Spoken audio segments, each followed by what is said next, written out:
Boom, boom, boom, boom, boom, boom, boom, boom. Oh, yeah. Let's have fun. Let's play more Dune.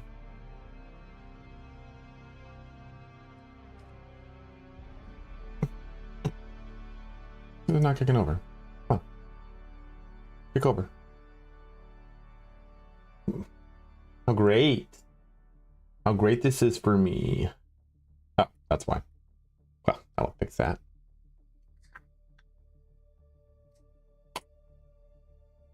What world are we in? We are in the server Sandtide with Siege Rommel.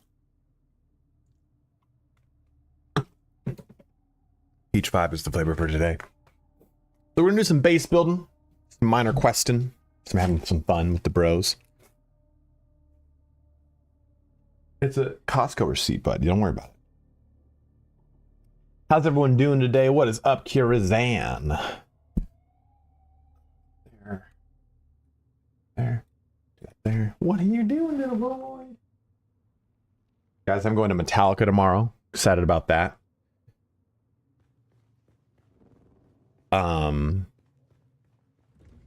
Oh, did you get the thing where this...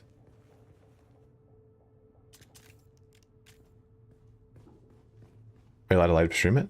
What do you mean? Oh, Metallica? I mean, I'm not going to.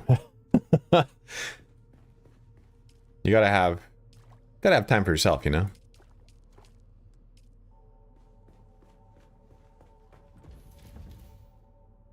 Gotta get my leg up again. Ugh. Ugh. Ugh. Hey, I need room. Watch your paw. Watch your paw. Thank you. So I've been working on my base a little bit here. It still needs a lot of love. It still needs a lot. You can see, ignore this. This is my friend. He put that there to like block anyone from possibly placing.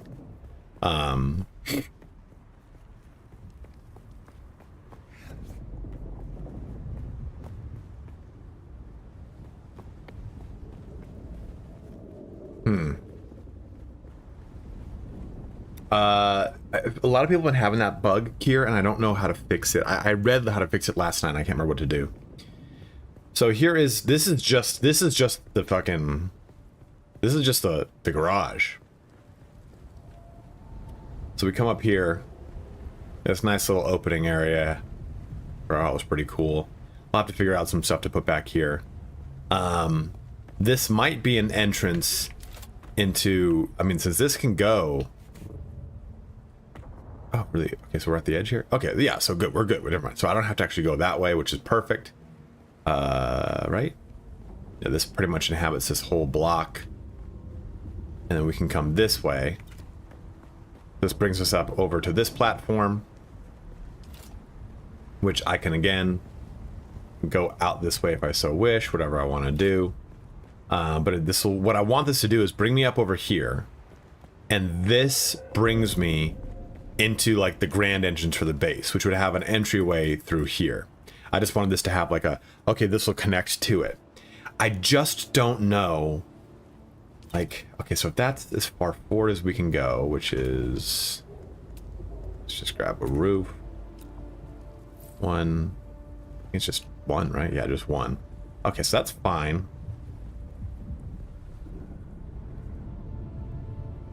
I want to do like a big set of steps that bring it into this. So we'll have to delete the old garage because, I mean, actually we can do that now. I don't know,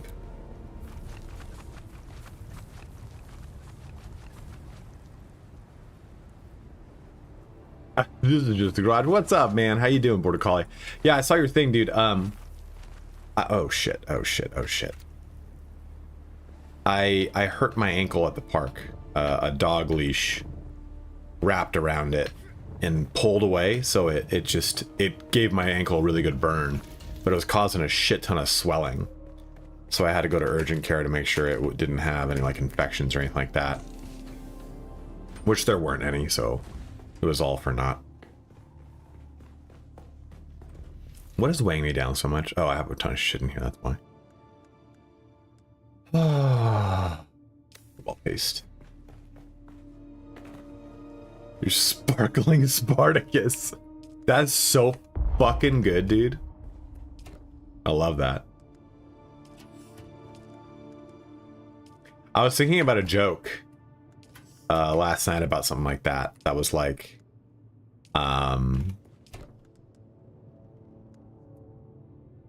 basically about like,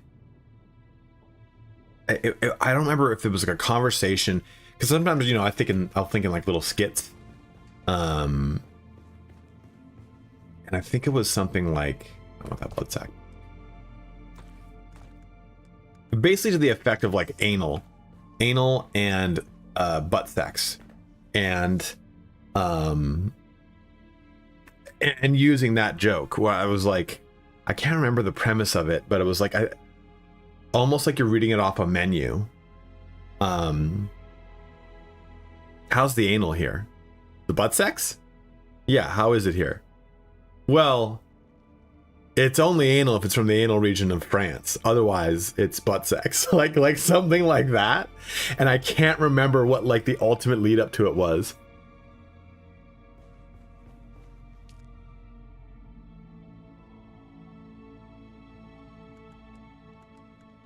King John, what's up, man?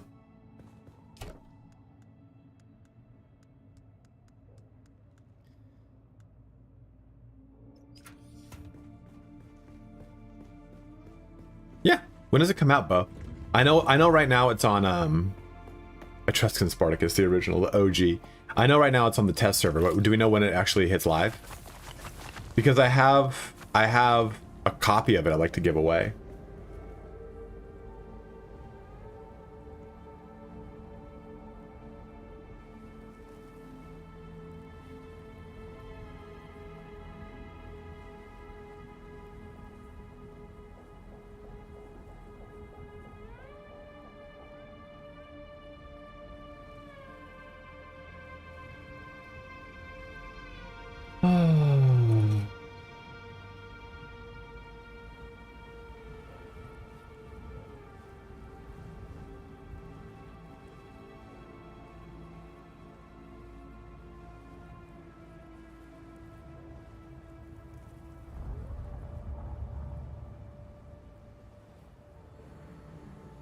That's perfect, because what I'm going to want to do, Bo, actually,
never expected me to say about no plow field. Woof. Yeah, I got invited to a thing for Space Marine 2. So, but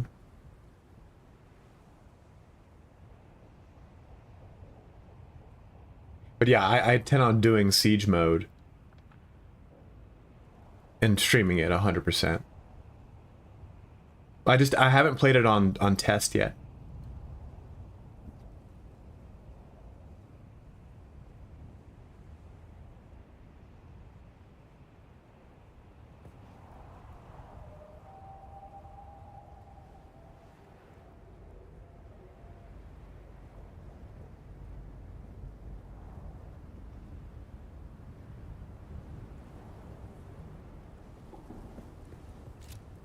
I was sending that to Indie Pride to be like, hey, do you want to do it together?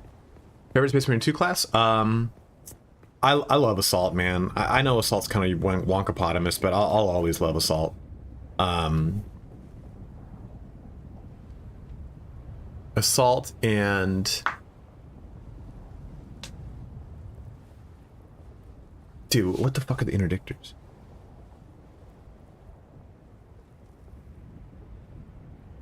Dude, what's the one in Infiltrator? Not Tactical. I love Tactical though. Honestly, I really just, the only one I actually don't like playing very much is Heavy. Dude, why am I blinking out so much? Vanguard, thank you, dude. Oh my god. I think I just had a brain aneurysm.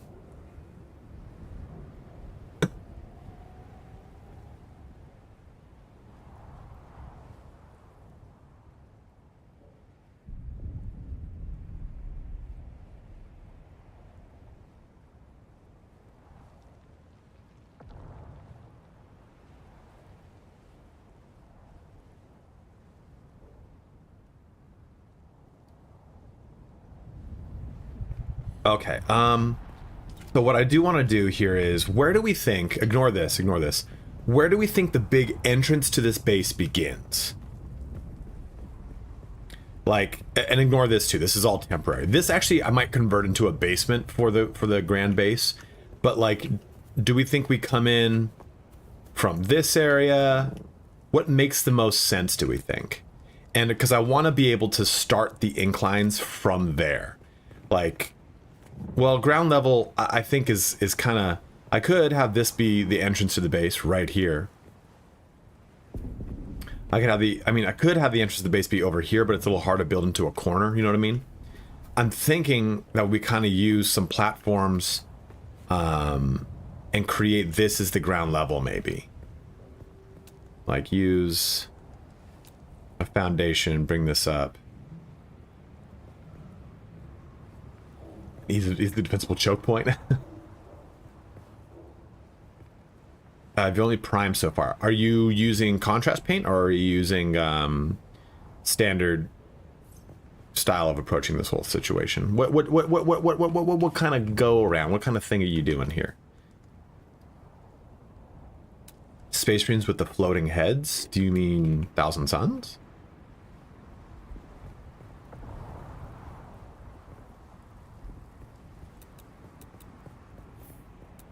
Can I convince you to do contrast paint? Have you ever painted before?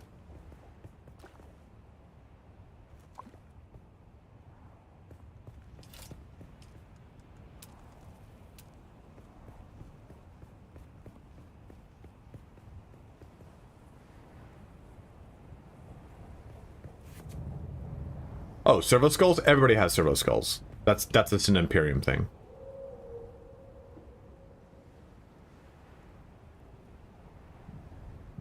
So it won't connect that base here, but this will connect down. Oh shit. This will connect because this is connect to the top area. So I do maybe need to fix that out.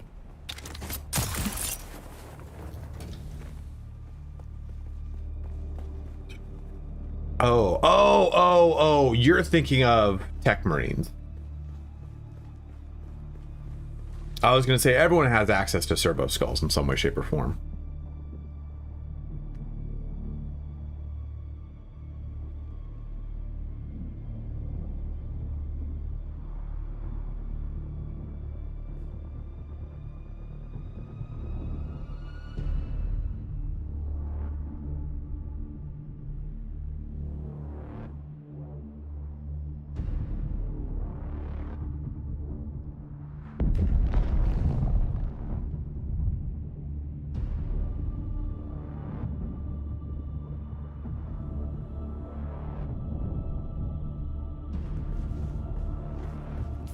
So I do want to knock out some quests today too, and I also want to do this video on combat.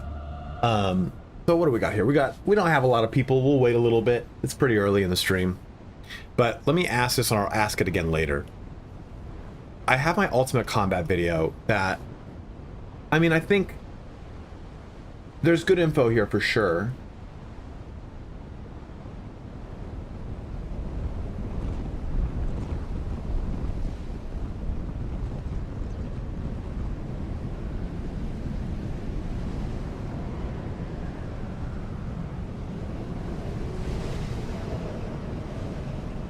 So let's jump into some combat here. Now we've got some enemies that you're probably used to dealing with, so let's see how this goes. In the very beginning of the game, the differences in combat there, and again, just simply holding this down allows us to have plenty of ways to deal with this target without wasting our stamina with big dodges like that. So what we're going to try to do here is, well, absorb all these hits as I narrate through a YouTube video. We're going to get some hits, try to get her to stagger, and something then happened with my mic, and someone made a comment about it, that should, and I can't for the most unhear part it. with those characters, I keep be making sharp easy to knock them out, inhales. simply just getting that slow blade attack on them. But the one that you're probably struggling the most with are heavy gunners. So let's see. We have normal just gunners that we can use. Now remember to, if you're playing a melee character, you want to make sure, here, let me jump into this. If you get stuck in one of these, pull your gun out and just shoot the targets that did that to you. You don't need to suffer through it in silence going like, what do I do? Just kind of use your gun to take out anything that's aiming at you. In fact, if you're surrounded by melee characters, that can be a great way to get those melee characters to stop shooting at you, to kill the ranged things. So again, let me just do that, just go ahead and get them down. And you can use it to your advantage of using it for momentum. Yeah. Oh, a heavy gun, perfect. So I think I'm gonna redo that video entirely. I was only gonna redo like little parts of it, but I think I redo the whole thing. I don't really like how the audio sounds. And if you were to see an ultimate combat guide video, would you want a breakdown, not necessarily of every single weapon, because I really don't want to do that, but I thought about breaking down maybe the attack animations of blade, sword, and rapier.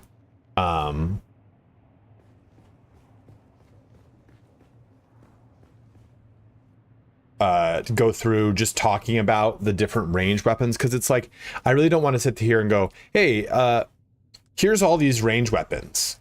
It's more of like what works best for you type of approach with the range weapons, right? Not necessarily what is the best. Because I really don't, you guys know how I play. I don't like to do that. I don't like to say like, hey, you got to play like this, you got to play like that. I think more kind of talking about those things would be better. And then referencing how like research materials break all those things. But I do want to show certain things when it comes, especially to melee combat, right? Like how the melee combat has certain cadences to the patterns of attacking and what have you, that you can't just like simply throw fisticuffs. You have to know that you could possibly fuck stuff up if you go too hard in the paint. This is the one I want to make.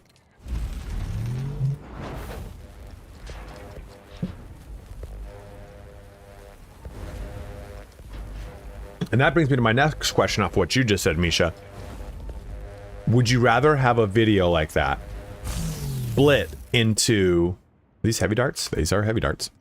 Split into 15. We'll just do split into a range combat video and a melee combat video, or do you want it all as one big one? I'd like to get one of these videos out before I leave tonight. So I think melee combat is probably a little bit more straightforward. I think melee combat to explain is straightforward. Range combat to explain is not, but the actual like gameplay of melee combat is more complex than the range combat. Range combat's like, once you've decided on a way you like to shoot things, just shoot things. Yeah, I agree with you, Mish.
we just got access to the new Dark Tide thing.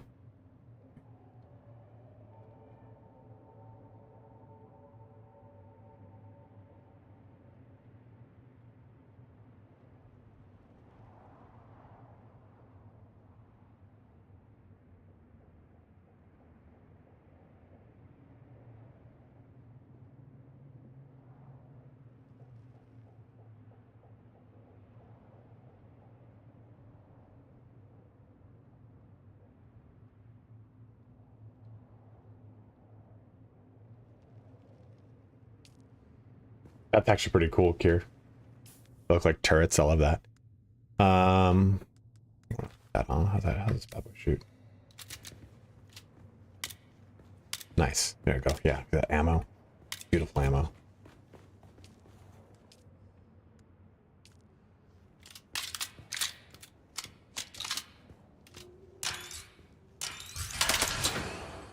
Oh, that's pretty cool. This is the research one, so it doesn't shoot like the other one does. I like that. That's pretty nice. Okay, so we got that bad boy. This thing I've just filled solely with crafting materials. I have had Chris Pilkington was nice enough to bring me tons and tons and tons and tons of plastone or basalt to make plastone, and I have got an impossible amount of it. An impossible amount of it.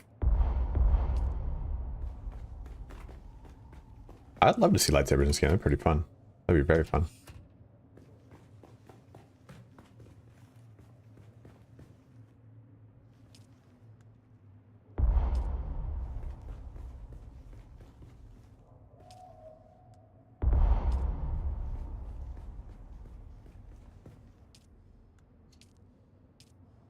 Oh, I'm so down with it.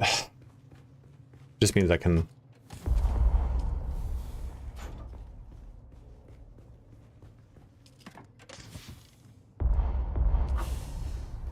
Misha, you're a big Conan girl. How are you enjoying this game? I'm excited for the big July patch, which is going to have tons of like crafting and building quality of life, they said. Okay, that's full. Drop all that there.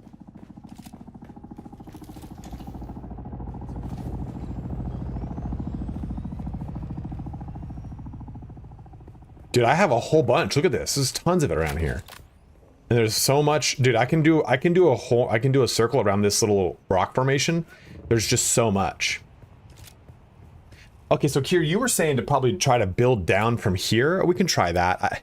I'm just worried about possibly fucking this up. So let me see what I can do here. I want this to come out one more step. And then I want, then after that, to be... No? Do these.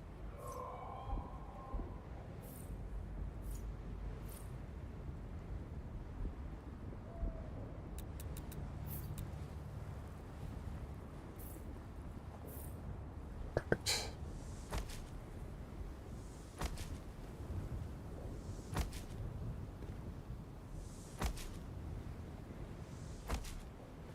Yeah, I would like to see minions.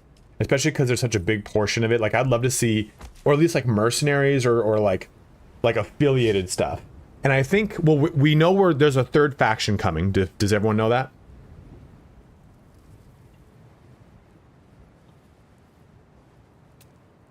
A third faction coming quite soon, which is supposed to kind of be, I think it's an outlaw faction, which I think will be very fun.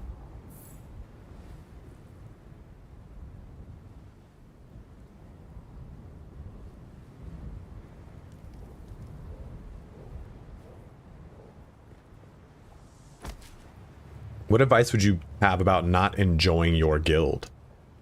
My guild? Or the guild that you're in, Dab?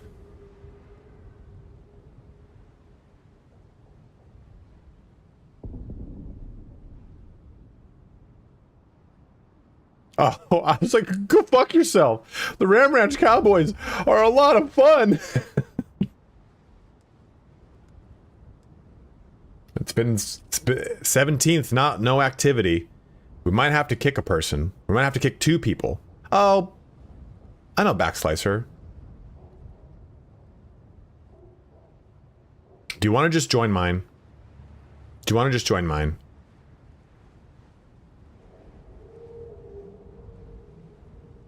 Are you on my... Are you... Join the Cowboys after Sparty kicks 3 of them. Yeah, I know. Are you on our server, Dab? If you're on our server, just join ours. And everyone is so active and they're very fucking friendly. So the benefit of joining my guild is there's a lot of people that are at max. Oh, see, well, we are making a Harkonnen sister guild. In fact, here's a big question. Is anyone on our server that's going Harkonnen that needs a guild? Because we're trying to make a sister guild. But the only real person that's actively on right now that is Harkonnen is Kirazan, and I don't want him to play alone. I don't know. Honestly, looking at the Harkonnen shit, it's so cool. It's so cool. I kind of want to go Harkonnen because of this. I've always enjoyed playing the underdog in games, and I think one of the biggest things that they need to do is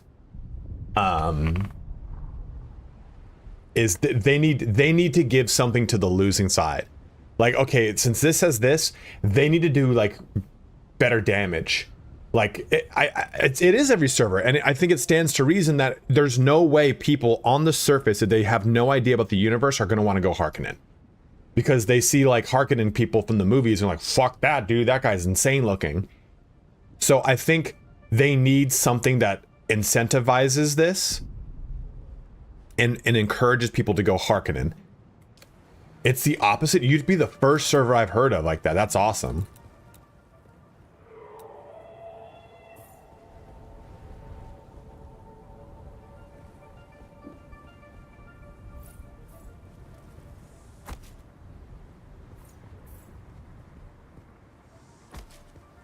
I've seen the movies, absolutely. I want to rewatch the first one. I went to go stream it, but I was like, I'm trying to watch less movies on stream. I'm going back to physical media because I'm really just not a fan of it. How did you not join the side that makes shaving your head mandatory? That's so good, Mish.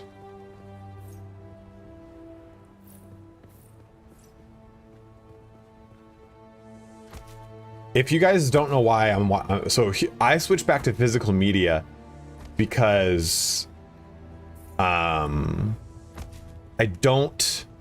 so sick of dealing with the compression decompression. And what I mean by that is the majority of, well, I also like owning things, so if like the internet goes out, I can actually fucking watch something on my PS5. I'm so sick of watching movies where I have to constantly play with the fucking volume. That's because of compression decompression, or a codec. That's what codec stands for, compression decompression. So if you were to boot up Lord of the Rings, like, because I boot up Lord of the Rings on HBO Max because they had the entire name generator. What is this one?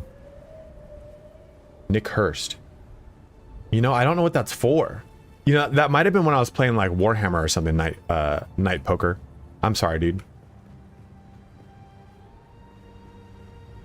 But yeah, what happens is when you watch something that's on a streaming platform, that thing's been compressed and decompressed so far down that if you're watching it in its 4K, it's not actually 4K, and its audio is fucked. That's why you constantly have to fuck around with the audio up and down if it's like a live action show.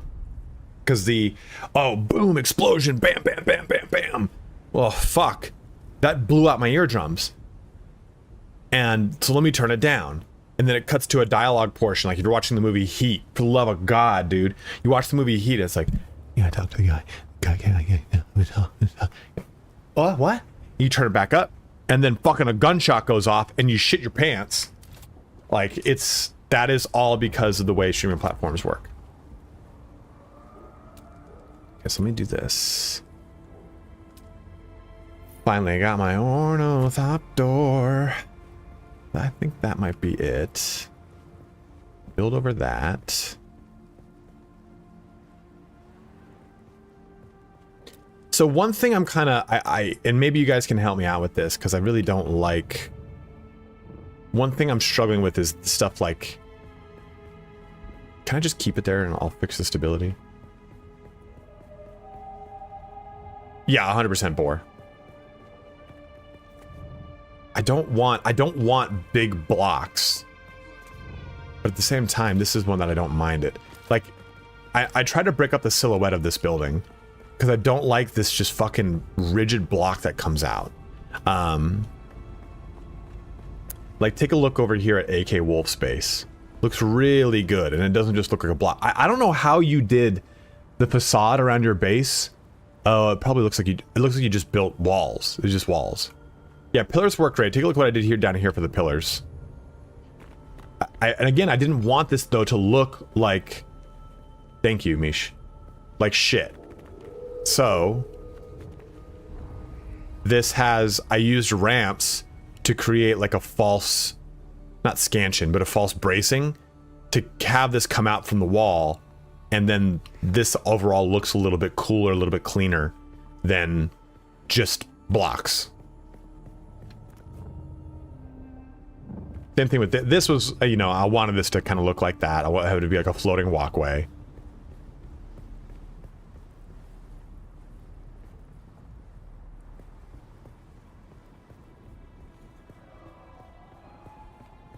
Then this will come around, and this will then be, so this will be a floating walkway that brings me to my garage. And this would be the grand entranceway into the base. Hey, thank you for gifting 2 subs, my man. It fills you with determination.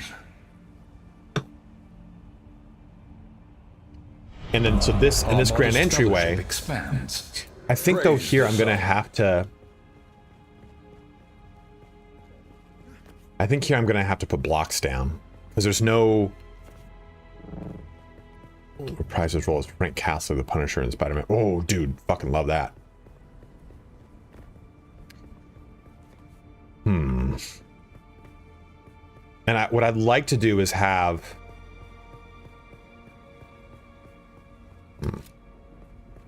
Where's my baby?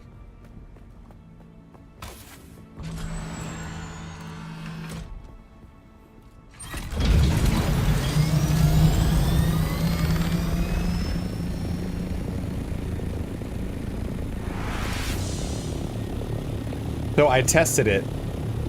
If I were to use the thruster and ascend and try to get to max, I put 700 as my altitude ceiling.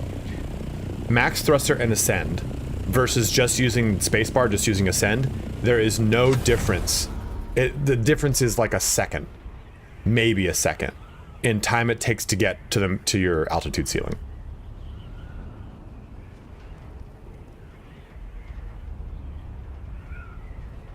So what I do want to do with my base is kind of something like this. A steadfast Something kind of supporter. like this. Okay. Oh, that's a cool idea. I like that. You use, like, set these into the side. I like that a lot. That breaks it up a lot. We're gonna go do that right now. I mean, guys, don't be afraid to, like, just steal fucking things. But I do want, I'm gonna replicate this for the front of my base. I don't know what these are. I think it's just, oh, they just built into them, I see. Do we get lights like that?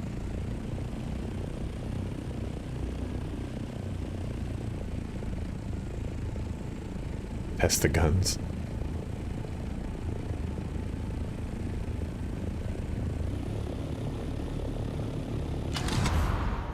I almost bought the Harkonnen lights. I've got 11k left.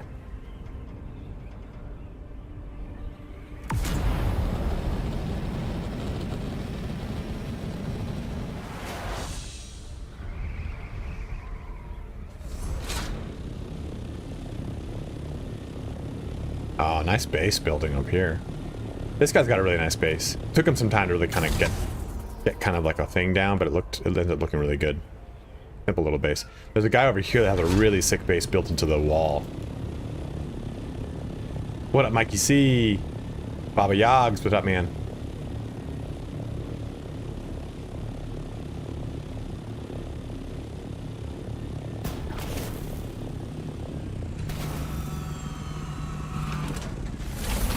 You know, I should probably do something like this. Okay.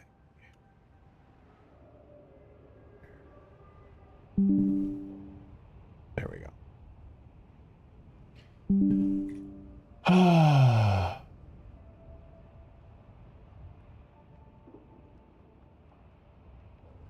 Dune.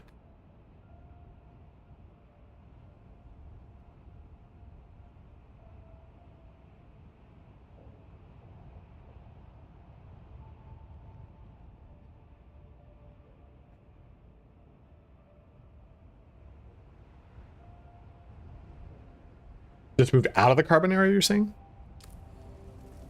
Okay.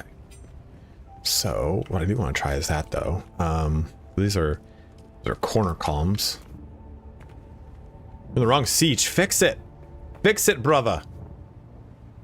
I wonder how they did. I wonder if they used some fancy admin stuff. Because I can't place into there. Let me see if I can do it by using... So this... I wonder if they built it down first. Because it would be on a corner.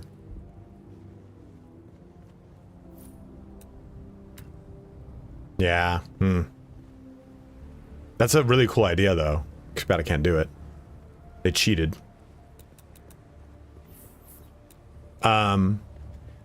Piece Picker is your best friend. If you're making a big base, just switch to Piece Picker if you want to, like, oh, should I accidentally deleted something? Don't search around for it. Just Piece Picker. Like, there you go. Boom. Kind of like that, actually. That's pretty nice. So you can't switch your home siege, but you can come on to this siege. You just can't build on it.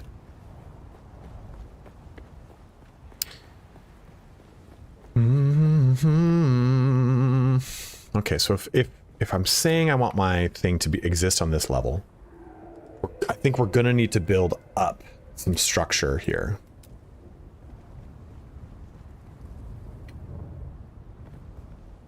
I just don't know how to build up. I don't want to be able to, I don't want to build from the bottom and fuck this up. You know what I mean? What I'm saying? If I build from the bottom up here, I don't know how. Could do this. I think walls will help me. Yeah, that'll help. So this to this to this. Okay, so that is our bottom then.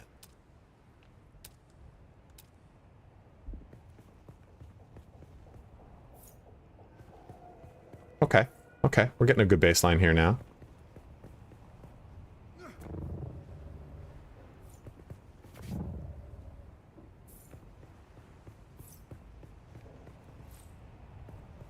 Just gonna make like a general outline of where I want this area to exist so that I can build accordingly. Like right now, I really can't build anything.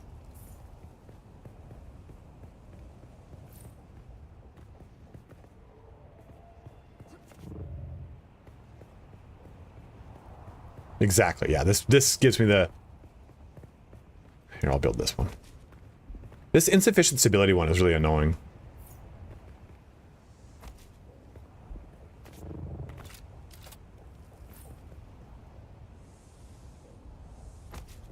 Okay, it's there.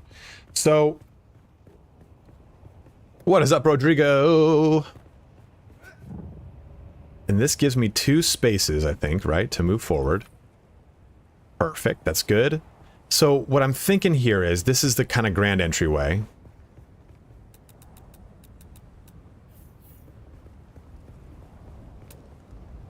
Let's do incline, let's do big stairs.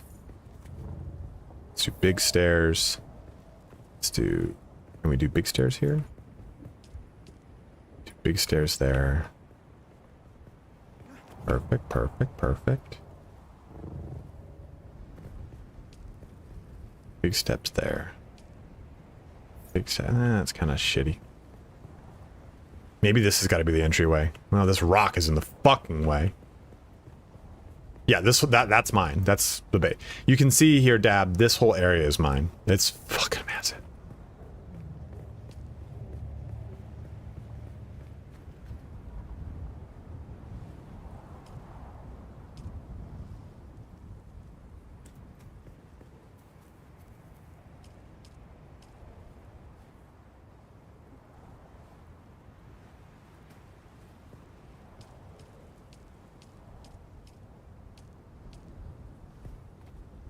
The problem, though, is this. You can't go up this. So what I'm going to have to do is send this one step back. We're going to piece picker. We're going to go back here.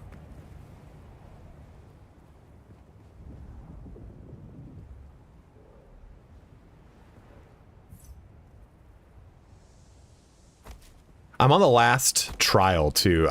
Do you guys mind if I do it on stream, or would you prefer not to see it? Okay, so that's gonna have to go back here. Well, it's gonna have to go way up, so it doesn't really fucking matter. Well, no, I want to go here. The point of what I have in mind is to do this, this, and this, and then oh fuck, are these half? Whoops.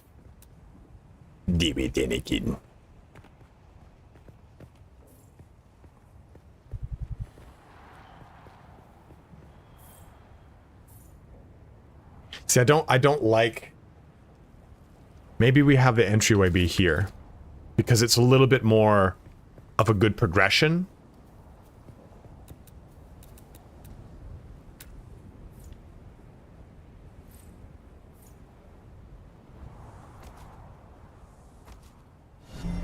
Another loyal devotee. Will be a Jedi temple of sorts.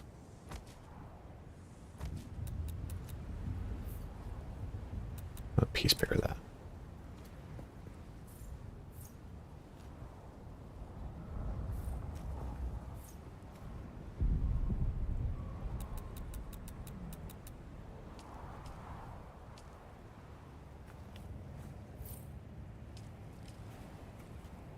Good.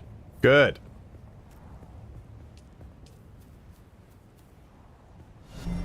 A steadfast supporter.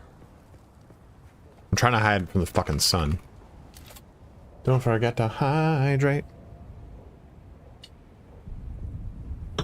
Yeah, what I like to do too is if I'm building, I can't really do it here.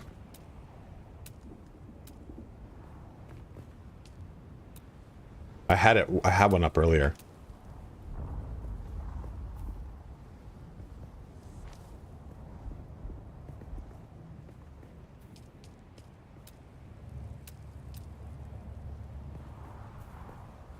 Yeah, put your fucking steel suit on, but I'll make like...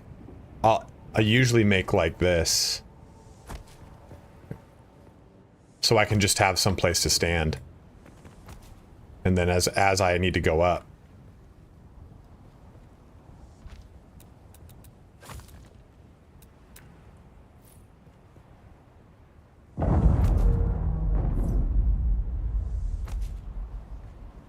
I'll just build more.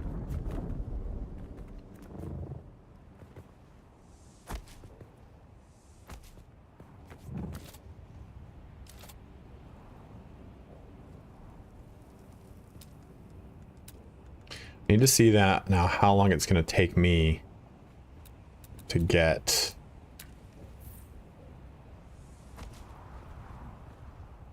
up to that.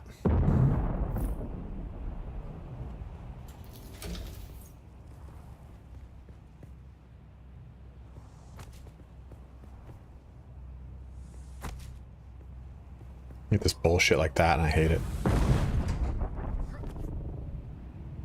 She's going down.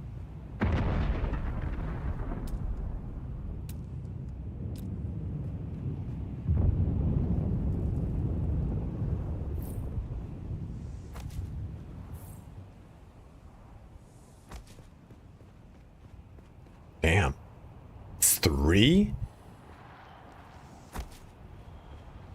Okay. Yeah, it's 3 to do that. It's okay. So 2 up. So what I was thinking of doing though is 2 and have this come. I don't want to do 3 though. We could do this.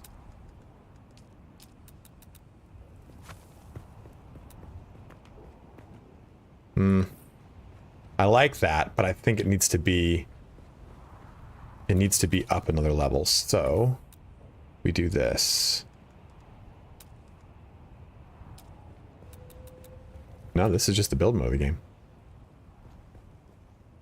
Stop it. Stop it. Stop it. I'm gonna dehydrate doing this. I'm all fucked up from the sun. There we go.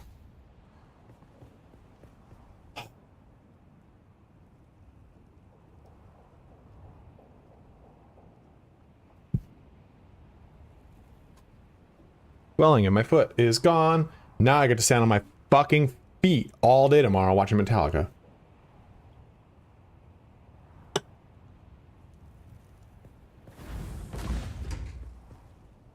Okay.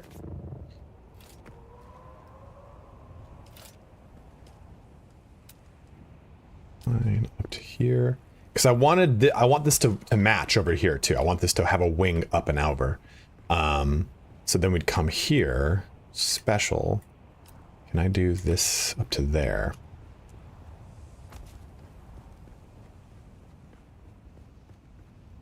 This would have to be a whole incline's worth.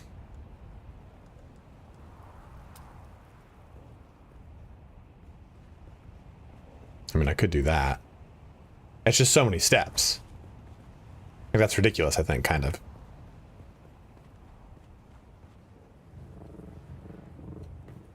So maybe we put the... Maybe... I mean, I think this has to start here no matter what. Like, because otherwise it won't have a good natural progression. It'll look kind of wonkopotamus. Well, there's no actual damage to the ankle. I'm not Kier, sorry. What you call it, it's a burn. So there's no laceration, there's no cut. It's just, it's an actual flesh wound. Like, it is just a wound on the flesh. But I asked the wound specialist, I was like, hey, I'm going to be on a concert on Sunday, is that all right? And they're like, yeah, I expect your ankle to swell, but you'll be fine. Like, just elevate it.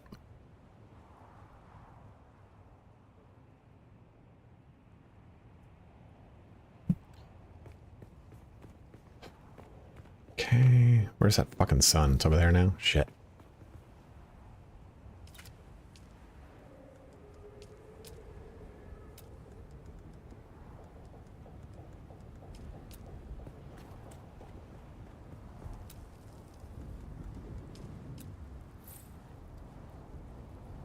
What is up, Elrath?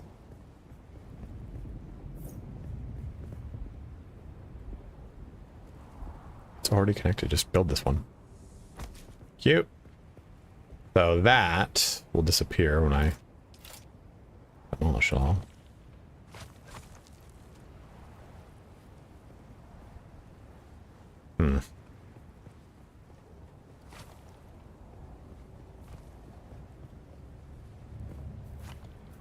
I think we just got to build one more incline up, which is not, is fine. It's just a lot of steps.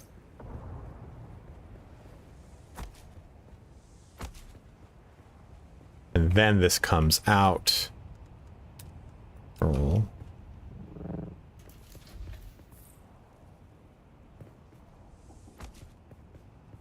I hate it. There's sufficient stability. Leave me alone.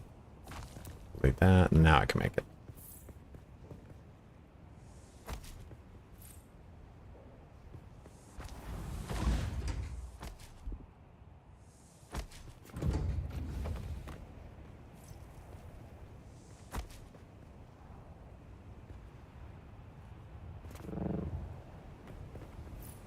And I don't need to worry about how far this is going back because I can go way far back there, right?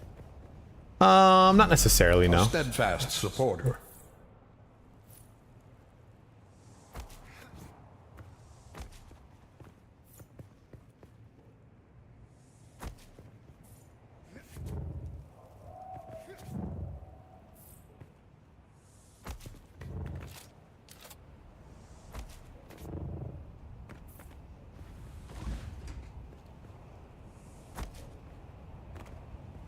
It inclines up. Can I get away with the special one here? I don't think so. No, I think we're still... Yeah, so it's got to be... This is still fucking double incline up this way. God.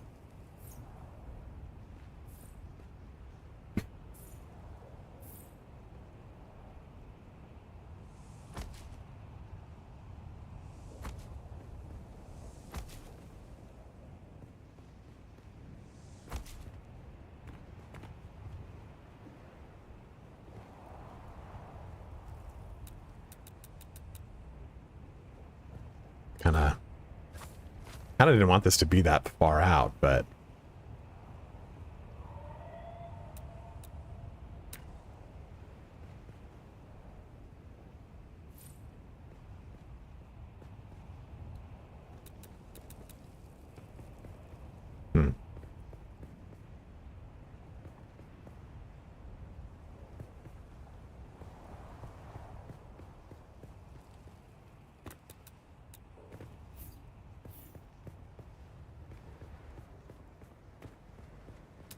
this, though, to kind of give it a little bit more, I mean, this could be like that to give it some more dimension, but doesn't, and then put railings here, followed by like actual,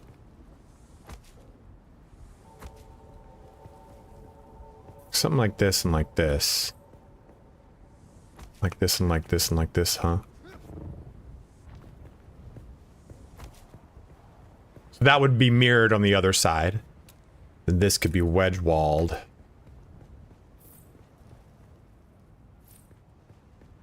And that could actually be structural wall here. Give it a little bit cooler look.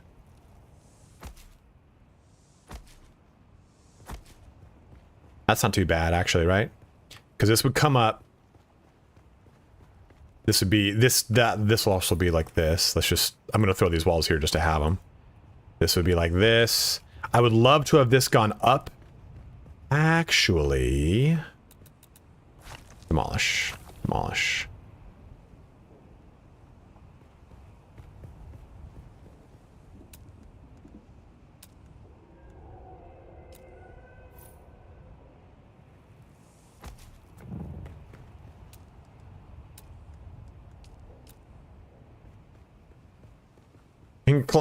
Incline.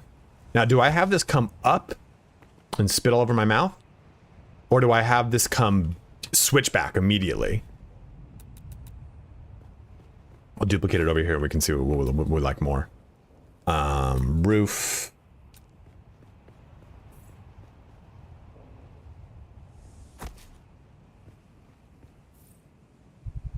It's nighttime. The vampire gets to build.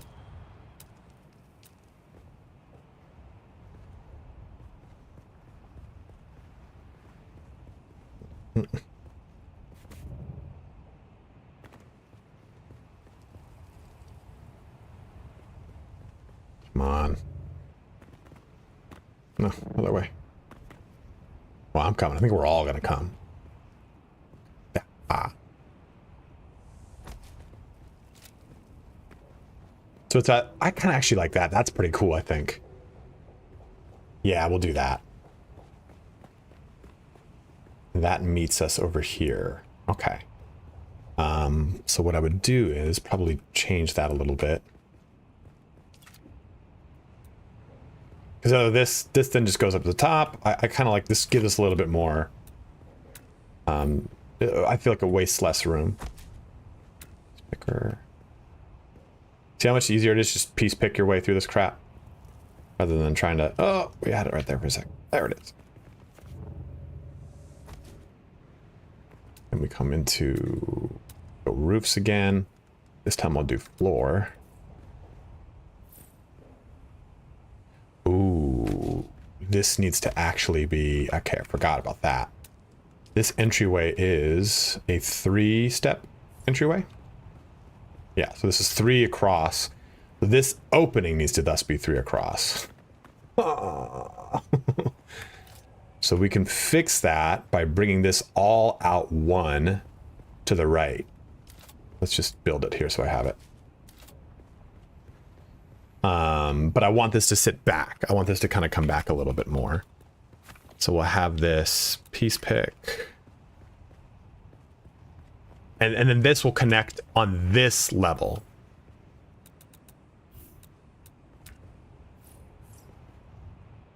That's kind of, maybe we do like this one. We might be going too far back, but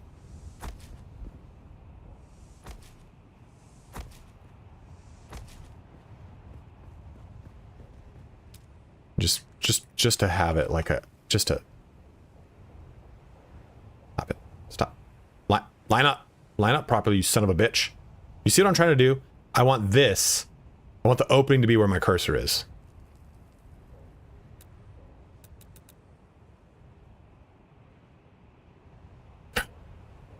Aha. There. Maybe that is too far back. That sets us... yeah, it's too far back. Demolish that. Bring it in one more.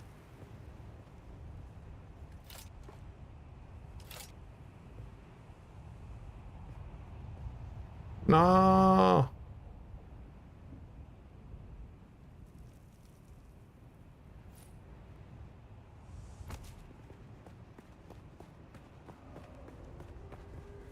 Guess what? That's too far forward. I want it to be this one. Yeah, that's probably not a bad idea.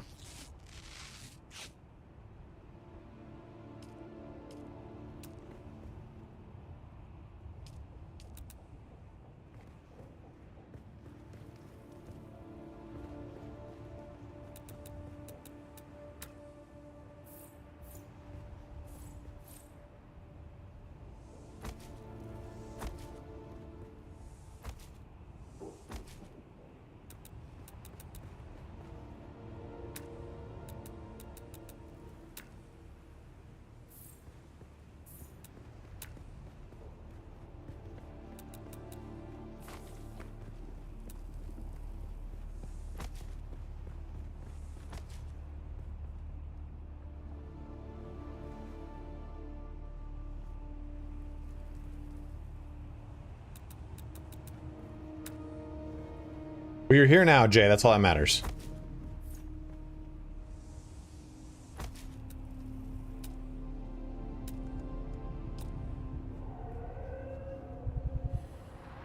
I just can't stay hydrated, man. Come on, come on, come on, come on, come on.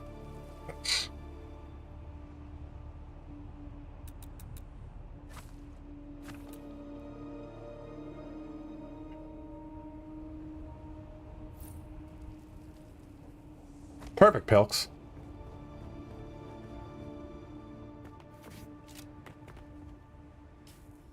I'm just eating up so much of my water reserve that I've got from building alone.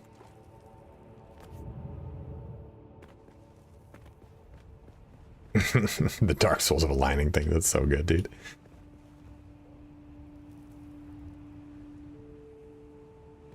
So that'll then be the entryway. Is this too far back still, do we think?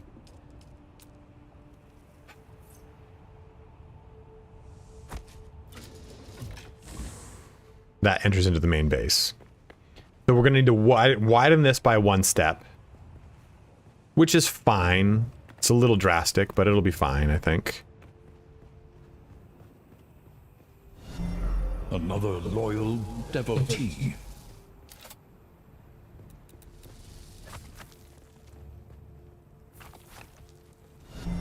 A steadfast supporter. Hey, thanks for following, guys.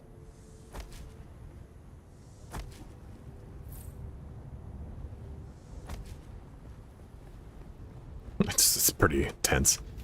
But, I mean, how else am I gonna do it? I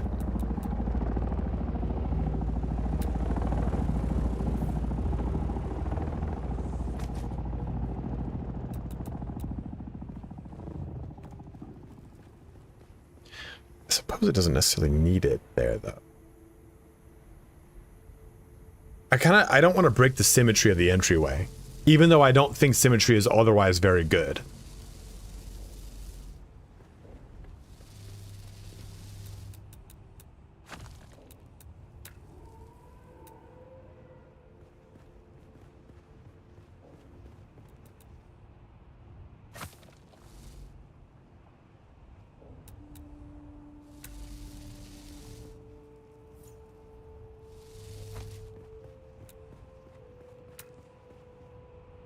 Thoughts, opinions?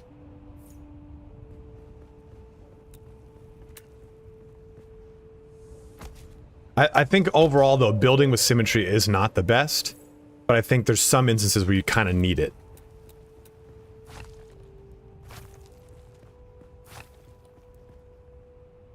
I did what I did to stop to not have what happened just happen.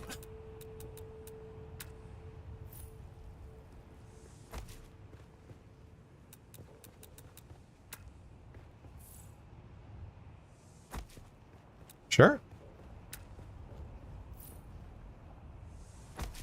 I have a concept for a helipad I want to try out. So I'll do it with you right now. I'm trying to grab these because I like the smooth surface. Not there.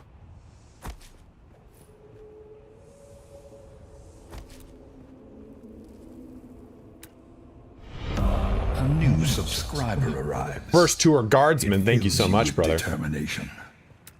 The Emperor recognizes your fealty.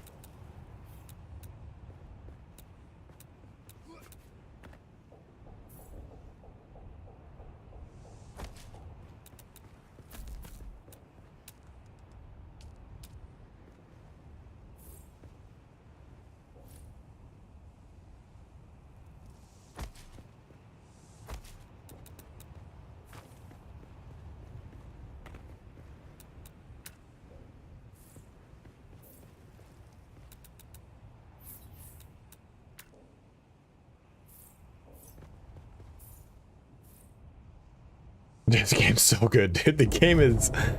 Oh, I'm having a lot of fun. I'll tell you that, dude.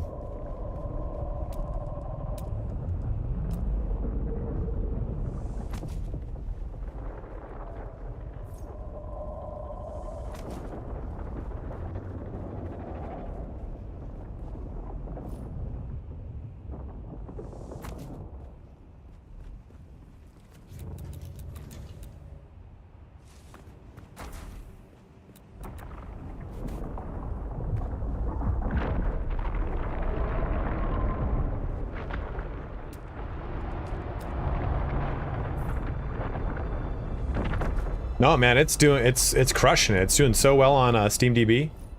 I'm pretty happy with it. It's been going up progressively every day, which is great to see, man.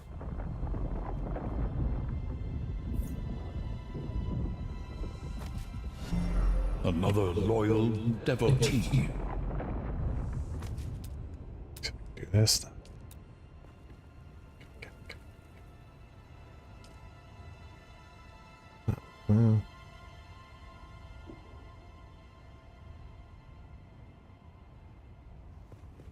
it and get a line.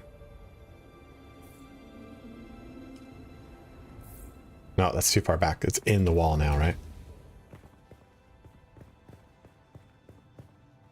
I guess it doesn't really matter. 'Cause we're not gonna, there's nothing that's gonna be here.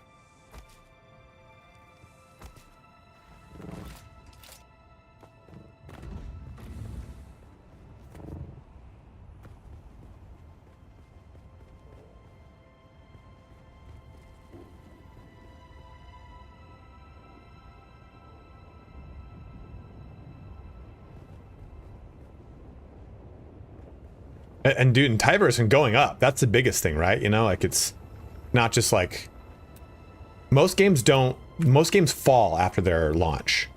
The launch is the peak, and they just kind of maintain after that. And this game's been doing a good job of not doing that.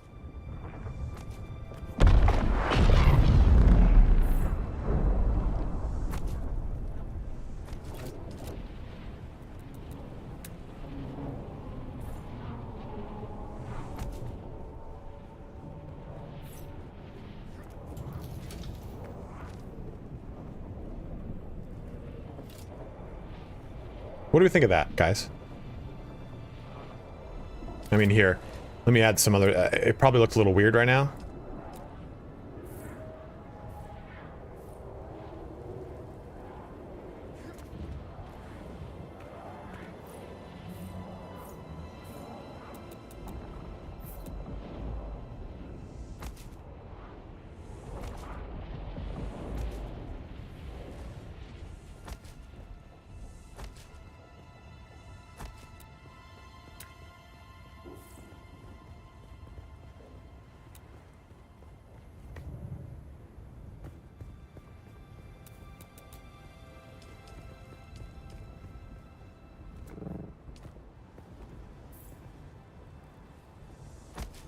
Kind of have these have a little bit better symmetry.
It is connected to a structure. It could not be more connected.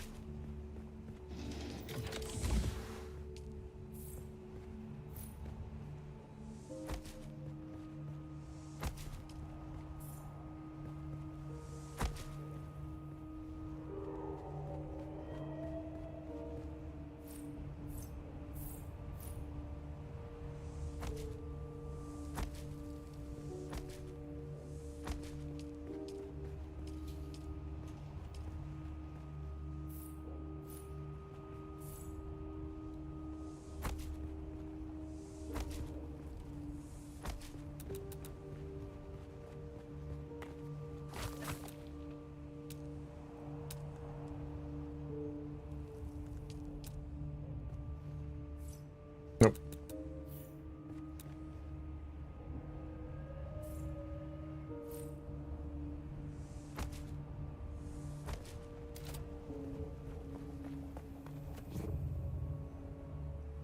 What do we think of that? Does that serve as the grand entryway for us? Everything on the right side over here will be duplicated on the left, but clearly I can't right now. What I'm probably going to eventually do is cut the size of this area back and move it in, and have it line up with the edge, and this will be like a basement, so I can just kind of pull things in and out of it rather than having to break it all down. But I do want this to also connect across.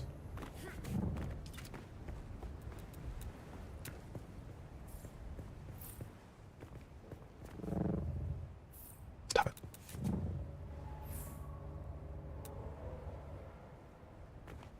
Oh, connect across over here. Whoopsies.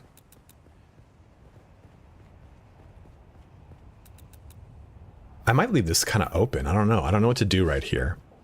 But I want this to connect to that. So let's do that real quick. And the sun's coming up. So what do you guys feel about doing a little questy poo and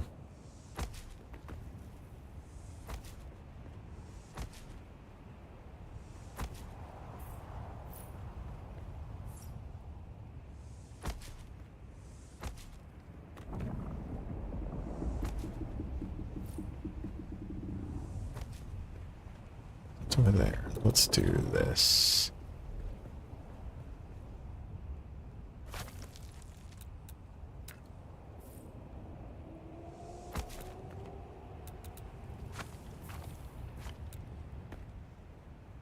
You know, I had a feeling that'd happen, but okay.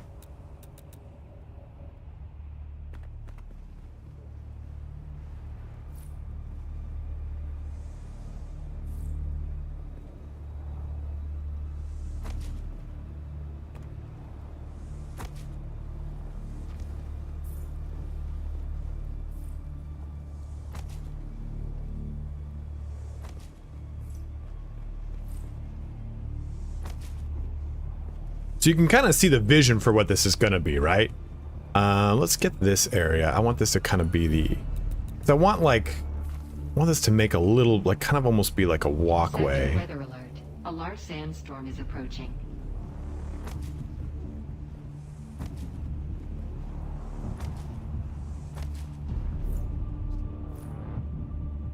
This one might make more sense. There. I think that's it.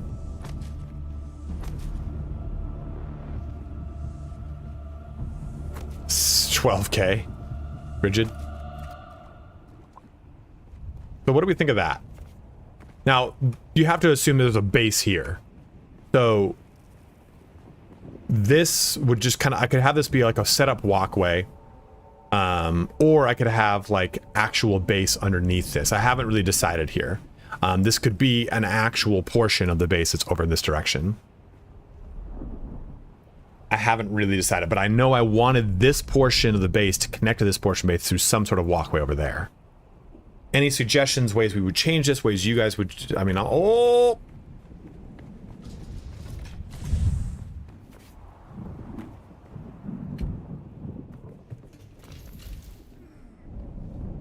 Just crawl into this thing like I'm fucking, that's ridiculous. That's just ridiculous. They'll never see me coming. Weather alert. A large sandstorm is approaching. Let's take a break from building for a little bit. Here, I can see how much mine is. My, oh, it's 22K.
I wish you could auto pay taxes.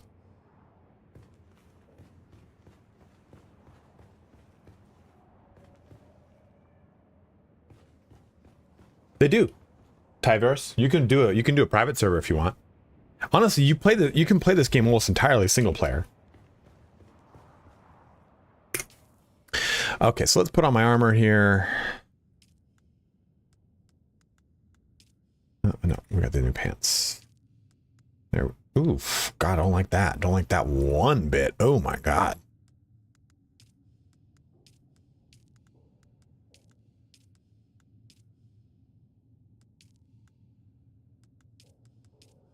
I kind of like these scavenger boots. This is a good look for them.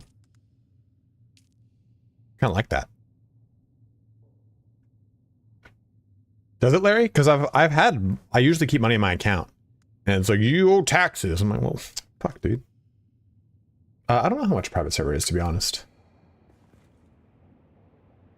Kind of a cool look. I like the Dune Man stuff. It's pretty nifty. Let's drop off this. That goes in here. This goes in here. This goes in here. This will go there. We'll put.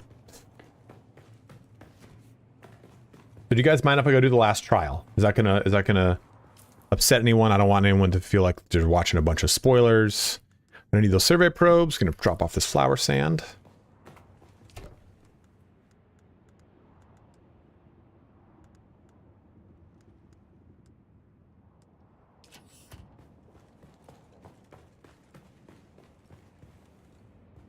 Oh, no, I want those heavy darts. Give me those heavy darts. That's my ammunition. Let's hold that. Let's put the poison mist in here for a bit. Actually, no, this goes over here.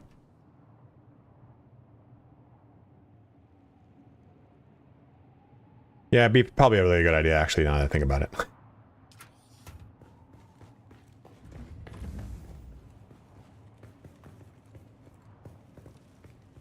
Now, I didn't build this base with this in mind. It just happened to work out this way.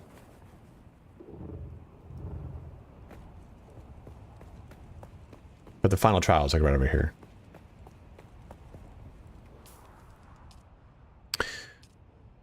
Okay, this is my base. So right there. Right? This is like right over here. So I want to thought this bitch. Is that the very bottom?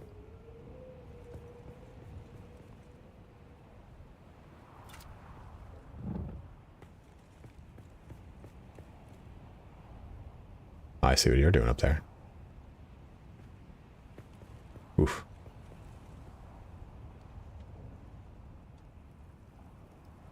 I think it is.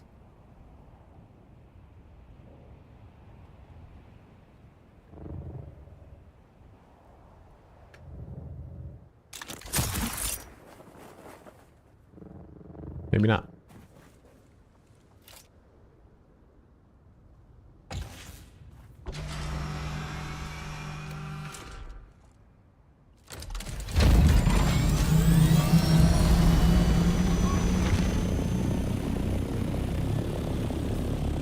Yeah, it's further east. Here it is. Yeah, there it is.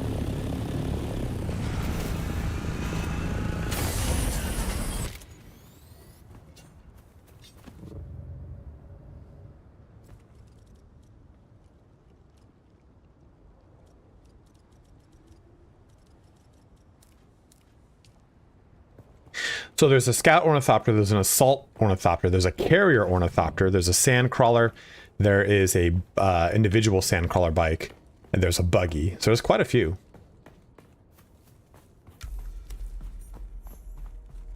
I mean, there's no joke. We actually do dominate this server. I think we are the largest, if not one of the largest guilds.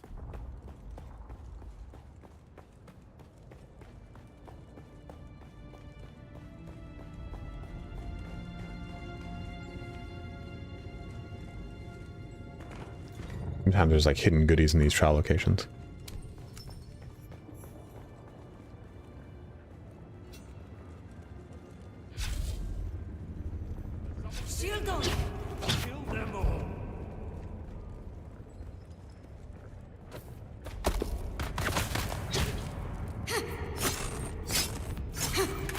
You really can't get the mid. Oh! Oh, that's what I wanted to try.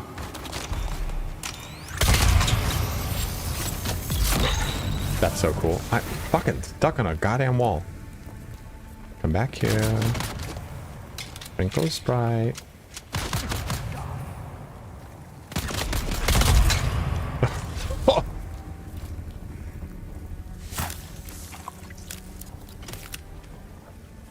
I don't think so yet, Zekers. You can just restart on our server if you really want. Our server's been pretty quiet. It's been pretty... But it's pretty busy, too, so it's been a nice server, I think.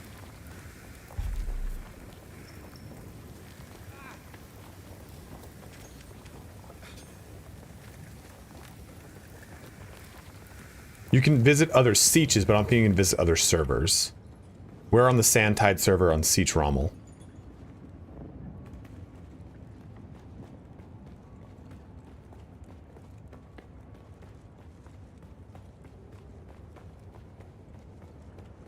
You can parry mid combo, but I think you can only do it with a short blade now. Because I think that's now the difference I can find between short blades and long blades, is that short blades can definitely parry in the middle of. It's tricky as shit, but you definitely can with a short blade.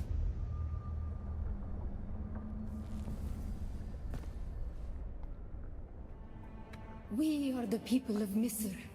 We have known flight and death. The young go on that our people shall not die. Where did our flight begin?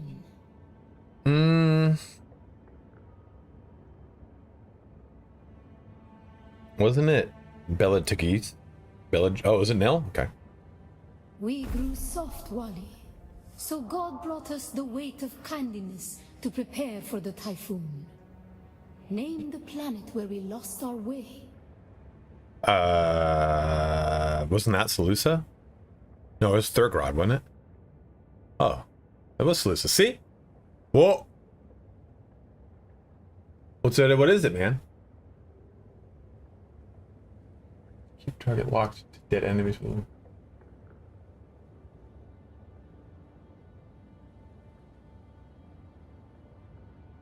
On our wanderings, We came to a planet devoid of gods, where war was constant and violence was religion.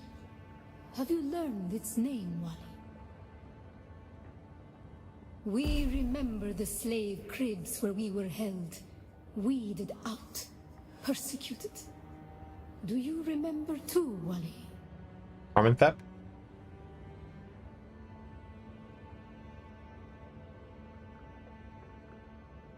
Only did it a few hours ago.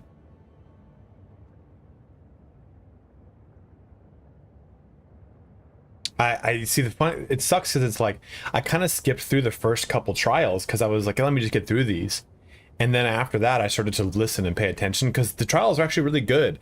The story, like someone compared it to doing Star Wars: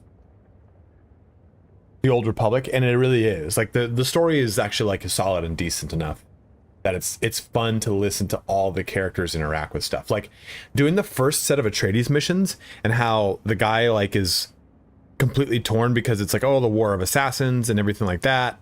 What's up, Tuwong? How you doing, dude? It was actually like the Atreides quest line, the very first one is super intense. The guy's like strung out. It's basically like watching like one of those CIA analyst type of movies where the guy's like, I don't know what the fuck you're doing. I can't make heads or tails of it. Like, that's what it's like to be a spy, Norb. Like it's really fucking good. You have failed the proving, young Wali. Return to your... Everest, why did you fuck me? We are the people of We grew soft, Wali. On our wanderings, we remember the slave cribs where we were held, weeded out, persecuted. The bounty hunter was really good because it was less of like, I'm an evil bounty hunter. It was more, you've all failed me. It was more of a like, because I decided when I played the bounty hunter, I wanted to be, the thread of the past was carried by word until we found the poison drug. One of the cursed planets. Ooh, I don't know this one at all. For our Sayadina. I don't know this one at all. I don't remember any of this crap. I wanted to play my bounty hunter in SWTOR like a soldier of fortune, like going wherever the highest bidder was, and the story kind of ended up being like that, and I think I really liked it. I'm doing Blade Master Bene Gesserit right now, North Fin.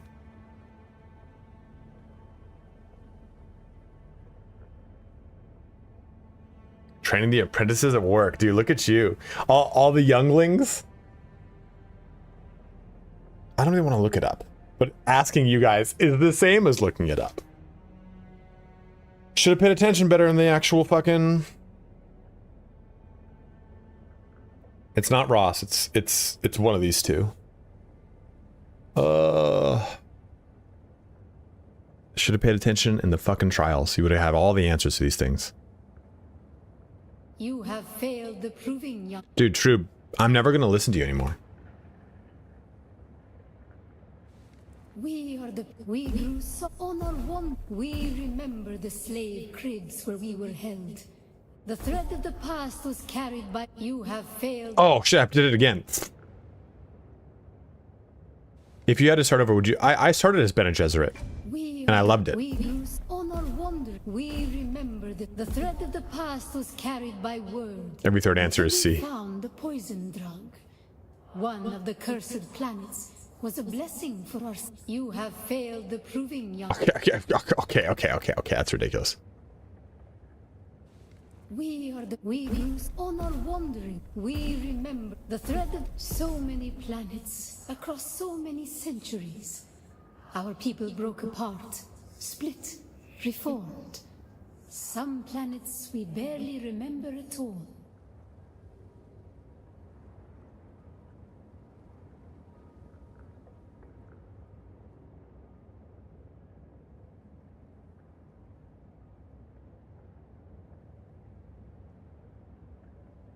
Character looks like me. I think Trooper Mentat is also really good. I mean, the grenades are fucking strong. They're so strong. Because I think a lot of people go, Oh, well, the combat just degrades down to melee combat. Like, well, use the grenades. Like, you can use the grenades to just arrest people and jump out.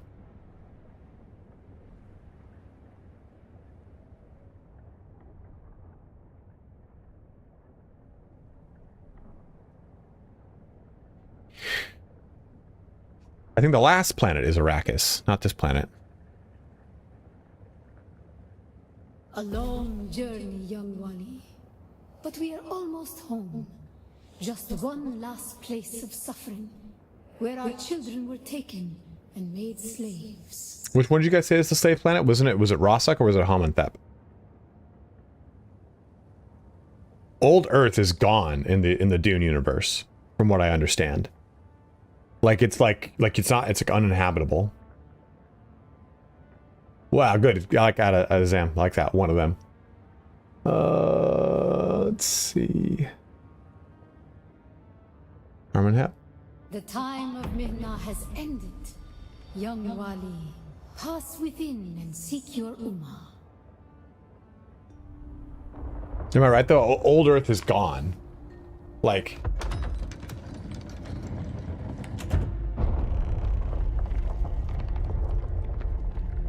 Mentat is really good.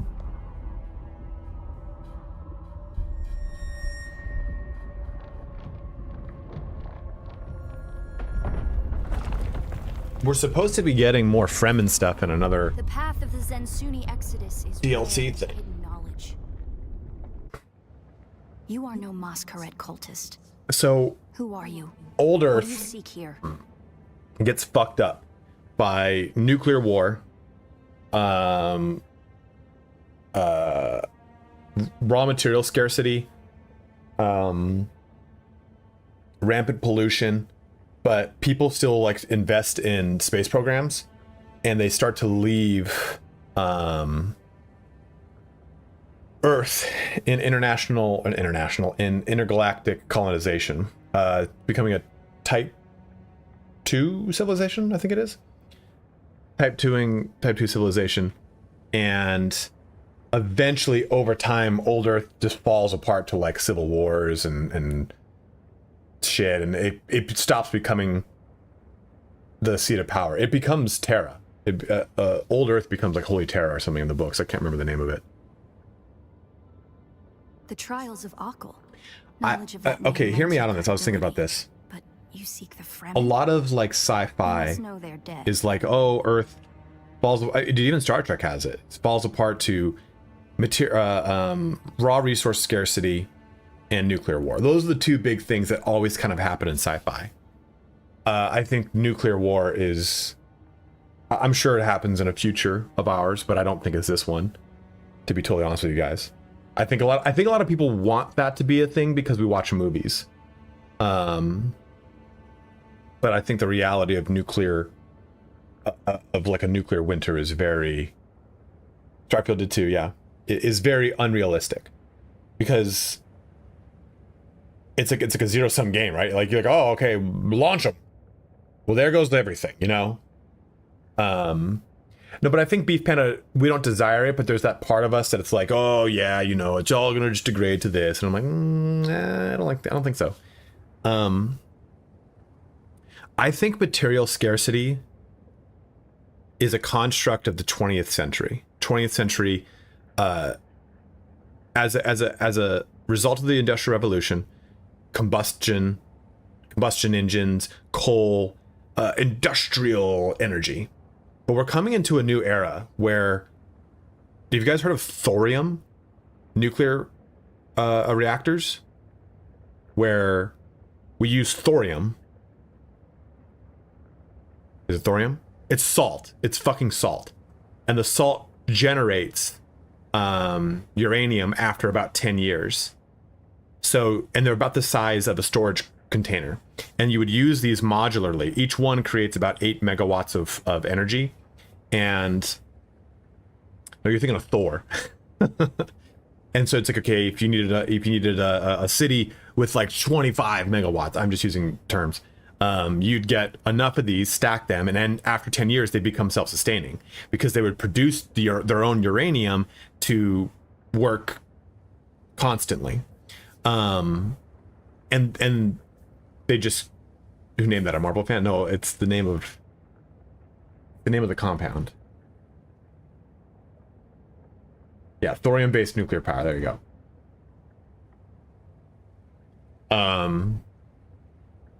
But I think realistically, Eternal and Chrome, I am awaited. I think realistically, like, it's really easy to doom and gloom on material scarcity, but that's assume. You guys see what's happening in our technology in the last 10 years, in the last 5 years? We're hitting that ramp that technologists talk about, where it goes like this because of the exponential growth of technology. And we're definitely hitting a lot of the inertia of that because we're using a lot of 20th century reasoning to reason through it. Our infrastructure needs to be completely rebuilt across the entire world. Yeah, and I think too, AI is a big portion of it, because AI, people are looking at AI like ASI when it should be talked about more like Aggie. And I think I watched it on Kyle Hill's channel, Mary Drake. I don't remember whose channel I watched it on. I did watch Landman. And the answer to convert us to a resource like a nuclear energy, a thorium energy that is truly clean, or cold fusion, which China just upgraded its reactor to run for fucking even longer. Yeah, dude, have you heard about that? Asking ChatGPT makes you dumber. I love that.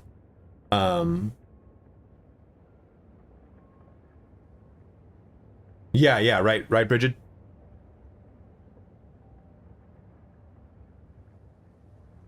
Dude, okay, that is so true, right, Misha?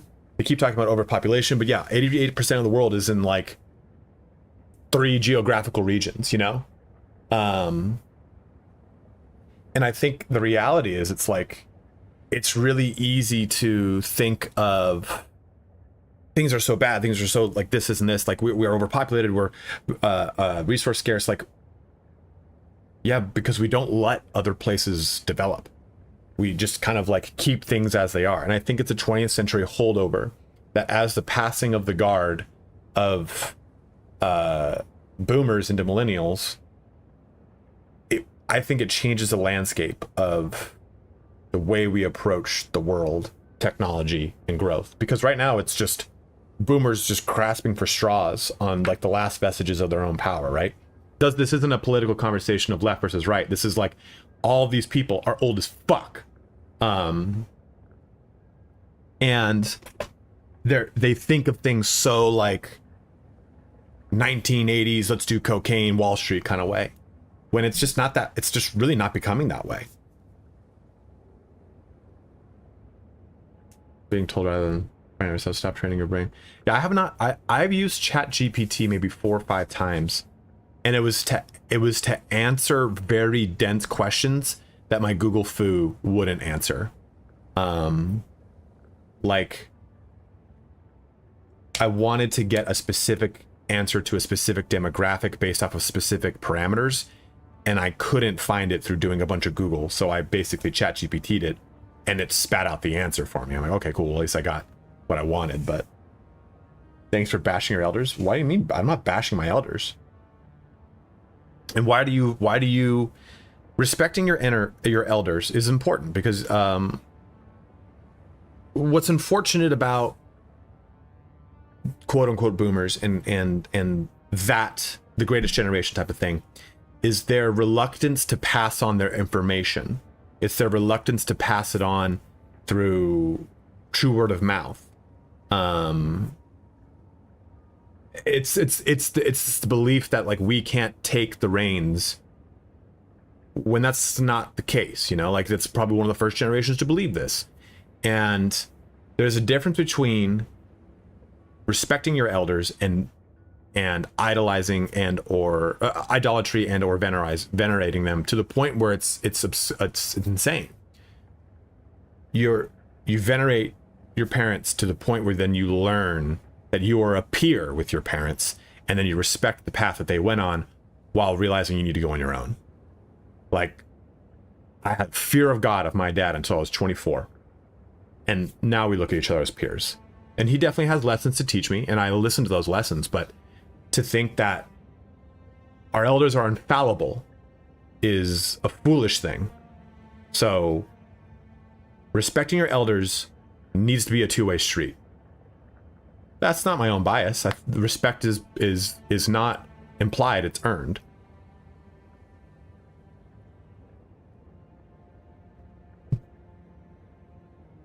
George Carlin taught me that one. You consistently pulled up the ladders. Yeah, 100%, Pilks. 100%. Zeth, does this concept bother you? That I think that our elders should steward us into the positions of leadership versus barring us?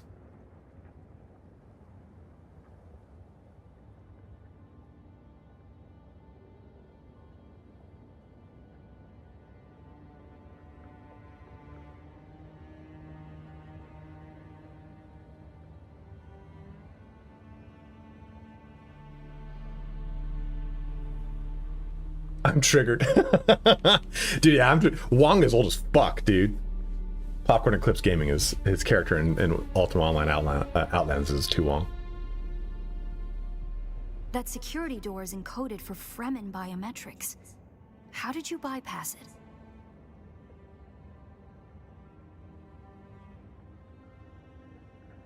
I don't think it's a subjective point of view. I think it's pretty objective, or vice versa.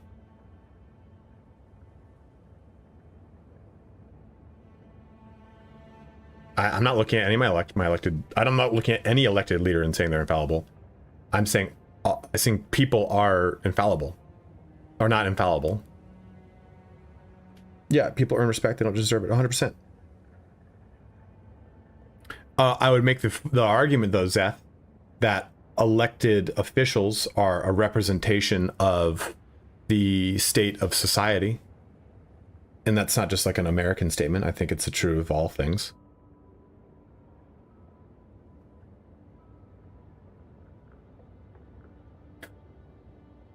Night poker. Oh my god. That's ridiculous. That's so ridiculous, dude. Oh my god.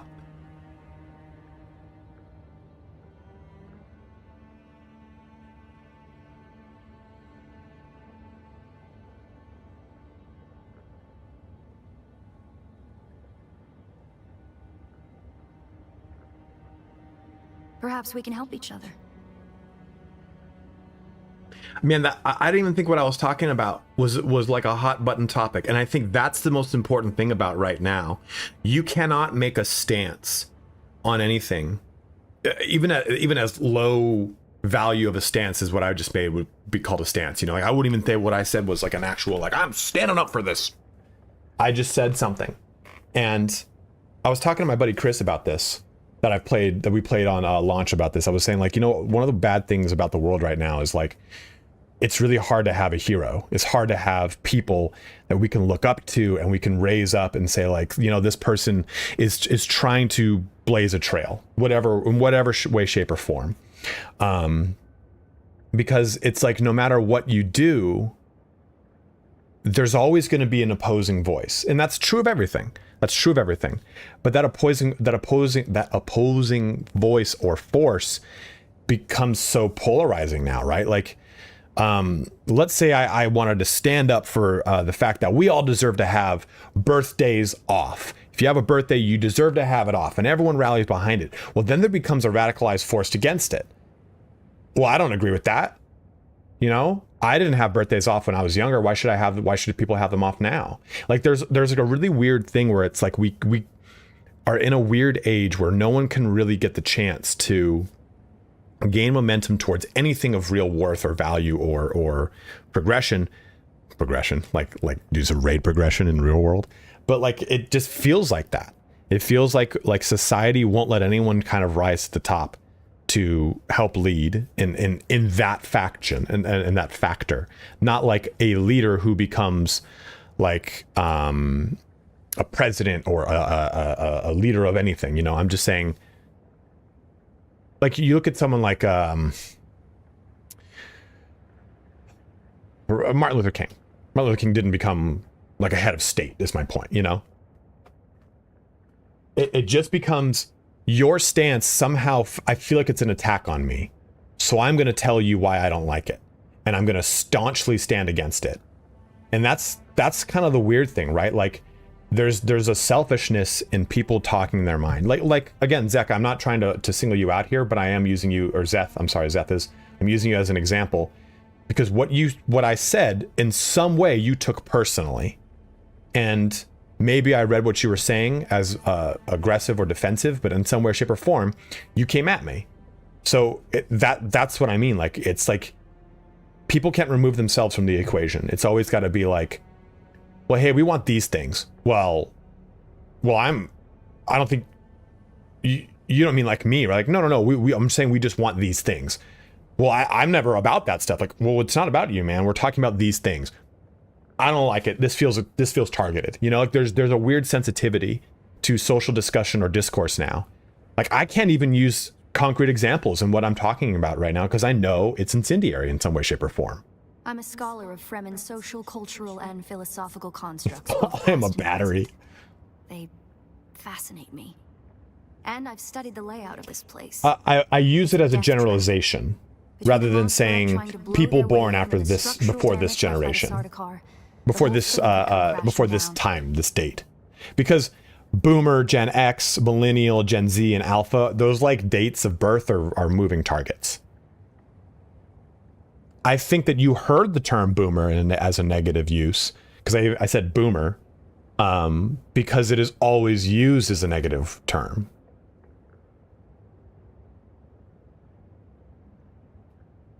And I have yours. I mean, my parents are boomers. Do you think I want my parents to die? I love my parents, man. And I know the reality is we're all going to the same place at the end.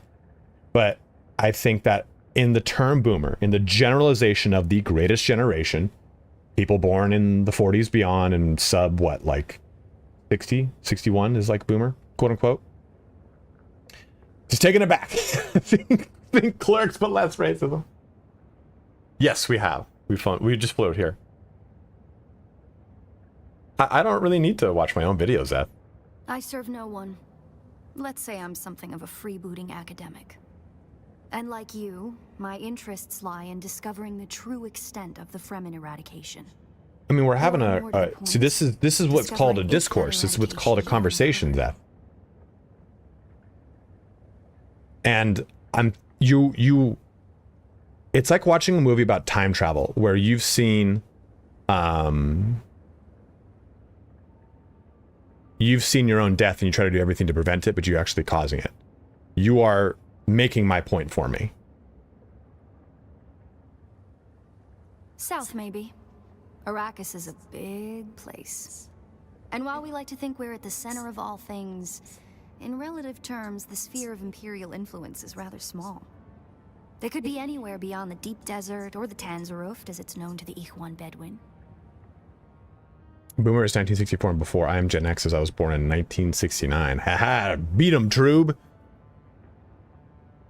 Not entirely.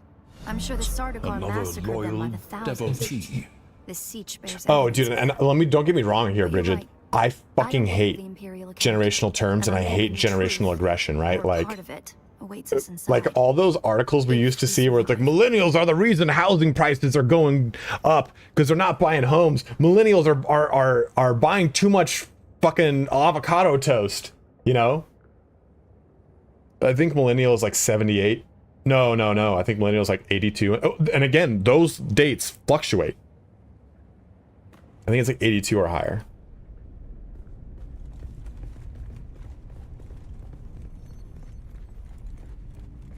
It sucks because it's like, what did we deal with as millennials throughout all of our 20s? Just bullshit about why we're the problem with everything. And now we have to deal with like crunch of the boomer aggression down and the Gen Z aggression up. You know, like it's just such bullshit. I see the work of a socially and materially advanced people. A people with the innate practicality and good sense to worship a local and very available god. That's also, conveniently, an apex metapredator. Love it.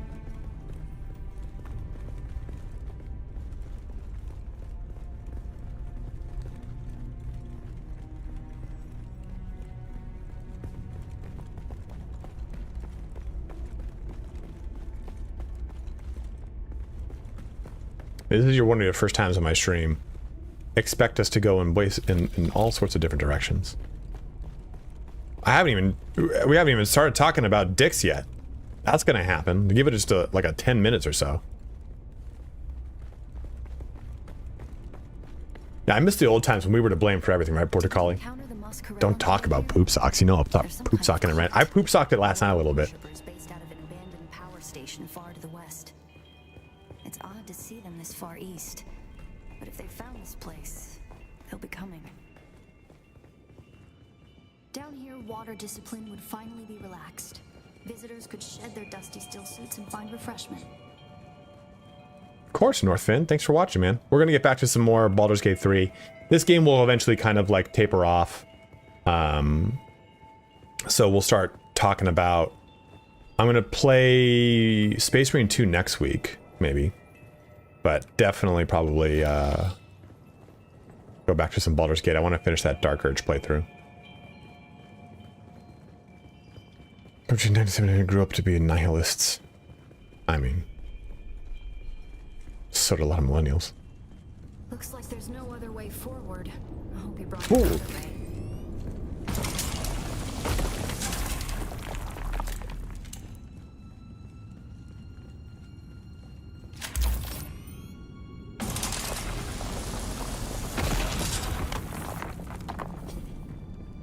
We'll probably find that a lot of Yeah, I just got a key for it. are collapsed and impassable. Some would have been brought down by the I do want to Cyclone play it, but deny key areas and at the same time, I really don't. survivors. Others would have been brought down by the Fremen themselves to crush the invading assault force or channel them to a kill zone.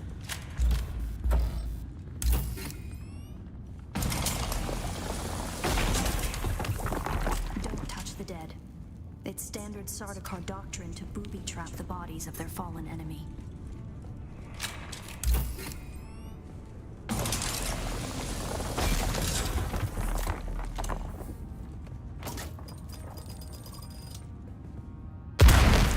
Well.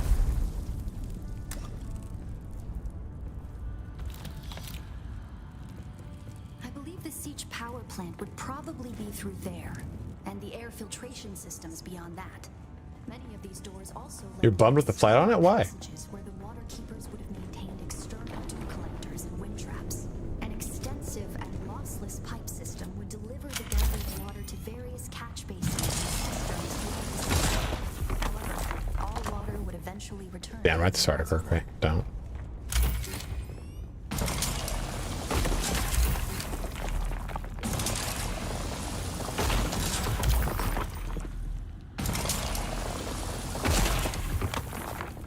I like they did a good job of making mining not boring. Large nests of scorpions in order to harvest their venom for blades. That's a door I don't want to open.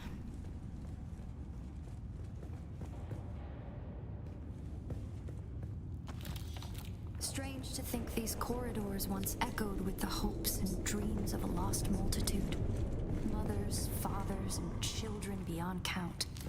There's no way I'm gonna remember where to fucking go. Only silence. A silence this rock hasn't known in 10,000 years.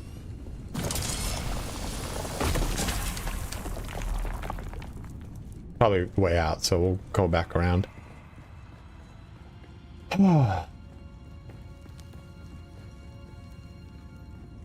Yeah, this at least is like, it's not... We'll probably find that a lot of corridors and subchambers are collapsed and impassable. Okay, cool. Some would have It's been not just like the brought same, down like, by okay, Sardaukar to deny blink, key areas blink, and blink. resources to Oh, we its broke it survivors. open. It's like, Others would have okay, been scan, brought down zap, easy. to the invading assault force or channel them to kill zone. I do have the personal light. Yeah, it does help a lot.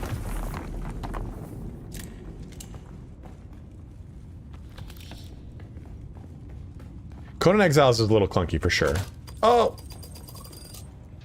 Barracks were through here, I believe, and likely an armory. It's probably for the best that this way is impassable.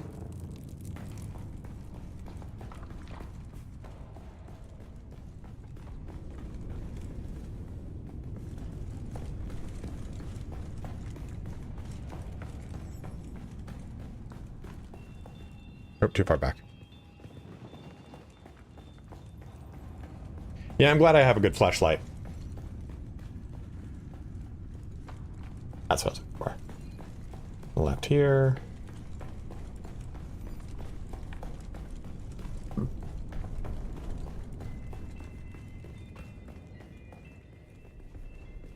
first goal on Arrakis is grassland provinces. We will start with these mutated poverty grasses. When we have moisture locked in grasslands, we'll move on to start upland forests, then a few open bodies of water, small at first, and situated along lines of prevailing winds with wind-trap moisture precipitators spaced in the lines to recapture what the wind steals. We must create a true sirocco, a moist wind, but we will never get away from the necessity for wind traps. This ecological transformation of Arrakis relies upon us controlling 3% of the energy surface. Only 3% to start a self-sustaining system. Learn this lesson well. Our transformation begins in the plantations of the south and proceeds in simple steps. To begin, bind the dunes using grass. Secondly, create deep plantings in the shelter of the downwind face. Finally, introduce burrowing animals to aerate the soil. You will be tested on how well you have learned to recognize the language of the ecological transformation. Remember your lessons, and the door to the future will open.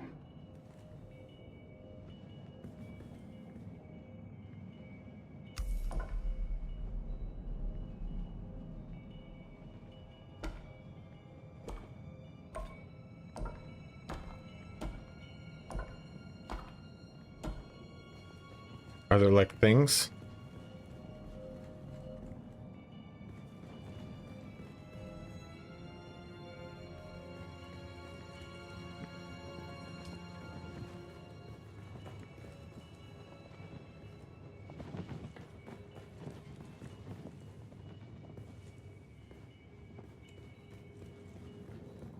Ow, fuck my fucking foot.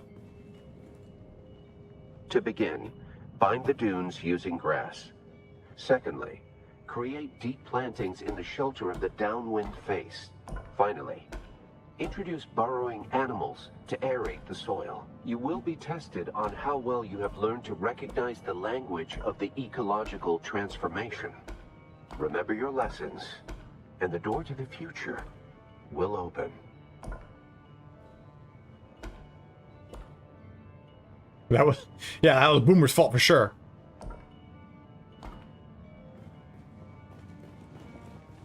Yeah, shelter.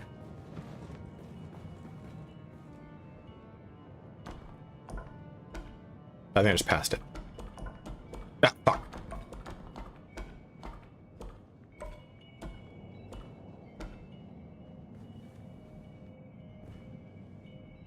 Right? So grass, make a shelter like in the south wind fashion, and then burrowing animals, right? Is that what that is? Oh, I think I've got cavern and not shelter. Mountain, grass. Oh, that's shelter. Okay. That's why.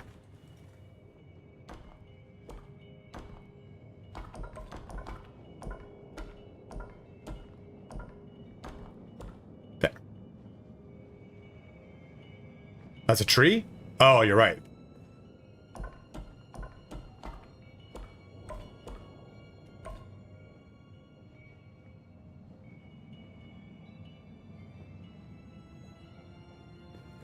Bind the dunes. First lesson, bind the dunes with grass, shelter in the southwind fashion, and then animals that burrow.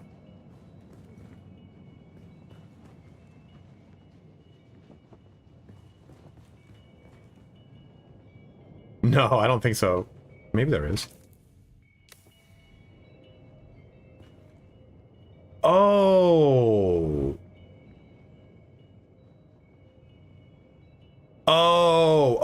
Okay. So first we have to plant grass dunes.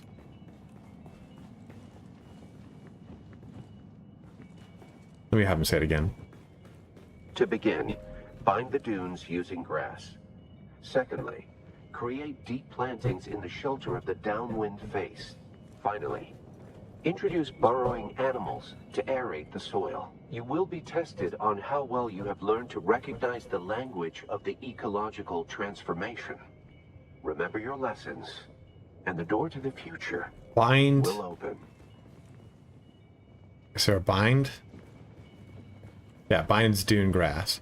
Is there a bind? Okay, Dune. Downwind, we'll need that. Bind. Okay, so that's bind. Got it. Okay, bind. Okay. This is gonna be grass now. Try not to just don't blur out the answer.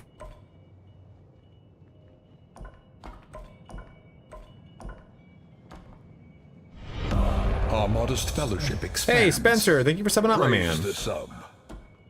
What was Dune? That's Dune. Very good. There we go.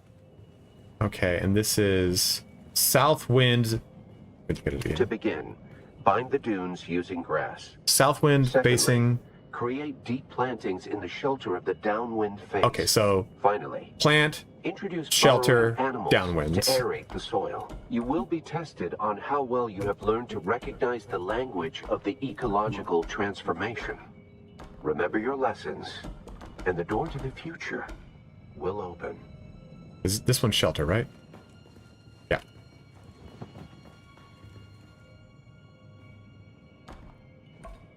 Guys, if you have a Prime sub you've not yet used on me, just like Spencer, use it on me.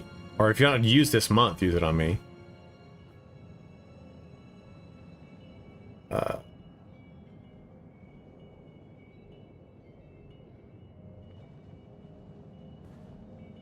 To begin, bind the dunes using grass.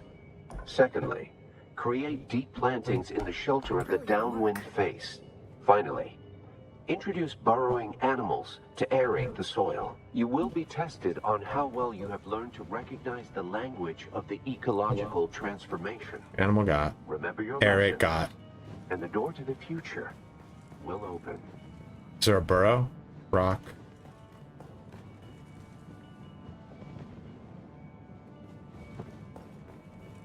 To begin, bind the dunes using grass. Secondly, create deep plantings in the shelter of the downwind face. Finally, introduce burrowing animals to aerate the soil. Oh, is there We'll a be soil? tested on how well you have learned to recognize the language of the ecological transformation. One of these is Remember your aerate. lessons, and the door to the Animal. future. Oh, no, so we want animal, aerate soil. How's Crew Ram Ranch doing? Doing great, man. How are you doing, bro? Are you playing right now?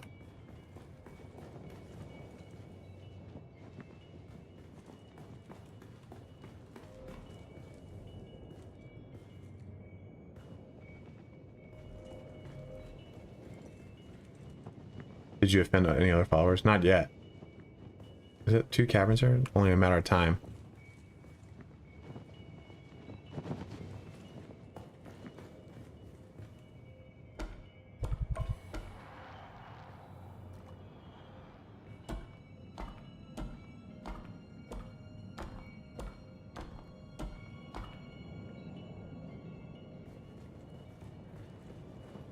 Yeah, just keep trying. Like, if that happens, I have to restart. Sometimes they're... Mosh, what's up, dude? Mosh is also in our Outlands guild. Dude, bind, aerate. What the fuck? Is there nothing for soil? Is it cavern? Planting, grass, moon, mountain, tree, sand, shelter, rock. What am I missing? To begin, bind the dunes using grass. Secondly, create deep plantings in the shelter of the downwind face. Finally, introduce burrowing animals to aerate the soil. You will be tested burrowing on how well animals you have learned soil. to recognize the language Or burrowing of the ecological aerate transformation. animals Remember your lessons, animals aerate soil. and the door to the future. I don't know what this is supposed to be. open. Might be sand, yeah. Congratulations. It was sand. Knowledge of a Fremen pre-adolescent. I just don't think of the word sand and soil as synonymous. Oh, don't mind if I do. Good work. This must be the way.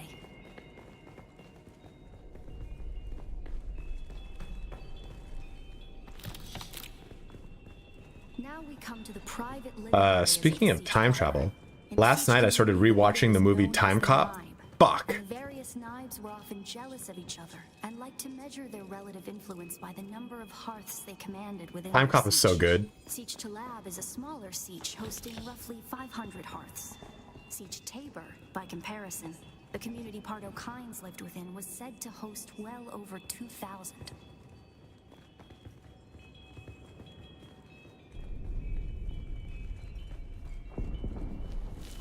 No, that's Jet Li and Jason Statham is that Hard Boiled? Time Cop is the one. Oh, are you thinking of the one where like Jet Li's jumping through time? That's the one. Yeah, that's the one. Time Cop is the one. Time Machine is a really good movie with Guy Pearce. Time Cop is the one where it's 1996. Someone went back in time to steal gold from the Confederacy, and then now it jumps to 2004. Jean-Claude Van Damme is a part of like a time enforcement agency. It's like a time enforcement, whatever the C is. And he goes back in time and like, oh, there's a ripple in time. Someone's trying to influence time. Jump back here. They're going to steal money. Well, he goes back to try to basically stop his wife from getting killed. And his wife is played by Mia Sara. It's the girl from Ferris Bueller's Day Off. I have not watched all of it, but I've seen some continuum. It's on Amazon Prime for free. This must be the Cavern of Council. The 90s Jean-Claude Van Damme are some of my favorites. I tried to talk to Zem about it last night too long, but he was just too cool. He was too cool. I was like, dude, I'm rewatching RoboCop or Time Cop, and it's so good. And he's like, all right. I'm like, cool, Zem. Thanks. Would it be called 2? I think it would be called The One Again. Jean-Claude Van Damme is one of his favorite action stars too.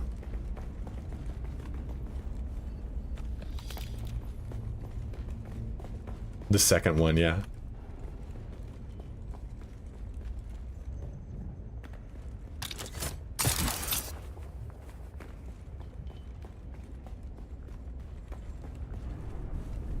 Universal Soldier. I tried watching Universal Soldier. Universal Soldier has, for those that watched Sons of Anarchy, it's the female, she's not DEA, whatever gun rifle association, not gun rifle association, the gun rifle policing thing is. Not DEA, the one that, ATF, yeah. The female ATF agent, she's smoking hot in that movie. Smoking hot. I was like, oh my god. Place all Fremen end up at death, so they may return their water to the tribe. That script upon the platform reads, "The water of the tribe shall reveal the path," and I believe the path in question Eyes are dry. is related to the secret that's brought us both here. Another loyal devotee. You were able to pass their biometric locks without tampering or delay. Whatever lies beyond here, I believe your blood is the key. I also watched Lioness, and if you're a Sons of Anarchy fan like myself, the okay. Oh, so that does it all. Okay. Oh gosh, I probably fucked up the initial setting of this then. The guy who's the sheriff in Sons of Anarchy is in Lioness, and dude, he's just jacked. This is a fucking grizzly bear. Okay, so this will rotate all. This, it just rotates what's attached to it. Okay, so let's set. A new subscriber arrives. It fills you with determination. Hopper, thank you so much for subscribing, my dude. Misa called Jar Jar Binks. I can't even say that. I can't even do a Gollum with Jar Jar because it just sounds like Jar Jar. It's like the same voice, just darker. I don't like it at all. I hate you for doing that to me, Night Poker.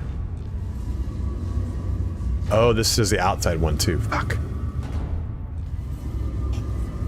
So that needs to go there. So let me see what we can do.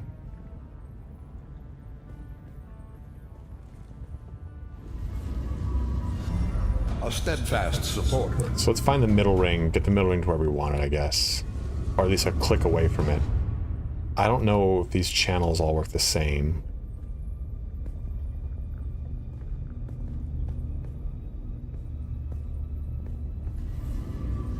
The outer ring can move independent, okay. Hype train incoming. Jabber John just subbed up with Prime as well. Thank you, dude. Praise the sub. Well, you can't do that because that's going to move them both. See? You have to do it. Drops I think are 2 hours long.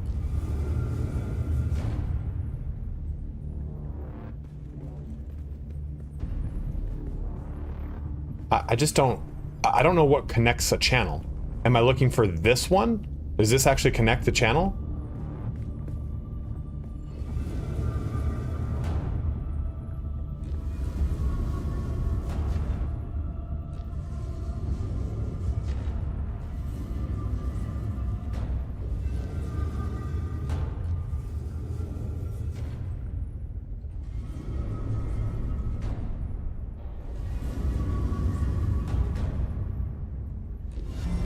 An earnest disciple.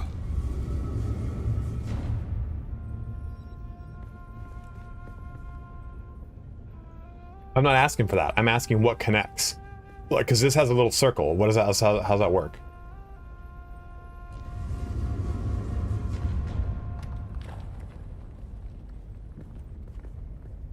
So that will, if this was the intake, this would actually connect, is what I'm asking.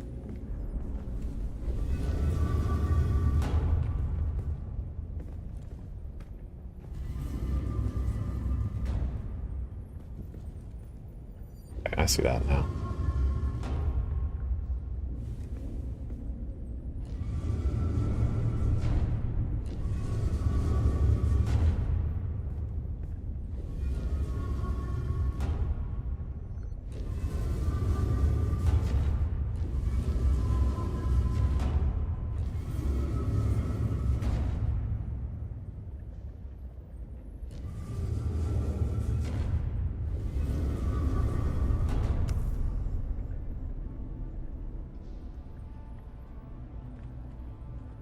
Alright, that's weird.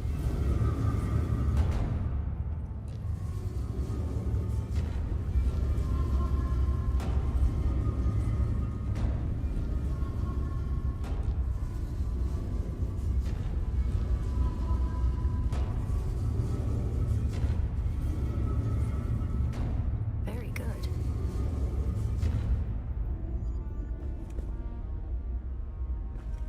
I am facing it.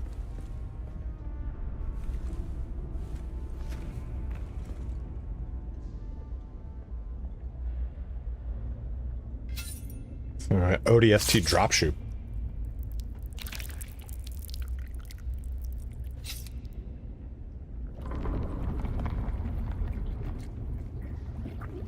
I mean, it wasn't that much blood. Come on, I'd be fainting.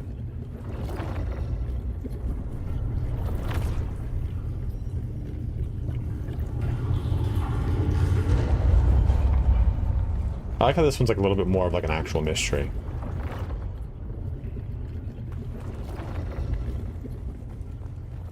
It's less of like, just follow this thing on a linear path.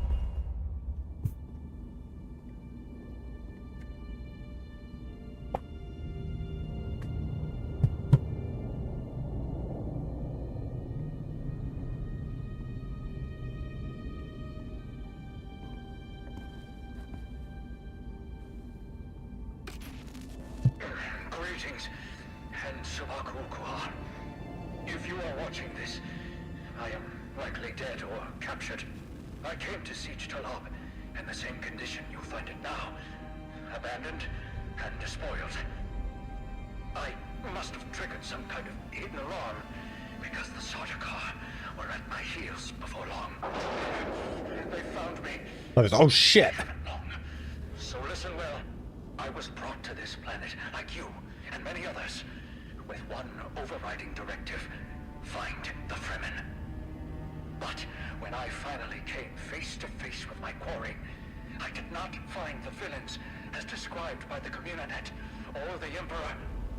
Instead, I found A noble people, being drawn into a conspiracy not of their making. A conspiracy extending from the very heart of the Imperium to the dark corridors of... I have to go. They don't know where I am right now, but I can't risk them finding what I leave for you. I wish there was more time. I have much to tell you, but your mere presence in this secret chamber indicates that the ones who sent us will not stop until they achieve their aims. I have hidden the details of my journey on a mimetic film locked within the safe on the wall. As with the security door and the death still, our blood is the key. And now, I lead the Sardaukar as far from here as I may. Ma salam.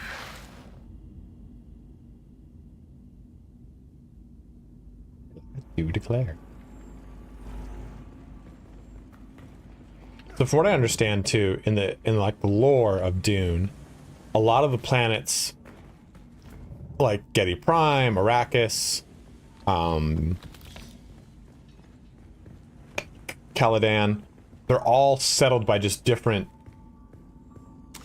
sects of humanity, just different colonies that then diverge from Holy Terra, quote unquote.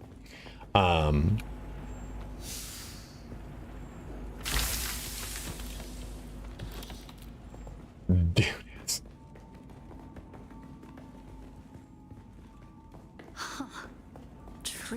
Tricky Fremen. I believe more than half the technology in this room violates the first 11 Butlerian prescriptions. Probably more. Thou shalt not make a machine in the likeness of a human mind. And while the Fremen I didn't. I heard Dune Prophecy is really good. Is it worth watching, Elrath? Far exceeds their reach.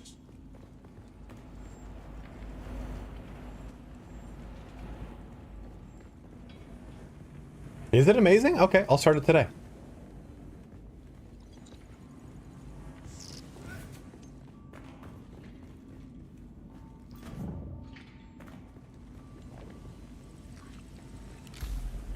Who are you, really?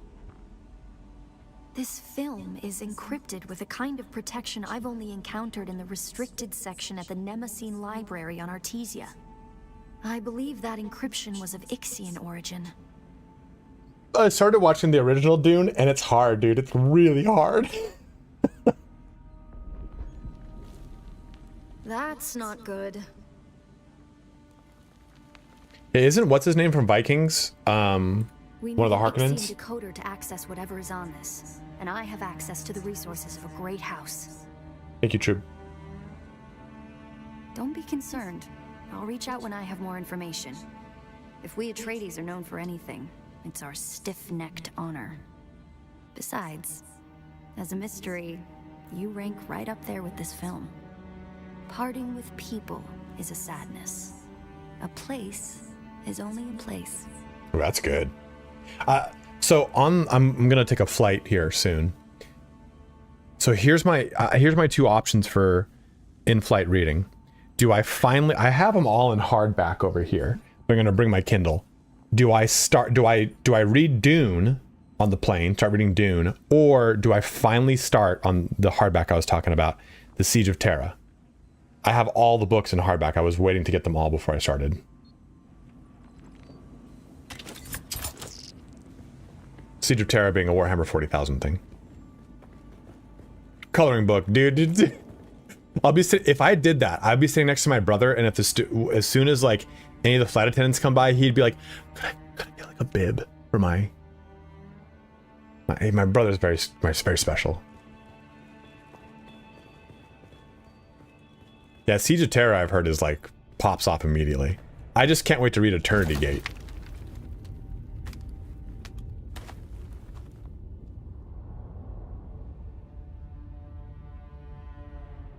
Both for sure, but I'm talking about like which one do I start in on first? I guess maybe I do Dune because it's kind of like a one-off. Yeah, I mean Terra's kind of had what, like almost 20 years of world building. Doesn't need to do much. Try to draw them off. I'll make contact when I have the film decrypted. Infidels! The lightning worm cannot be deceived. You will pay for your desecration in blood. Dude, I love this music. After them. Do not let them escape.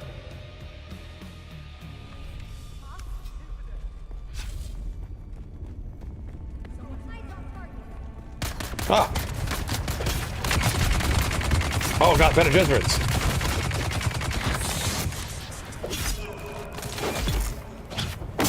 Oh!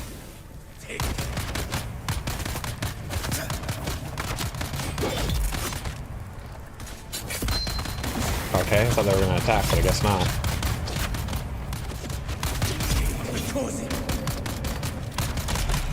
Oh god, I don't have my other gun.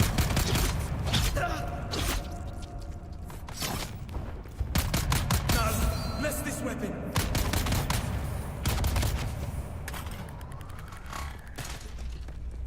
Hostile.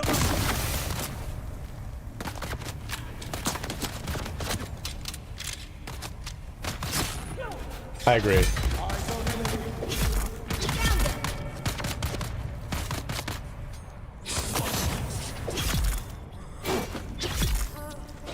I mean, you can also use the Shiga wire. Is it Shiaga or Shiga? Yeah, I just don't know why you wouldn't. Even in combat, it's so great, just to kind of immediately disable someone like that.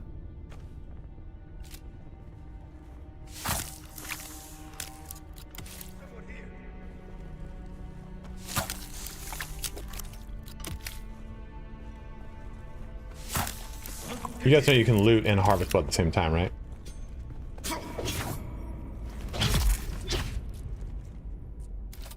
So I press it and hold down E. Saves you a little bit of time.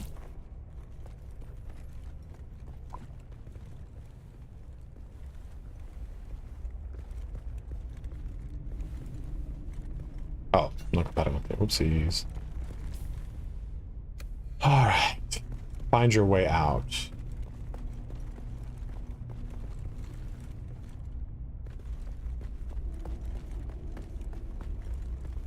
Yeah, I think okay, so the Shiag or Shiaga wire being its own thing doesn't really make a ton of sense, because it's just like, when are you not going to take it?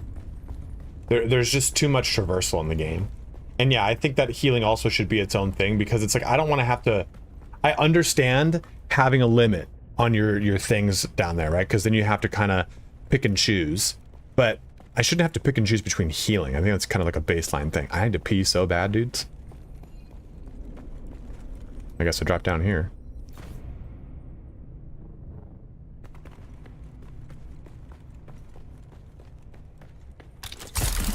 Like, what am I not going to want to traverse up the Z-axis like that?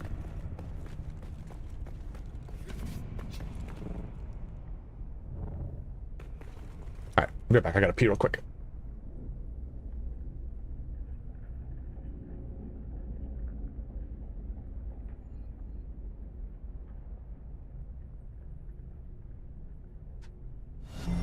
A steadfast supporter.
Well, I think another big thing we need is like skill hot swap.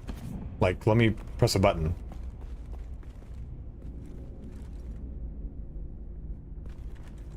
Okay, it's maybe not that.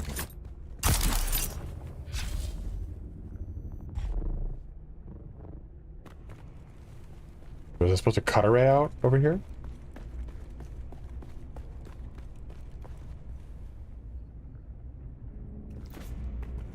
Well, Sparky, welcome aboard, man.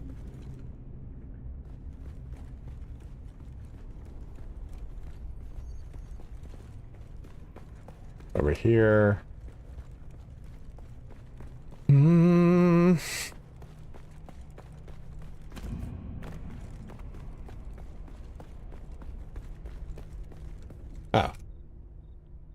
That was like anticlimactic.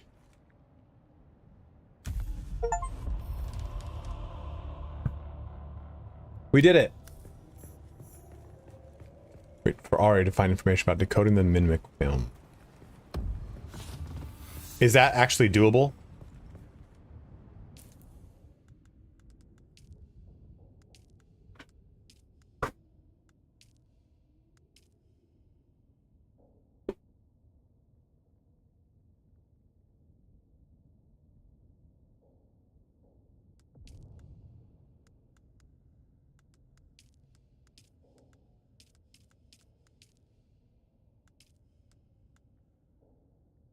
Iodine pill.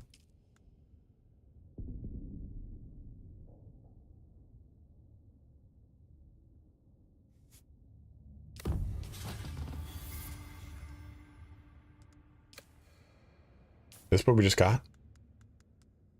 Ari's pistol? Oh, fuck that.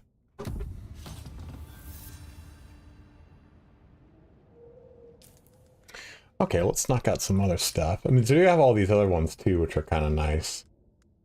Let's have to bring the Mark IV. Oh shit, I gotta finish that.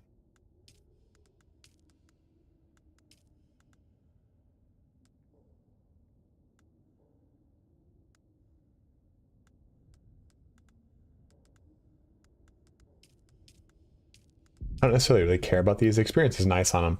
I want anything that gives me cosmetics.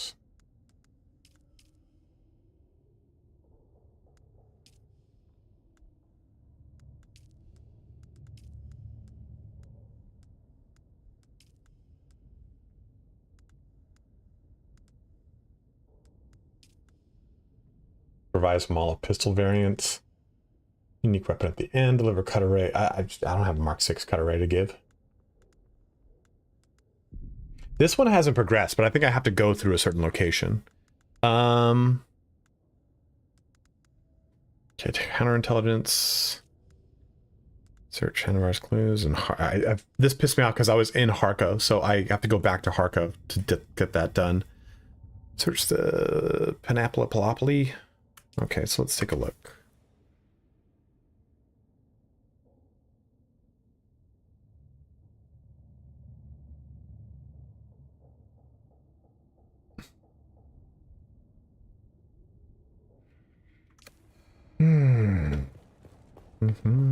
Let's go drop this stuff off real quick. Oh, is this exit up on my base? My base is over there. No, my base is over there.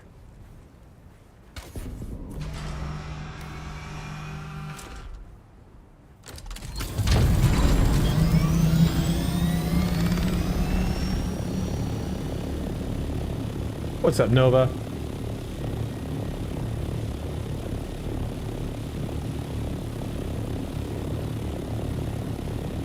Someone asked how to make a helipad. Something probably similar to this. I like the open bay look of a helipad. Rather than just like all walls. Let me in, dude. Let me in, man.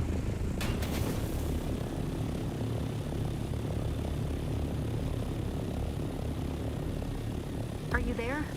There we go. I've been trying to reach you for a while. I haven't managed to find an AC decoder for the mimic film anywhere. And that is unusual, given the resources I have access to. It's as if they've been deliberately removed from the face of Arrakis. I'll keep looking, but I wanted to let you know. Keep your eyes Do I have to open. research it? Maybe one of the towns has a black market trader who kept one in stock. I do. I'll be in contact.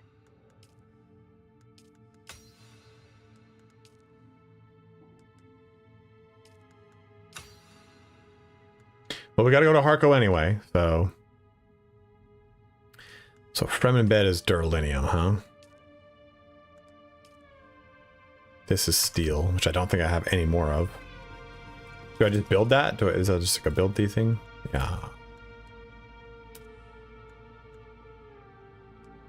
I do not have any steel to make this, though.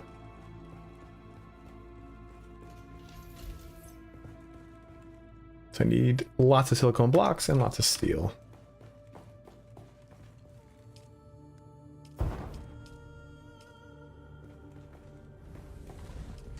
A new subscriber arrives. It fills you with determination. Who wants to answer Sparky Finn's question about the deep desert? Harsh times! Thank you for giving out a community sub, bro. Especially in these harsh times, my man.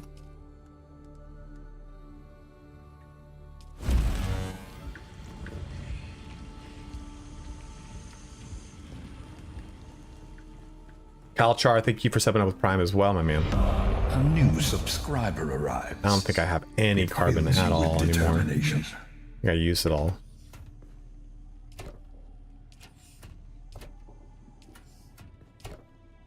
We did a spice run last night that I was asleep for, unfortunately.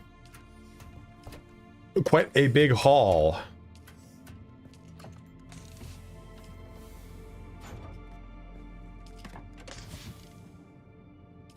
Of course, man. Thank you for watching.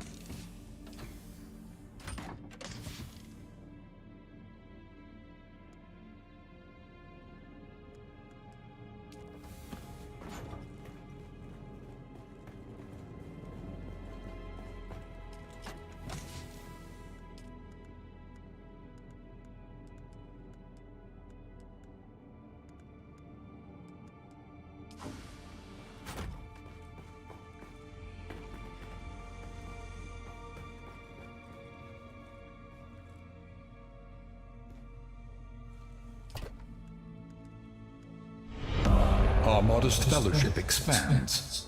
Praise the sub. Highborn Jace also. Thank you so much, bro. You kingly gentleman.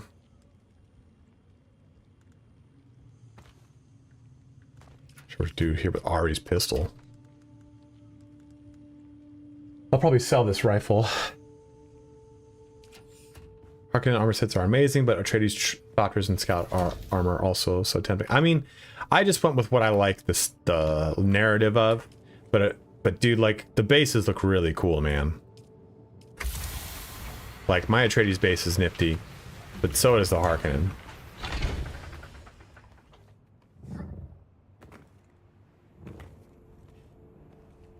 You can see a or Mortis's Harko base down here. Really cool looking. You go into Arakeen, Jay, it's 80,000 for it. So what you're saying is I should go get the resources to make steel, is what it sounds like. What is this? This is... I need 60 steel. Let's just say 60 and not 8. So...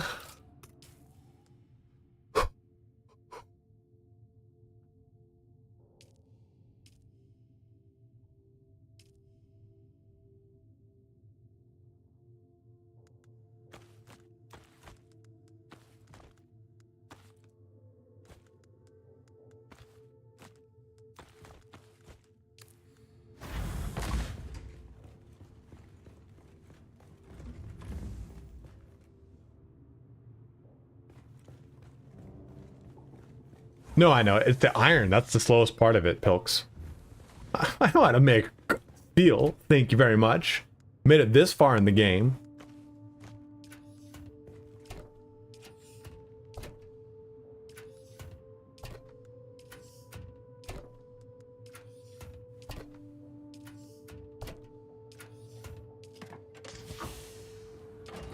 You haven't built your vehicle yet? Stop fucking around in South Basin. Get out of there. No, the steel's so far away, or the iron's too far away to just use that. Are you kidding me? Where the fuck is my ornithopter storage? Oh god, dude, so many. This has been the worst part about like this move.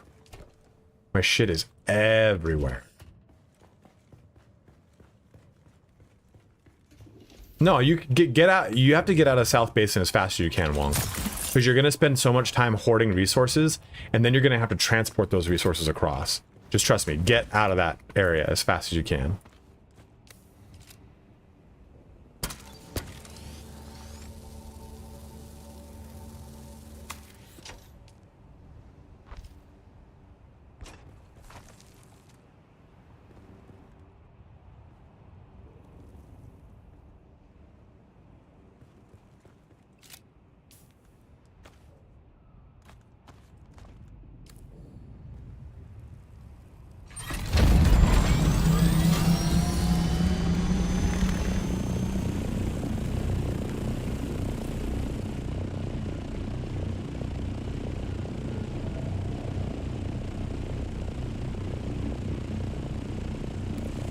Yeah, I love mining in the buggy. I just don't want to go get... I don't want to go get, iron with the buggy right now, because it's going to be a pain in the ass. I would do all the early quests, because there's a trooper quest out there, there's a planetologist quest out there, but... just kind of line them up and knock them out.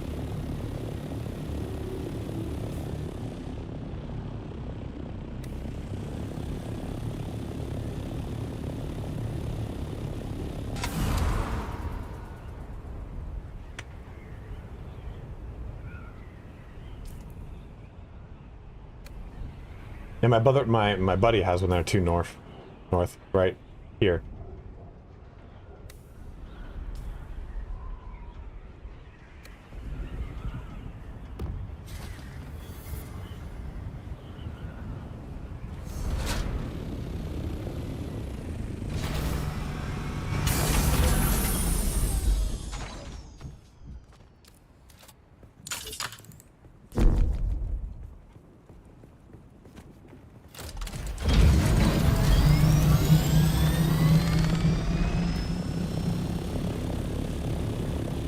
$72 meters more, man. Like, that's like... Is that in the west? No, that's in the eastern. How the hell can you go in the western shield while it's 72 meters up?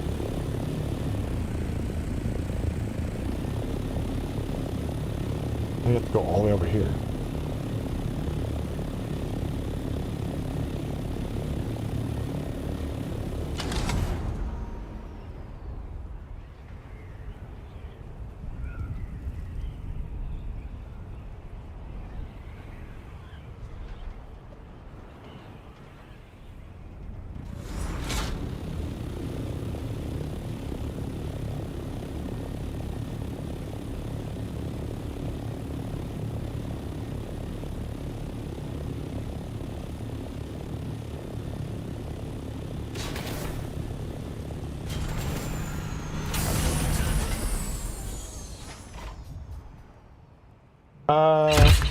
Hopefully a long time.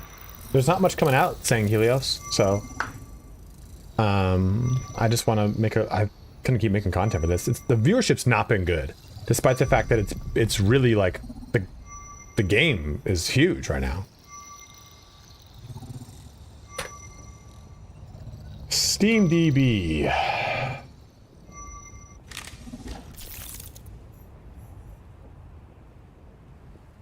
Did it drop off? Yeah, Dune Awakening is number 4 game played. I think it's just the competition's super high. It's one of the only games that's been really consistently growing, but it's at about 159 viewers today, players.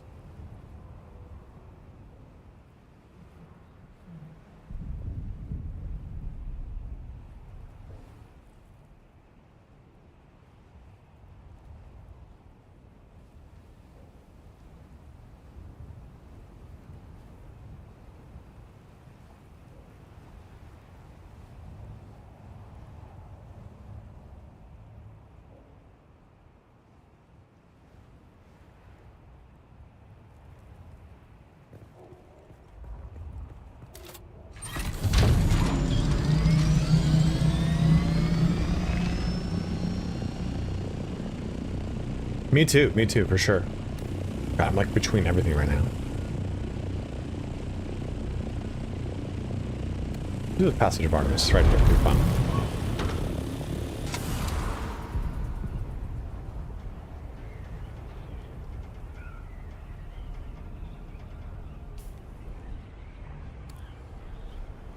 That little Atreides basin, alright. That's really cool, I like how he did that. Is that not a player base? It's not a player base, I'm stupid. That's actually where I gotta go. Okay.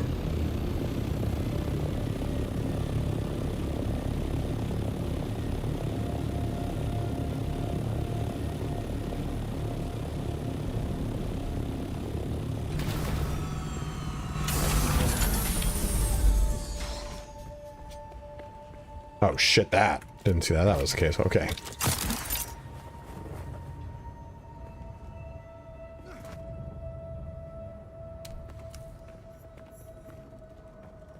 It takes 4 wings, Frank. Yeah, the markers can be a little hectic. I'd say make your own markers. That kind of gives you a little bit more clarity, Wong. Don't dread the move. The move is only like, it's just the inertia to start. Once you start the move, you get done way faster than you think you will. You're like, oh, I'm done? Like, I got my move out of the way so quick.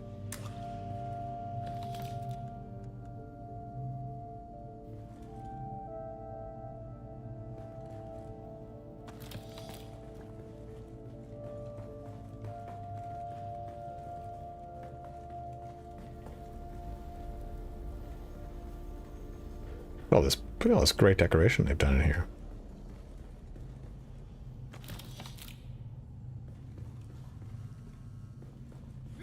This is a cool little concept. Floating room. A loft. Yeah, absolutely, Sing. Comes out next week and we're definitely going to do it.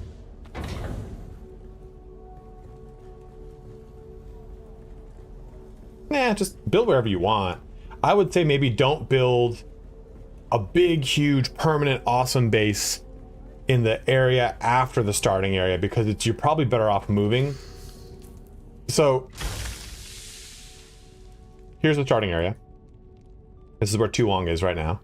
The next place you come is right here and right here. These are, well, these 3 are kind of the next 3 areas. If you were to build a permanent base, anything north of this quicksand and west, so over here is pretty good. Over here is pretty good. Because everything that you need as far as like, this is my friend's base, everything you need from the game forward is to the west of that point. All in this region.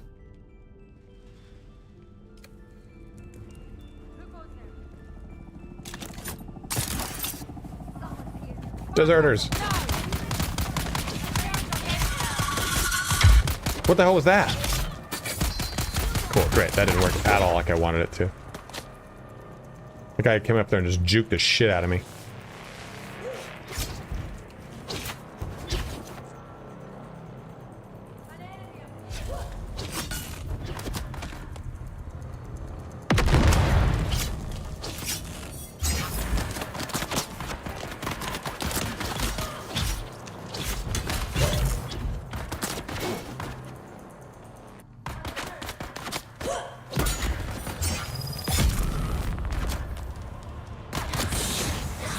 Stop that. I hate... Sometimes targeting the voice stuff is really fucking tricky.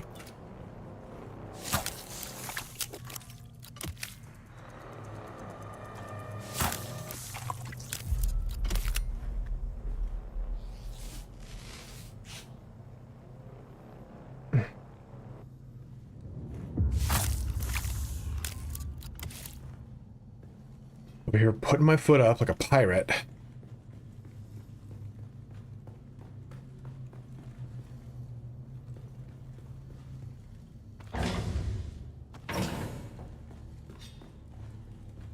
Well, that's kind of a cool idea.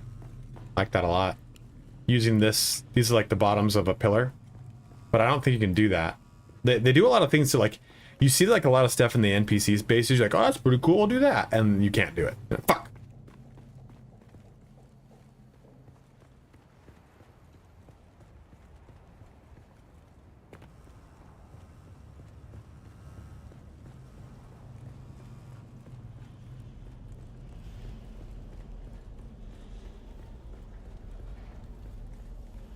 Oh, that's a pretty cool idea. But I don't, can you, I don't think we have these without, you can't do this. Like, these are the pillars.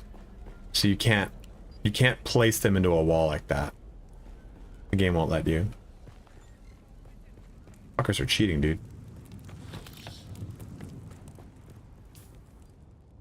Into the Passage of Artemis. Okay. Came through here. No.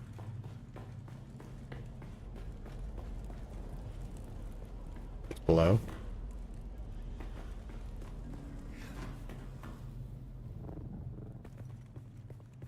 I don't know. Not really put much stock into the like game of the year type of thing.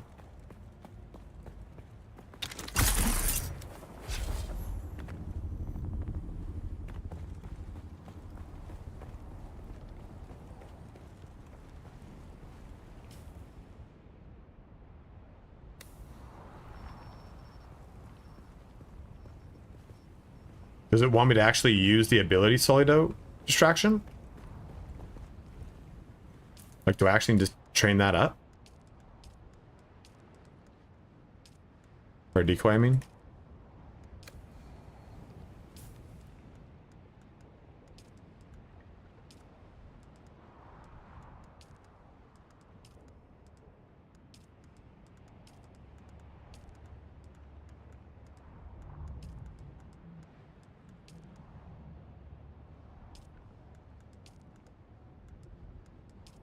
I think it really does. Kind of cool.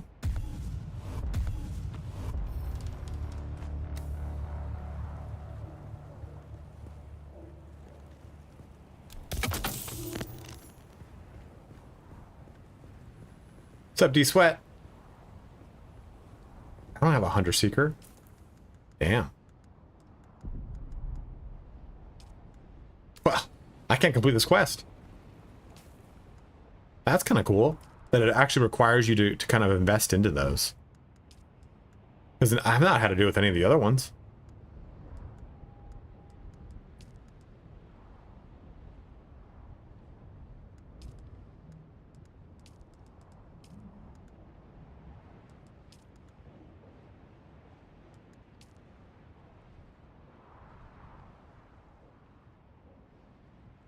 My respec is not on cooldown, but I don't want to respec right now.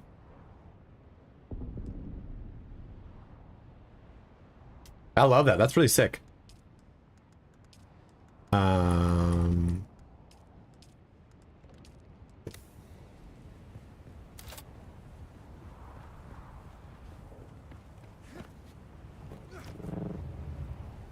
The cool Atreides base, though.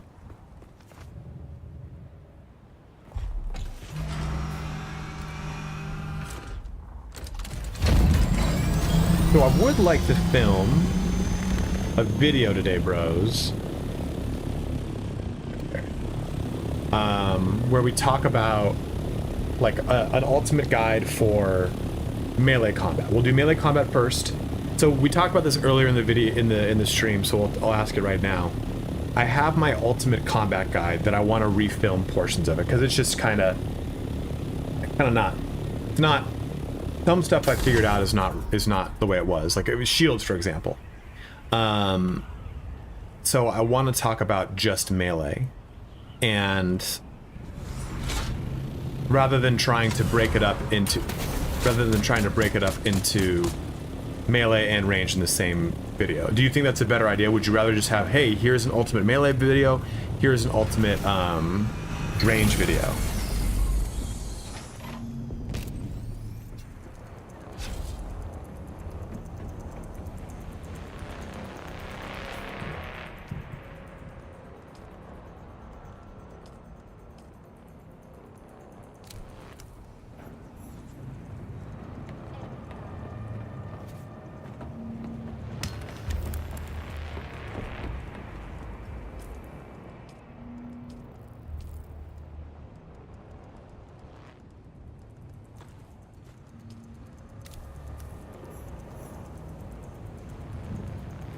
Double pistol combat video, so 2 separate ones. You guys like that more?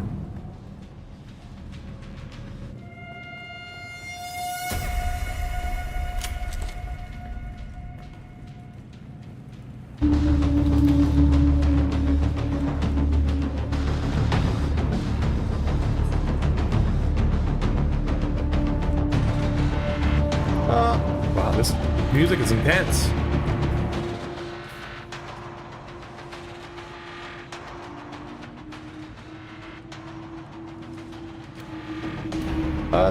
There is. I can definitely talk about things.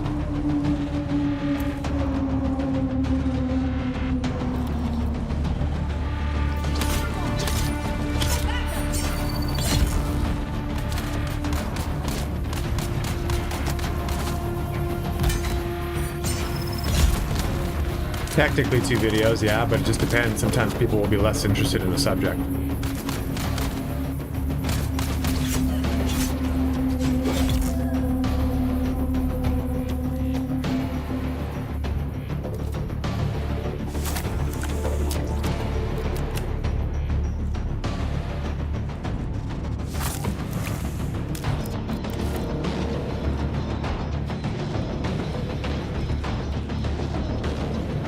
Music is fucking bumping.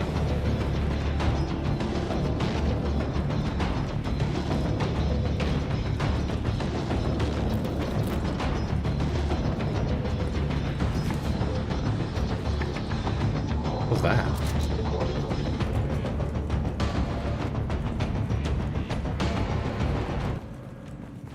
Okay.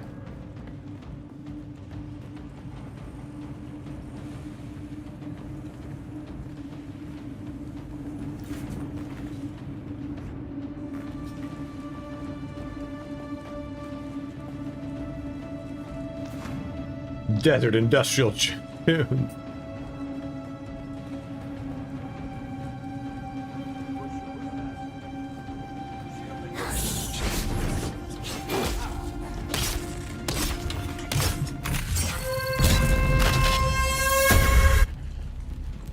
Again with it. Damn it. Nothing good there.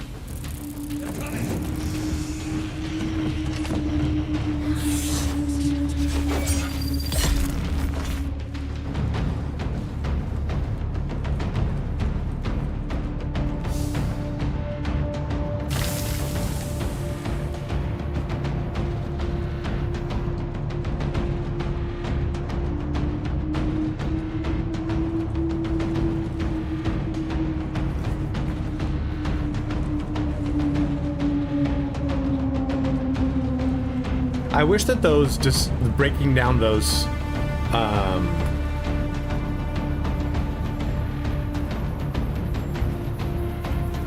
breaking down, what is this one? Was Shadrath, I got it right here.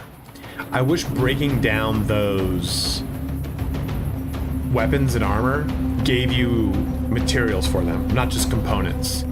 Like, yeah, this is a great way to just kind of get like leftover. Where's the fuck's the cargo bay? Leftover, just some extra steel.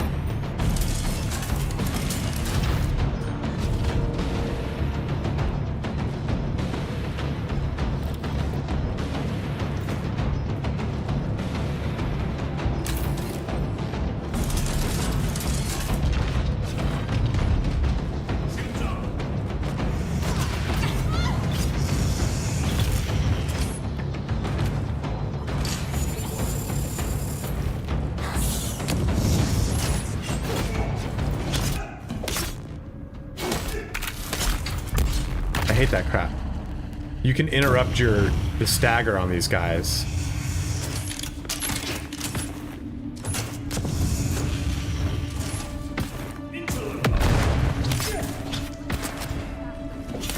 Oh, great, cool. So there's some things that like for melee I don't think people get. So like, okay, this will hopefully be a good example. So you can't interrupt that, right? If you're not using a dirk or short blade. Okay, that music needs to fucking chill. And you can do a 3-round attack, 1, 2, 3, and it will stagger someone, but if you go to hit for the 4th time, it interrupts their stagger. So they're no longer stagger, so you can't slow blade into it. Dude, okay, this fucking...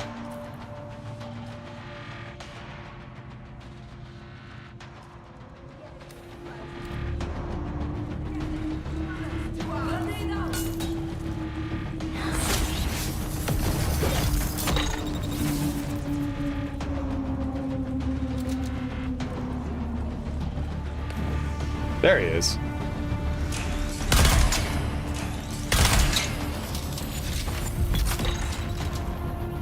Oh no!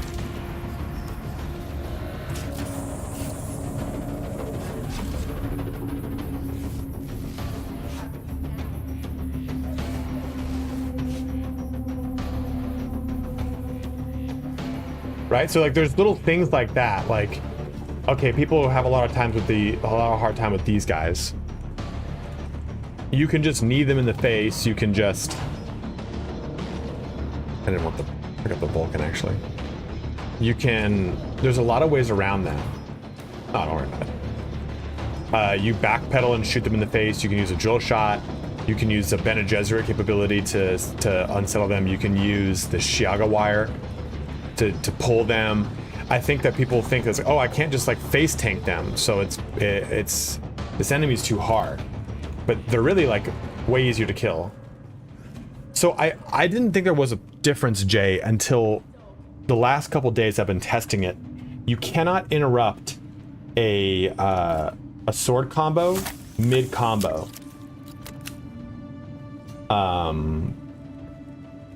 Yeah, I agree with you, Sasaki. With long blades, but with the short blades you can. Let me show you. So up ahead we have a situation where there's lots of enemies. They're about to go around the corner and get into some combat, so let's actually talk about it. Is really what I look at it as, it's a way to get out of jail free. Like, oh man, I'm really in a bad bind. Oh, mid combo, it's a little stamina. Yeah, it's gonna hit into your stamina. That's fine. But you can also mid combo. It's a little bit trickier. You can initiate a parry. It's harder than the first swing, but let her go through. Still missed it. It's way harder. It's way harder on after the first one. The first one's very easy to parry, but you don't need to always dodge after the first hit. You can pretty easily just get that parry in. Well, I say easy as I just, there we go. Then you just jump in there for that. So that's kind of so I think only short blades can do that. I've not been able to do it with a long blade.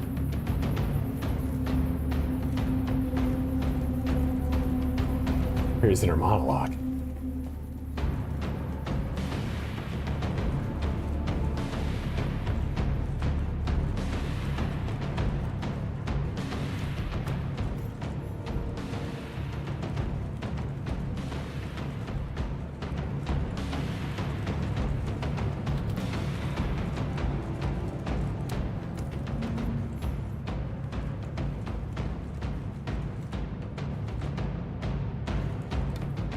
Get an AoE parry so that can parry from behind, you're saying?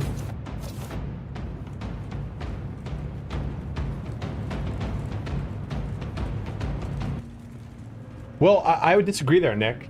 Because the rapier is better for single. And the sword is better for multiple. And I think it really has to do with like the range of that too. Because the rapier is contact issuer. We can do some testing though.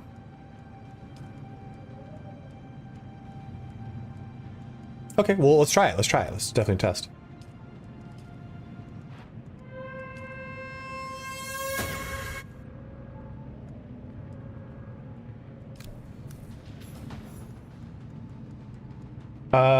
No, actually, I find that the weapon's durability doesn't really go down that much. Just getting to pick up the trail. A new subscriber arrives. Dr. Reaper giving out 2 subs. Thank you, brother. A new subscriber arrives. It fills you with determination.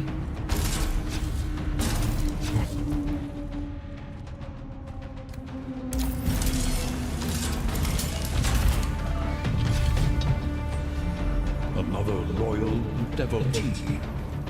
Jace Slayer? Like Jason's?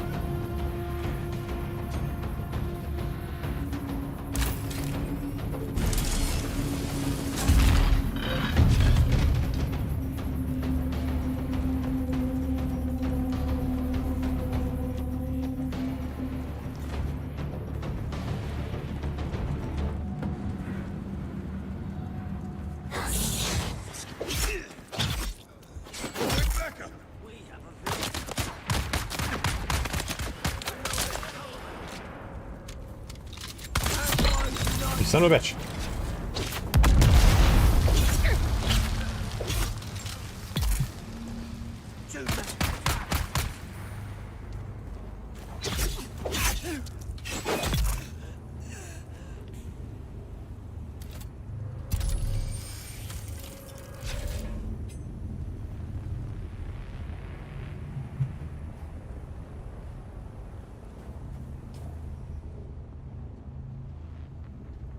Oh, the asset's right by my base. Okay. Get the hell out of here.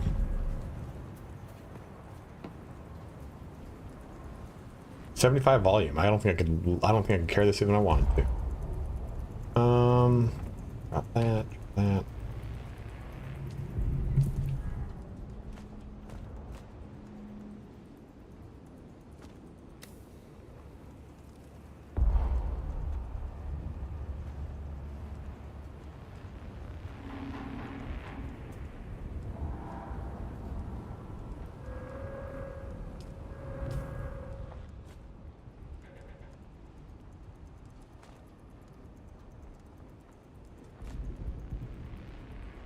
Literally like one away.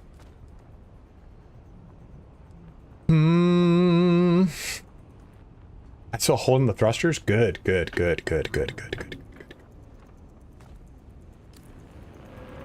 don't really need this corpse. I can go get one anywhere, really, so what am I even bothering for?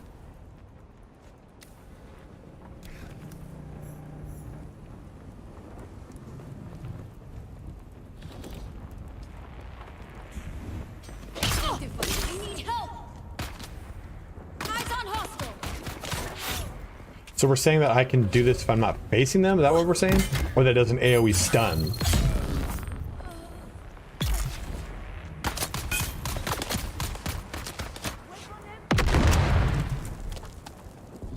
So we'll go load up some weapons and try some stuff.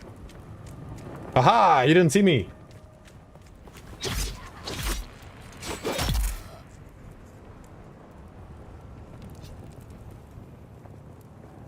So it does a cone, not an AoE then. Right? You can get industrial pumps. I don't know. Industrial pumps I've just kind of been finding. Our modest fellowship expands. Harsh Times just gifted another one. Thank you so much, man. That's another sub. You are too kind.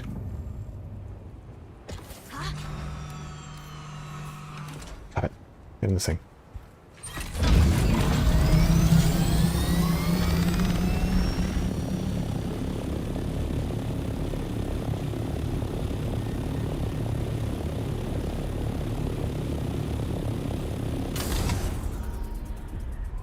Bottom of Godzilla Mountain, I think.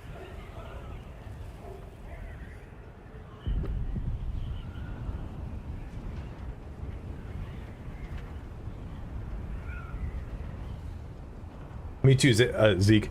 Every time, dude. I'm always like, escape. Oh, fuck.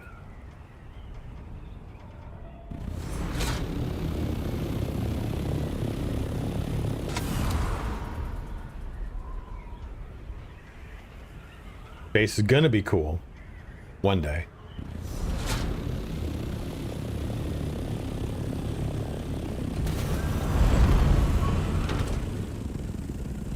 Could extend this out longer. It'd be kind of cool.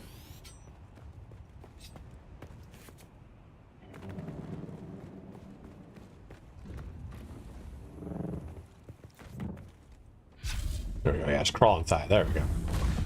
Yeah, no one will see me coming.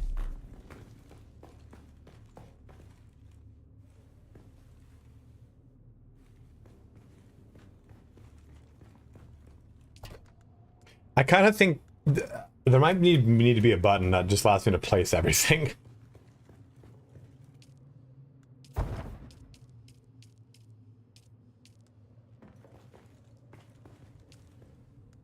Or holding this down places it all.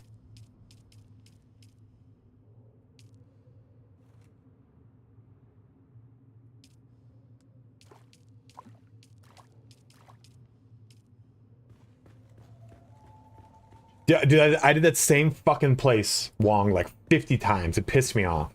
By the time I got it done, I was like, fine. Yeah, they're just, I think there needs to be just a little bit easier way to manage your base when it comes to dropping off materials, because that gets kind of frustrating. Okay, deposit that, deposit this, deposit that. Do this there. And where is, this is here. Let's make both of the other blades. Unfortunately, it'll cost me resources that I don't want to spend.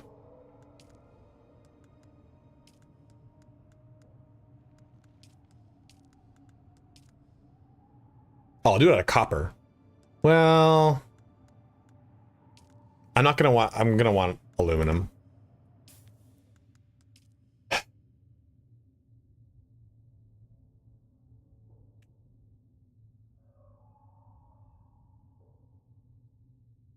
Go ahead, an important point about this holding button thing.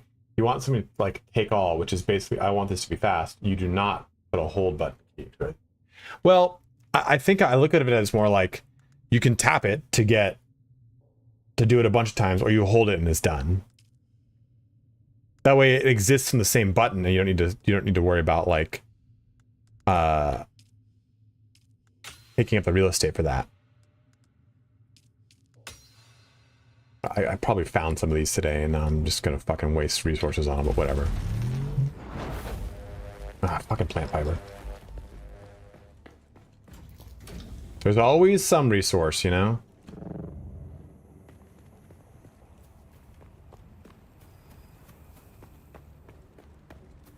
Yep, right there.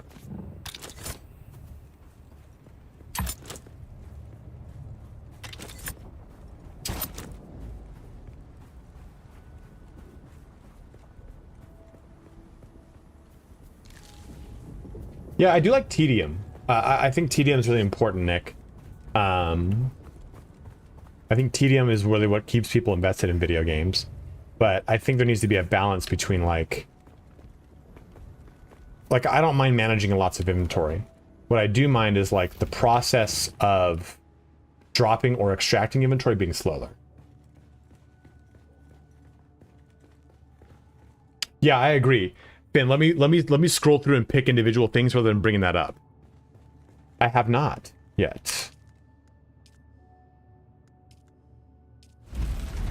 Okay, so we will now have all 4 of the combat weapons in the variety of aluminum. So let's go. We need to find multiple units to attack and test.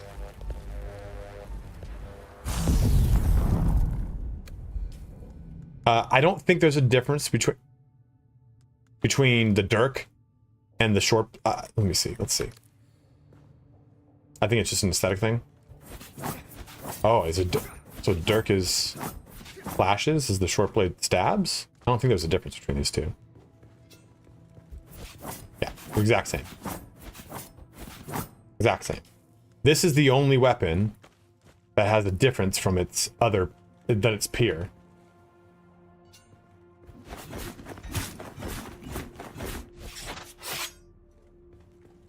Absolutely, Coffee. Thanks for jumping in, my man. Dirk drains blood. That's not. Dirk only drains blood if you have that specific one.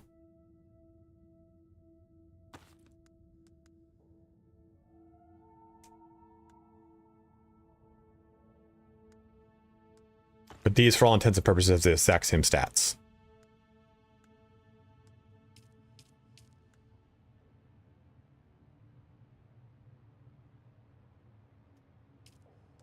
Yeah, the specific. Fuck you.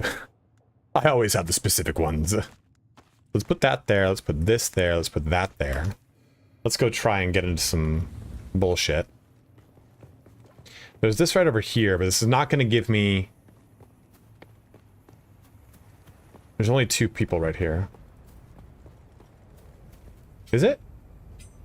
That is a term. What do you mean? I'm gonna step backwards.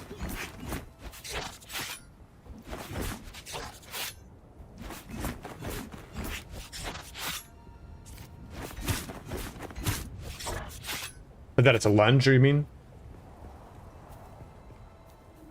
It's not called a glissade. There's a term for that.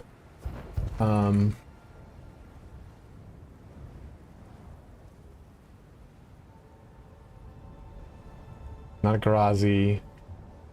Terms of basic theory. Hold the sword, stance, guards, prima, secunda, gathering step, passing step. It's not a lunge that I'm thinking of, but a specific type of lunge. Capo Ferro might be it. So there's a specific type of lunge that you would do with a rapier, where you supinate your grip and you take a step, then another step is the lunge, and the step is a feint to a high or a low, a 6 or a 3, and then you follow through with the lunge.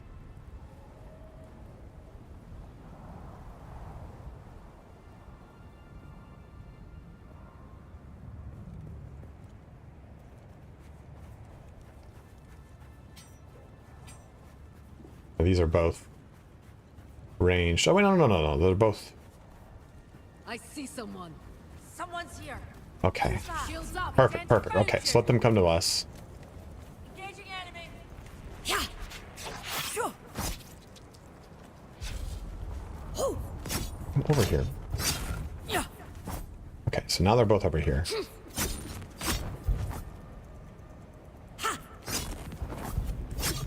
I want them to get closer before I try this, okay? So that does that. Shields on. Okay.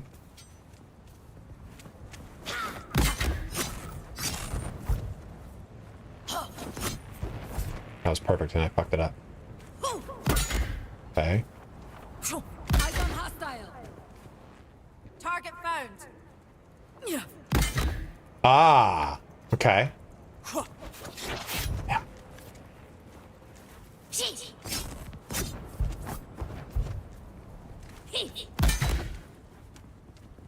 They're here. Come over here, please.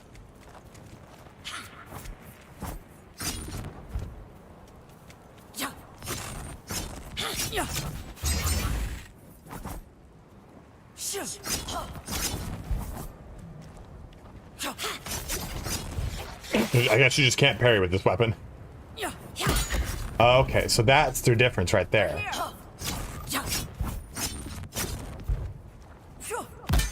Yeah, okay. And it's a pretty strict cone. Yeah.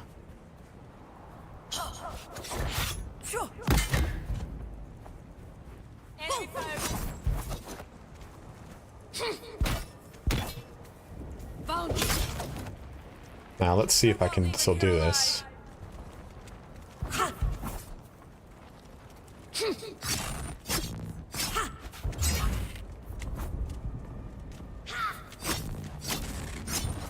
Not being able to parry those mid-swing. I'm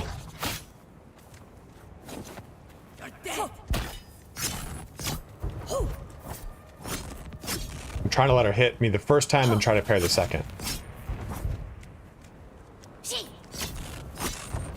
I'll try with the Dirk. In that video I used a Dirk.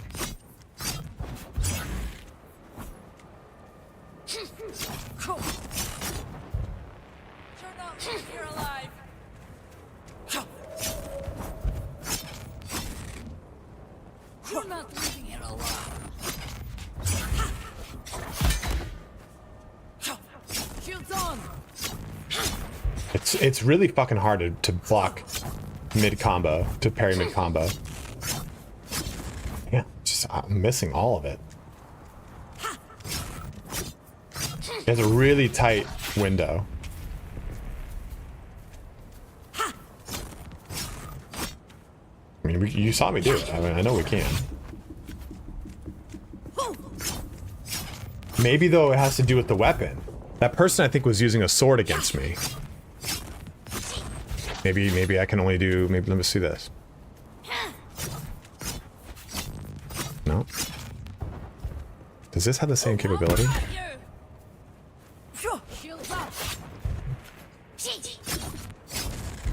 Damn it.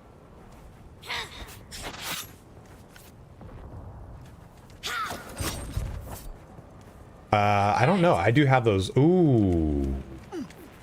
I don't have that one active. Let me see.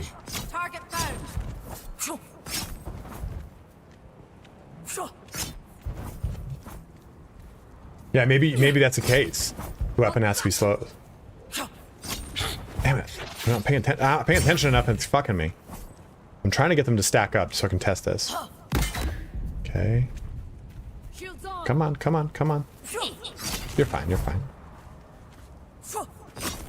Dude. No. So it's just the sword, directly the sword, not even long blades as a whole. But I mean, it could be user error right now, man. Hell, I'll be over soon.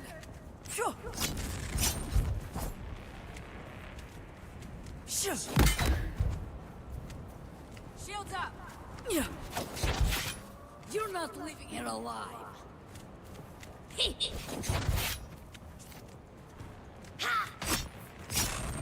not leaving here alive. Oh fuck! This is it, and I fucked it up. Yeah, I don't think. Eyes on enemy. Hush! It'll be over soon. I don't think. Damn it. They have to be pretty stacked up too to get the AOE thing too. Yeah, there. Well, actually, that wasn't stacked up. I think it's only with the sword. Yeah, it's definitely only with sword. They would have gotten both staggered right there. Yeah, for sure, only sword. So only sword does an AOE stagger. Let me try this. Let's switch out the technique for the poise technique to see if that changes anything. Oh! I used my ability. Yeah. You won't be able to come in my base. It's a super secret place. As they probably get in my base right now because I'm keeping the door open.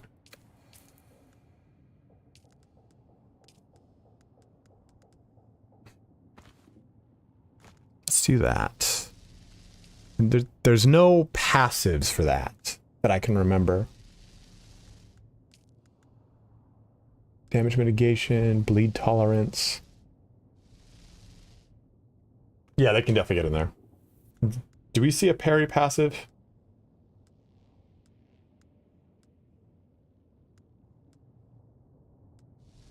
Reduce poise damage.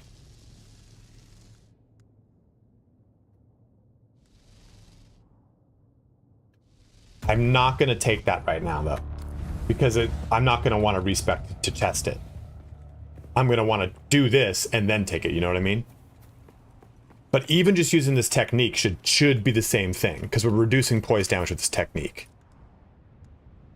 Reduces poise damage by 10%. Of course, I don't have fucking skill points to test what we'd like to even upgrade this more. So now that we have that active,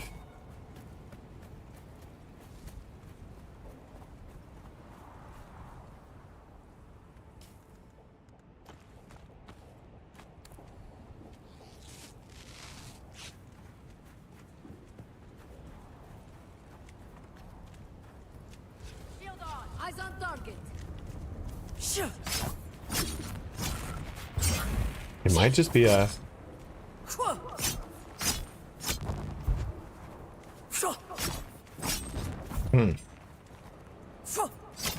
Dead. Shields up. They're here. I think another thing to test is what kind of poise damage difference is there.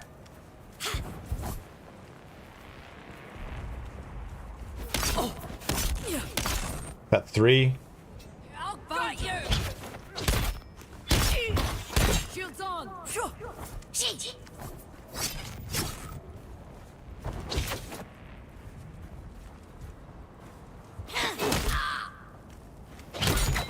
Wow.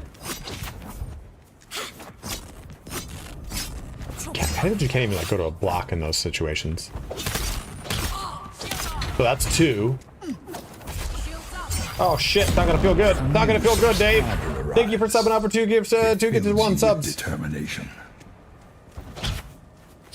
1, 2. That knocks him out. Okay, now would be a death. Praise the sun. Versus, let's check rapier. 1, 2. 1.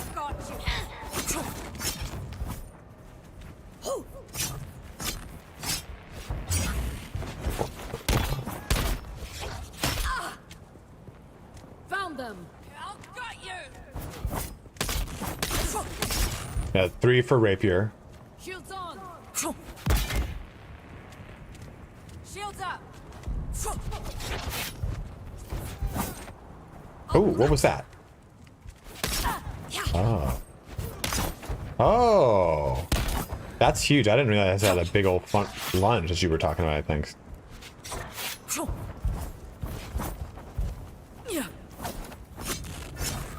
Did Dirk do that? Yeah. Dead. Enemy found. Okay.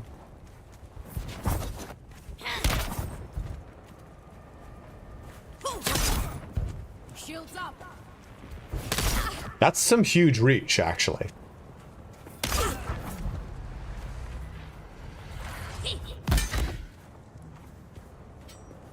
Let's try again with this. Yeah, maybe it's relative to the weapon that they're swinging at you. Let's take a look at the tape. Look at the tape, guys. We'll check the tape again. Because I think that was against a sword.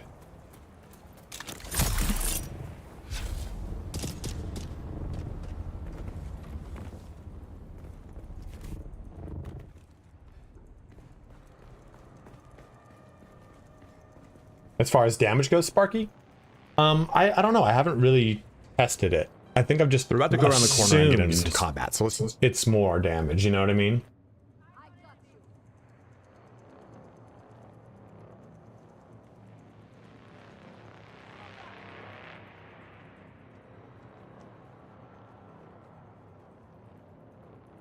So he's using a sword. Yeah. So with the sword, you can absolutely parry. So that's your benefit for short blade, right? Short blade does, let's write this down.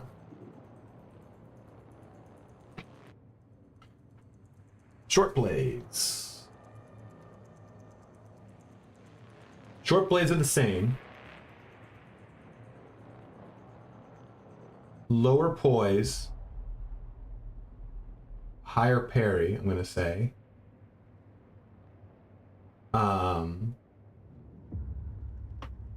I think they also have a faster slow blade technique.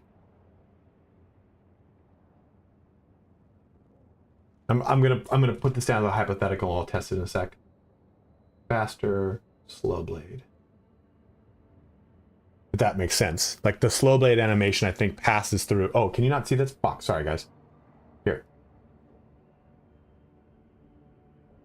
This is what I was looking at.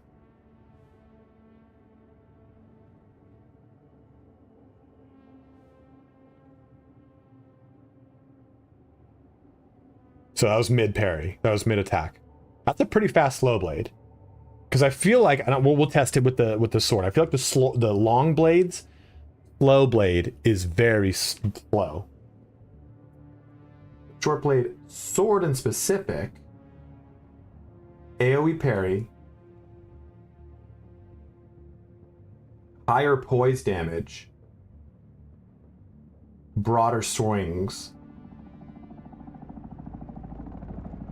Rapier,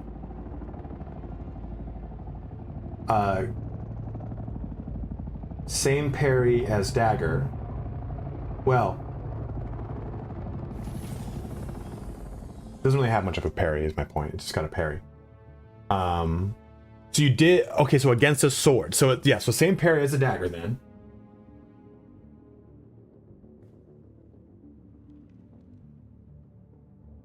And I think it does come down to the weapon speed, Ada. So let's look at this. Speed is 139, 139, 105, 139. So yeah, I think that this can parry, because it's down to attack speed that determines your parry capability, is what it looks like. So you get the benefit of ranged. Yeah, I feel like with sword, I like never can get the slow blade off as succinctly as I can with daggers.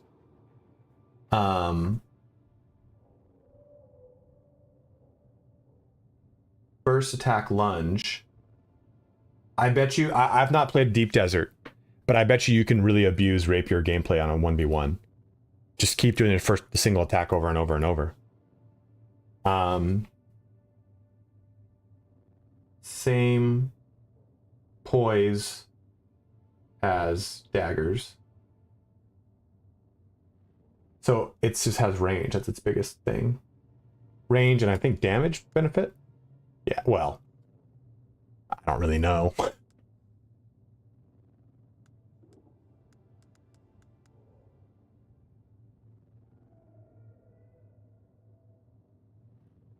He's just orny combat right now. Yeah, they're trying to curtail that, so that'll be fun to see. So that's the breakdown so far, I think. And let's go test this really quick for the slow blade.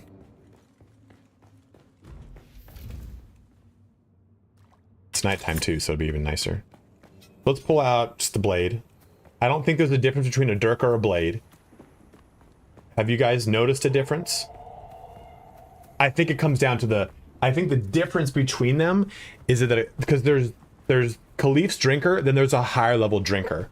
So I think it just comes down to the visual aesthetic and the research capabilities of it. Swords always seem to have elemental effects. Shivs seem to have poison or dots, some sort of damage over time effect. And, well, I don't know, the rapier also had that too. Okay, so let's see. I'm trying not to kill them. Don't do it, don't shoot. Don't shoot, I'm a friend. 1, 2, okay, that was definitely gonna hit. Oh, oops. That looks about the same. Do we agree that that looks pretty much the same right there? I don't think one looks any faster than the other.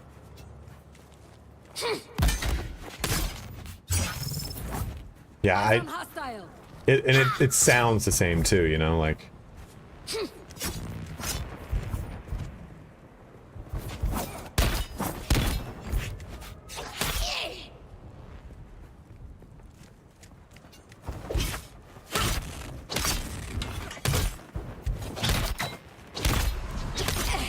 A lot of more horizontal swings there.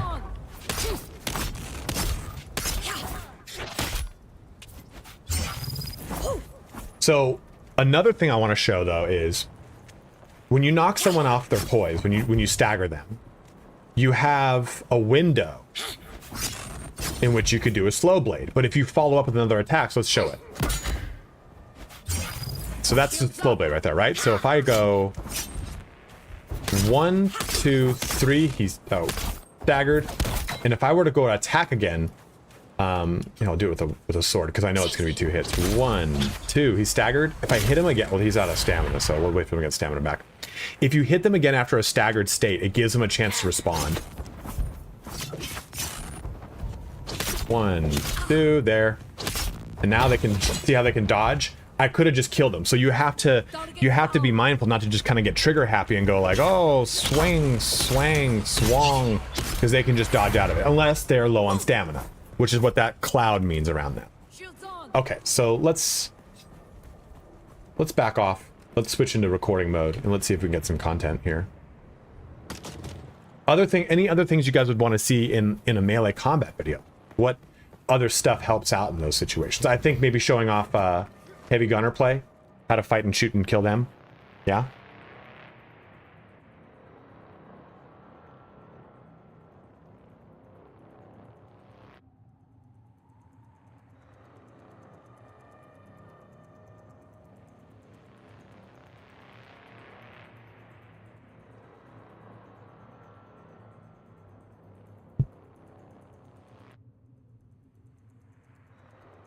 I think, yeah, we'll have a section on abilities.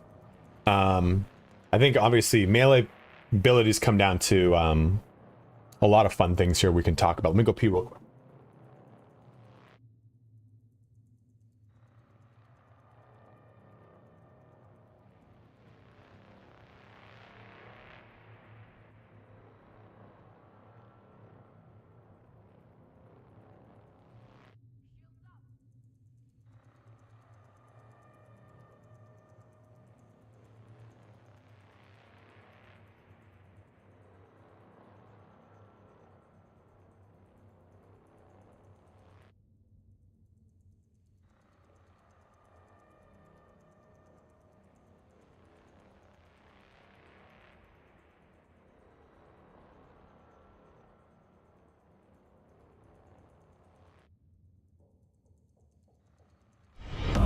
A new subscriber arrives. It fills you with determination.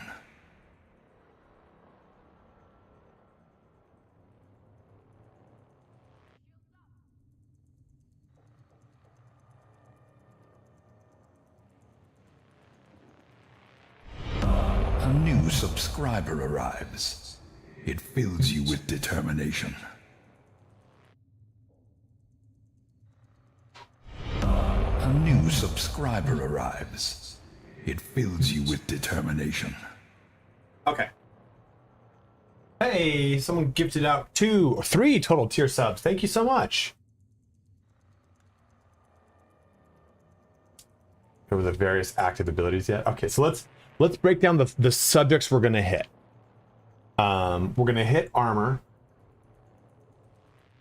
We're gonna hit weapons, like what weapons to use in melee, and like how they break down. Combat, we'll just call it combat to talk about like combos and whatnot, and how to deal with and how to fight and how to deal with like poise and recognizing poise, recognizing stamina. We'll talk about abilities, and inclusive of that is passives and techniques.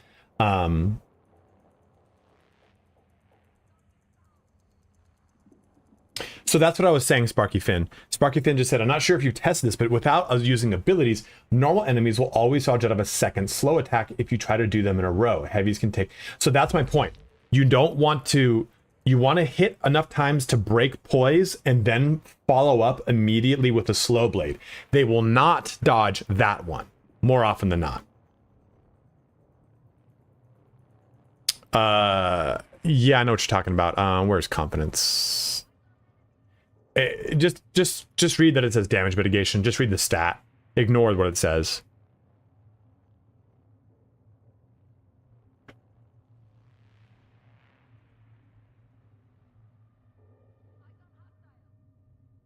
But they're saying a difficult attack like a sprint or a slow blade. The sprint attack would be running and pressing left click. Well, let me type in heavy, type it in, let me write it down. Heavy gunners. We'll put them in their own section. Any other topics you would want discussed in a melee build video? Or a melee guide, I guess you could say. And we'll go through all, like we're gonna film it all live, but I'm just trying to make sure I get everything down for you bros.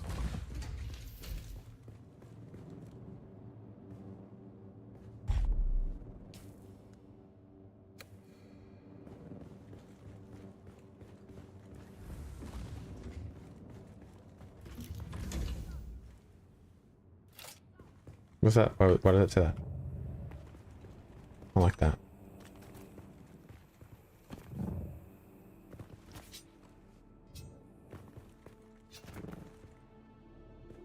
Any other subjects? Any other subject at all?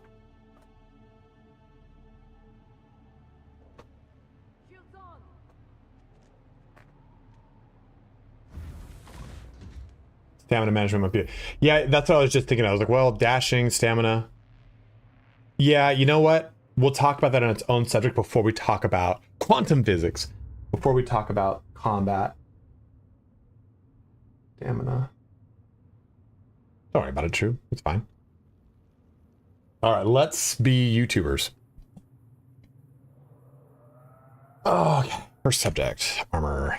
Let's make a piece of... No, we don't need to make it. I'm not going to make it. I do like to showcase stuff, though. I don't really want to spend the resources to make it. Heavy armor. Can't I make, like, really bullshit heavy armor? Ugh. I did this before in the video, and I've deleted it since, but I had made heavy armor to showcase the differences, but... okay, so let's start here. Loading into the game, let's talk about armor. That's going to be our first subject to hit, because I think it's the one with a little bit of contention around it. Do you mix up your still suit? Do you do light armor? Do you do heavy armor? Honestly, it comes down to your playstyle, what you like to do. I think I have a video on armor, and there's a little bit of wrong information that I want to kind of write right now. The big thing is your shield. When it comes to damage mitigation, you press this character stats button, you can see armor and armor mitigation. your shield doesn't have any bearance on this. Your shield is going to come down to, think of this where it says power pool for your power pack. That is your max shield health. Think of it that way. And your shield, the mark of your shield, that power drain is basically every time your shield gets hit by a ranged attack, by a melee attack, it's going to drain against that pool.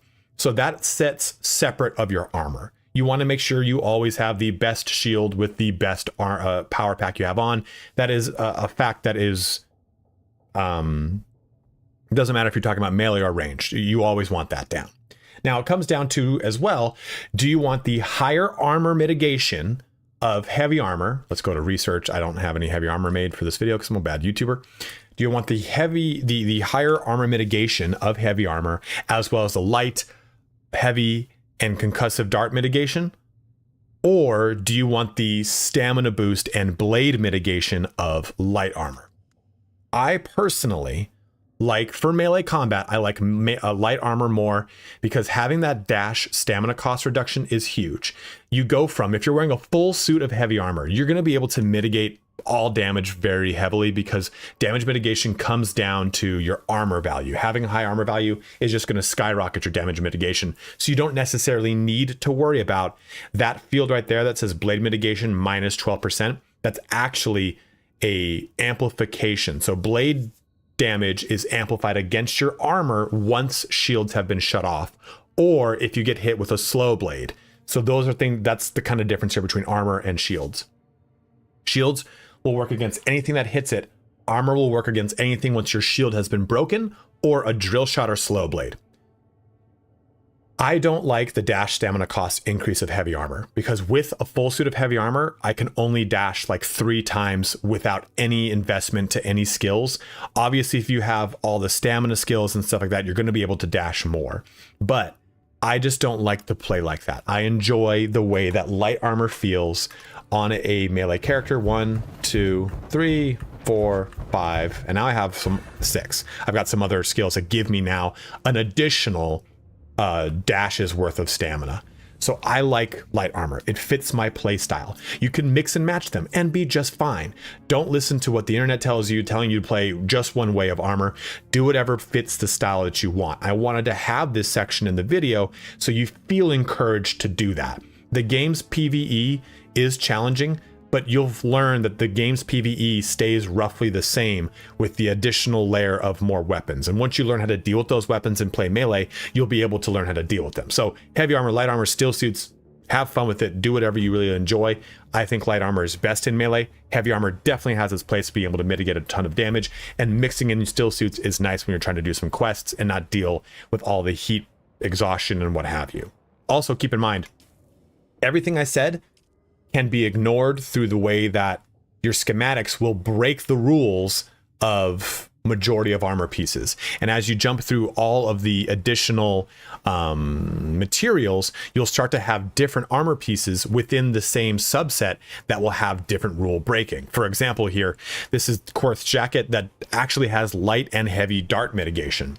This is the Miner's Blessing, which has different stats altogether. So you can see that there are ways that these things will break and be different. So just keep that stuff in mind, that while there is rules for the base form of armor, the armor is then broken thusly through its special research techniques that will add more layers. Like, for example, this is a still suit that has very heavy armor into it. Or is it this one?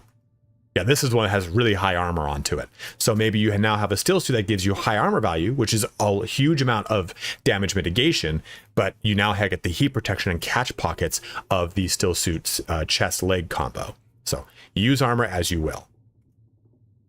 Maybe I'll like table for how many dashes you can do. I don't do tables, man. I'm not good enough with all the stats. And to do that table, Sparky Finn, I'd have to respec my character to see what it would be like with at the very bottom. I'd have to have progressed further into the story to have gotten all of the Swordmaster stuff unlocked. So it just slows down my pace of making things. Because I'd have to have all the skills unlocked for stamina to show the max amount.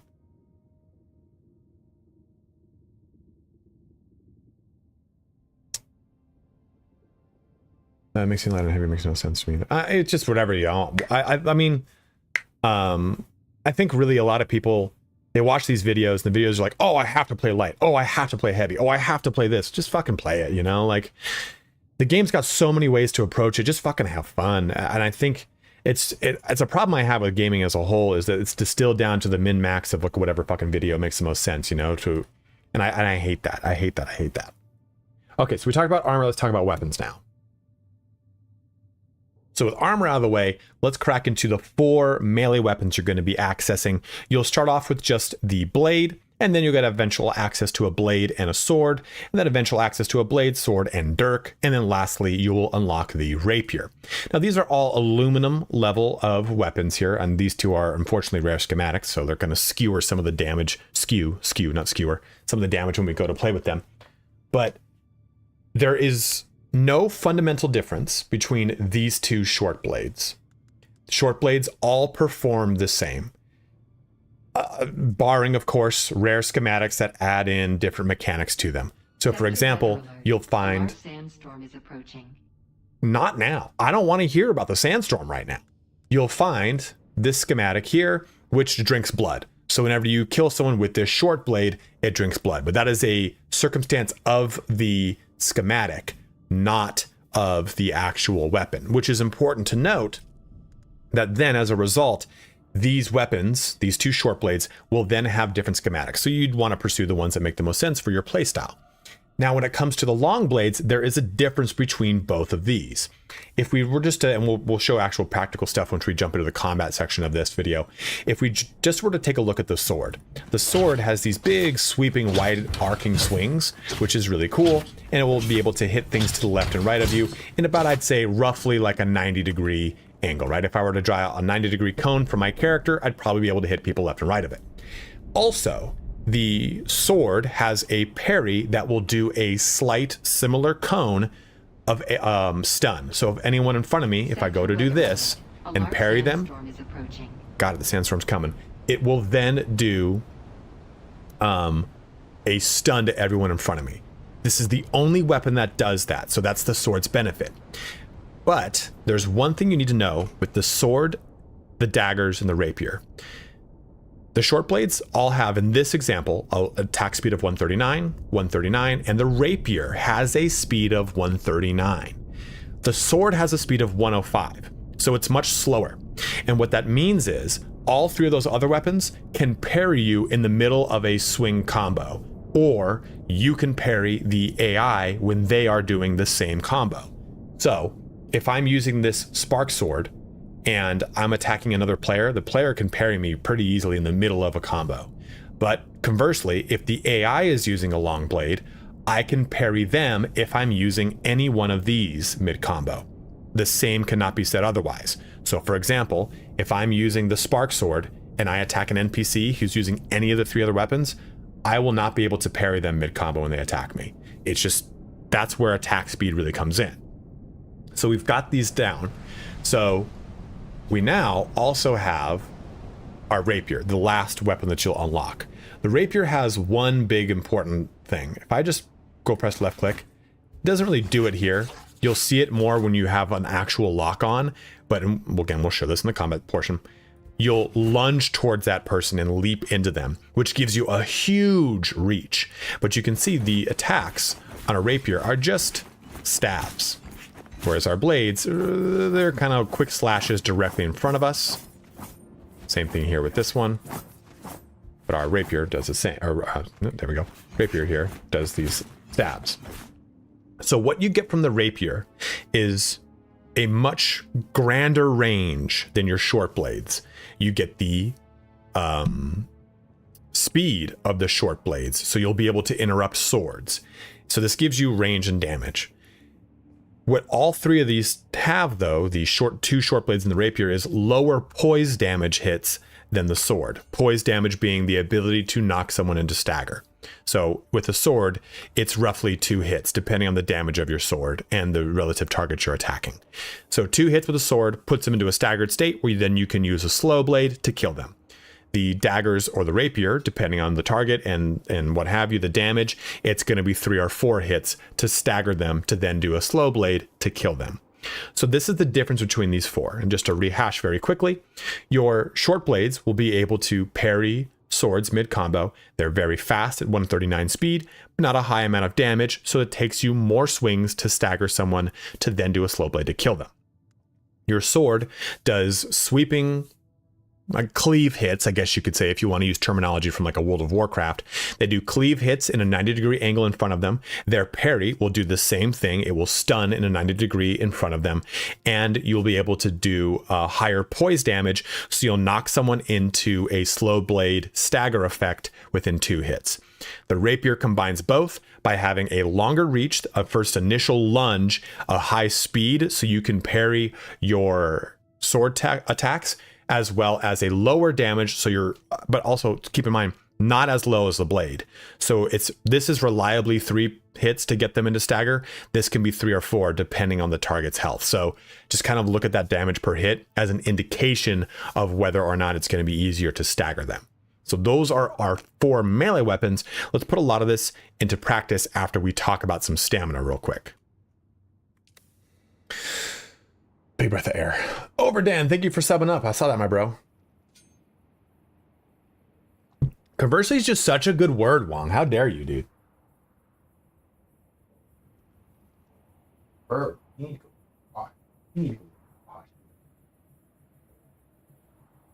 Sweet puppy. Loot boo. And just subbed up tier 1 as well. Thank you, dude.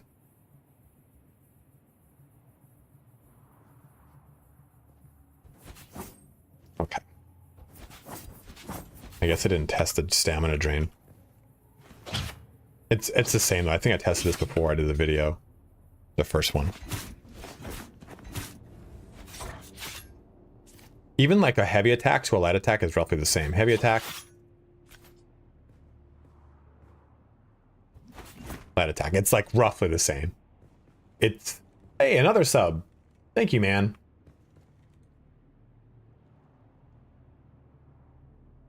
Thanks, Pilk. Shut that off.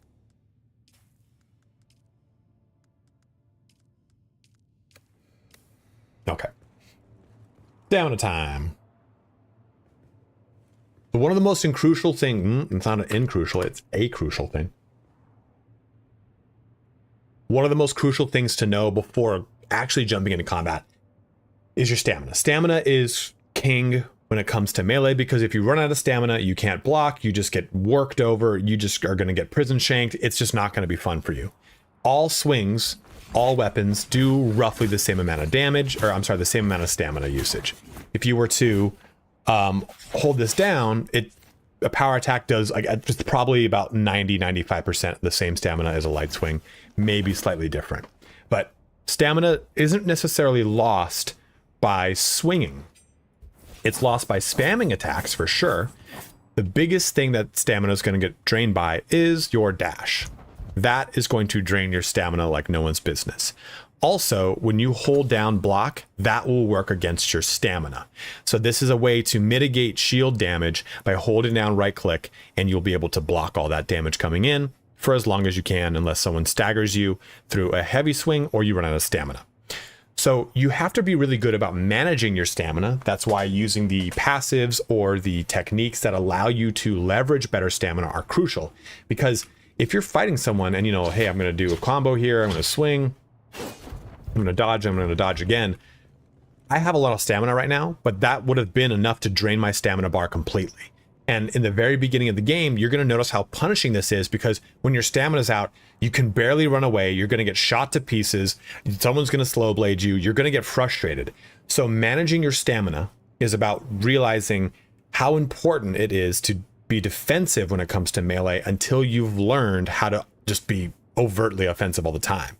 And a lot of that comes down to mitigating how much you dodge. So we've talked about a lot of this. Let's go into the defenses of combat, and then we'll talk about being offensive. Okay, let's come out here.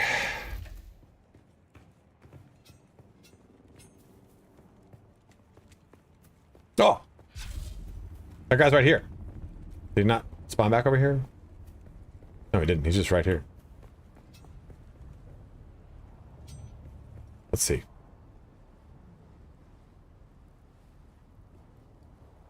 So we got this character right here we're going to fight. We're just going to be defensive in this role. That's what I want to show off right now. Let's see if we can figure them. Yeah, you bugged? Come on. Or maybe we're not going to fight them. This game has no bugs. If anyone's told you it's got bugs, it has no bugs.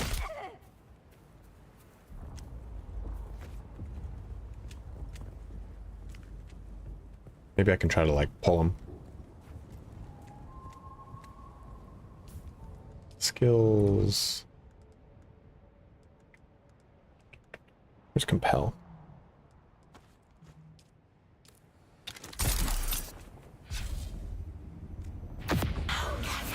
There we go.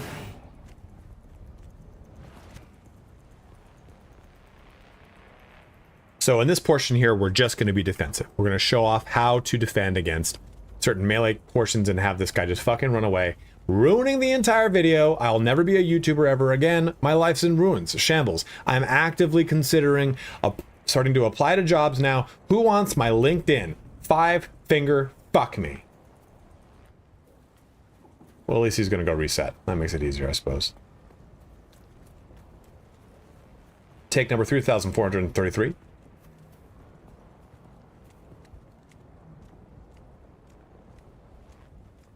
Okay, so we have an enemy over here. We're just going to be defensive in this instance, talking about that stamina drain and what some of the best ways to deal with these targets are. So look at this guy to try and come after us. There we go. They're using them. There we go. So to start us off, let's talk about blocking. So I can just hold this down. You can see we're going to just block against this. Heavier hits are going to drain my stamina. There you go. I got you. And this way it doesn't take against my shield. No big deal. I can just sit here like this until they decide to really try to go for a slow blade, which will stagger me out of this. But you can see too that this will reel them if they keep hitting into it. So this is something that I think we don't really... So you can see that's the result of what happens when you just hold it down and they slow blade you.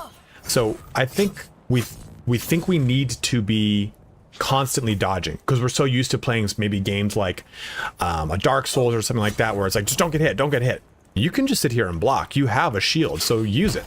And this won't even use your shield's power, so you can really take advantage of it. And furthermore, on that point, just let your shield take some of the damage. As long as you don't get staggered, you're fine to let it hit against you. Just know, if you do get staggered and they hit you with a slow blade, you can still dodge out of it.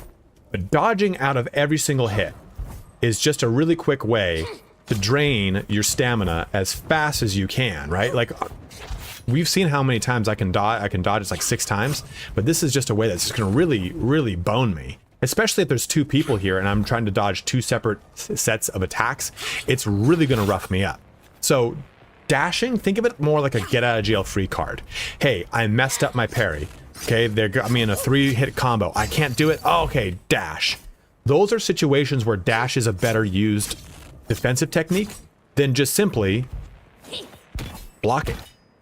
Or just simply parrying, the other technique I haven't talked about yet. So yes, parrying is a very more active way of defense, right? Because it opens you up to start being offensive. But really, I mean, you can even see, even if we were to take that slow blade to the face, it wasn't going to outright kill us. We still had time to use our dash to get out of it. So don't spam dash. Don't do that. If you do that, you're just going to have yourself in a situation where you're out of stamina. Use dash strategically to either close the distance on something or get yourself out of a slow blade. Those are the times where you really want to use it, less the times that you want to constantly use it. And make sure you're using your parry. Now, in this case, this enemy is using a dagger, so I cannot show you the mid-combo parry. But when it comes to defense, you're going to get hit by one attack. 1, 2, 3. It'll stagger me. They'll slow blade. You can do a mid-combo parry if they're using a sword and you're using any other weapon. And I'll show that. I already have a clip of it, so you can see that playing. But those are the elements to defense. And defense, I mean, you can even see, like, you can kind of just back up, too. You don't really always need to actively use any of the buttons to defend against them. Just get out of the way. But if you're using a sword and you get hit in that 3-round combo, either let your shield take it or dodge out of it. Now, there is another element to defense that's not necessarily defense. This is kind of going to have a good segue into offense. It is noticing when your stamina is out, outside of looking at the bar, and you'll be able to notice it in the enemy. So it's the same effect on both enemies and characters. When my stamina drop down, you'll see this little burst. That's how we know we're out of stamina. It tells me that I'm out, but it also tells me if the NPC is out. So if I just kind of keep swinging here, you see that little burst that happened? There. That tells me they're out of stamina. So those times are moments that you can try to capitalize it, what have you. So we've got defense down. Let's now go offensive. Letting my health regen kick in. No. You can dodge a wrench, you can dodge a ball, baby.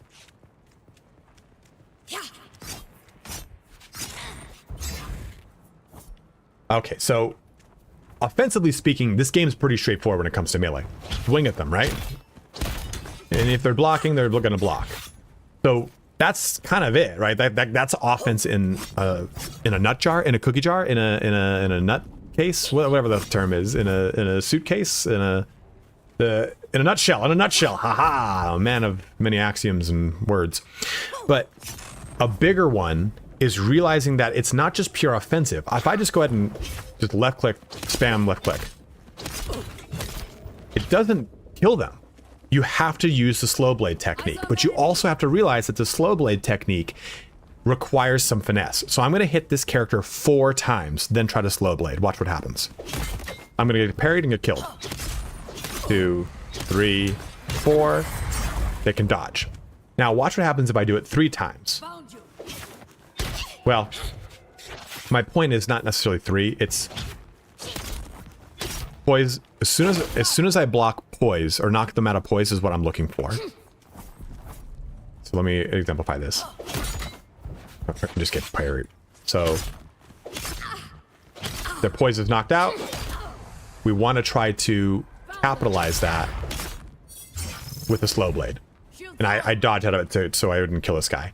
If we keep swinging, their poise is knocked, and I try to do a slow blade, they will dodge away from it. So you have to really, whenever the poise is knocked out, you want to be able to You want to be able to actually capitalize on it. Ooh, well, and kill them like that. But if you, that actually kind of defeats the whole purpose of that section. Sometimes I suck at what I do. Other times I'm really good at it. Most of the time I suck. And that was a really good little base to do that on too. Because you can really fuck yourself up if you just keep swinging at them.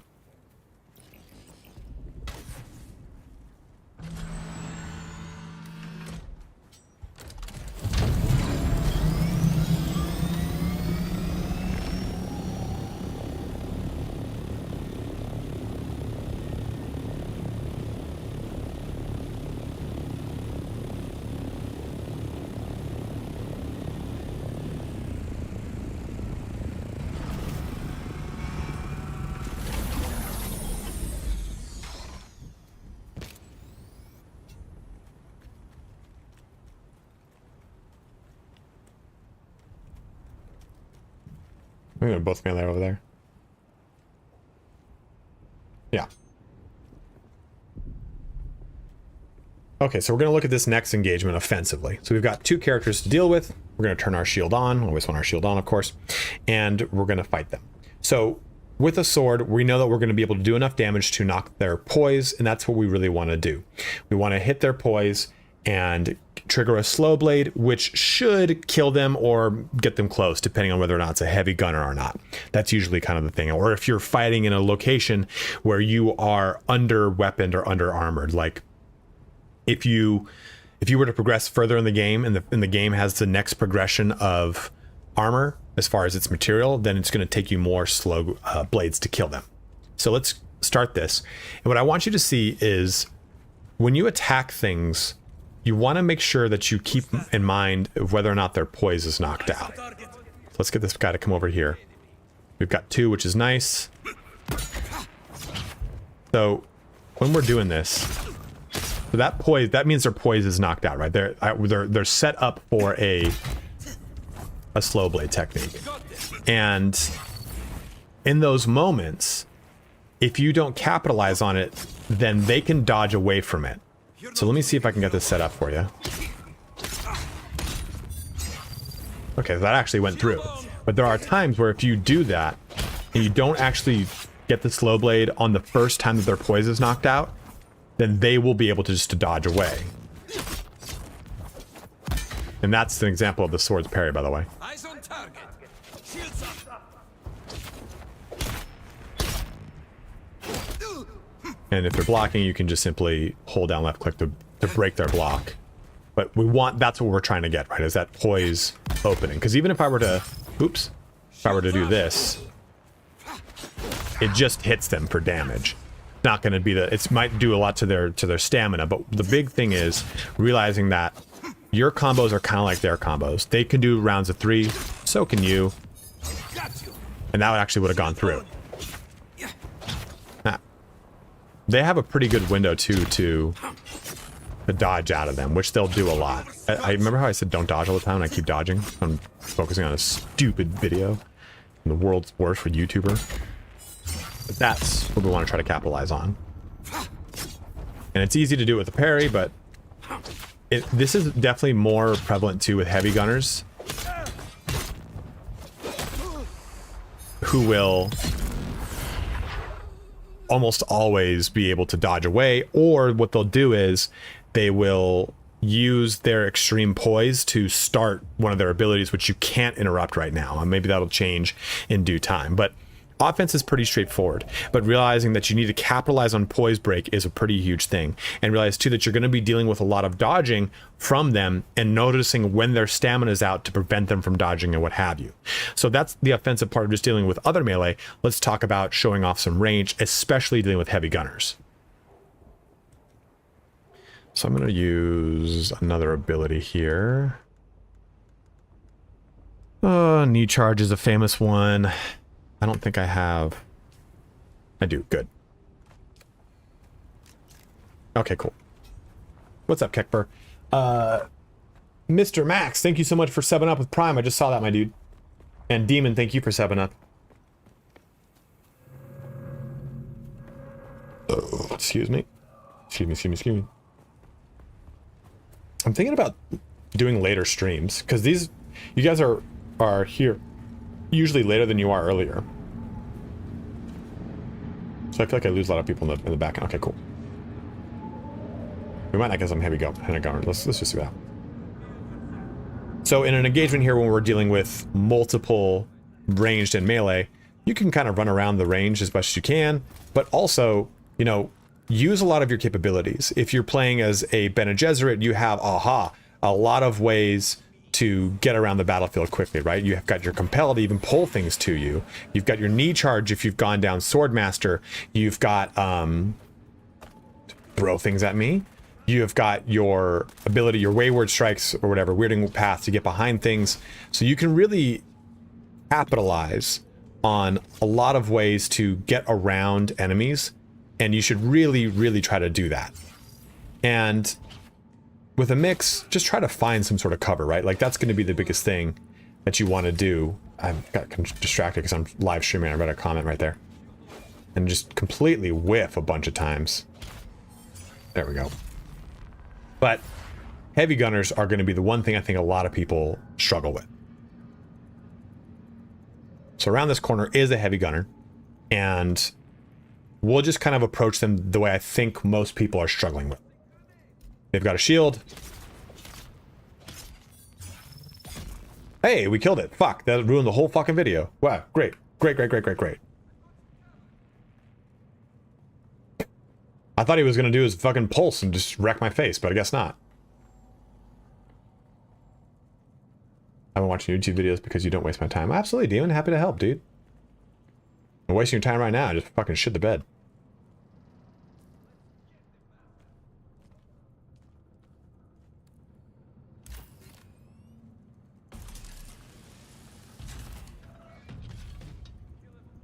I need that. Get them drops, baby. The drops are really good, actually. Like, having a base platform that has lights underneath it is very great. Okay, that's not... I want you to be a heavy gunner, please.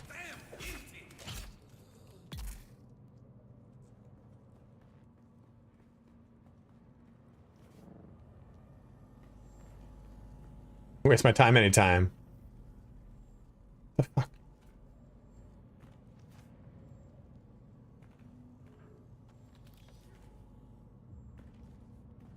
Most tedious thing about this video so far has been finding people to kill.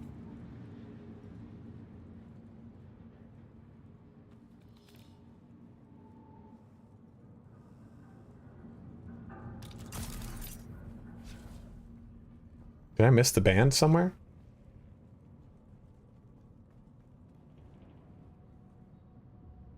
Glad you're here, man. Glad to see you. Glad to know you.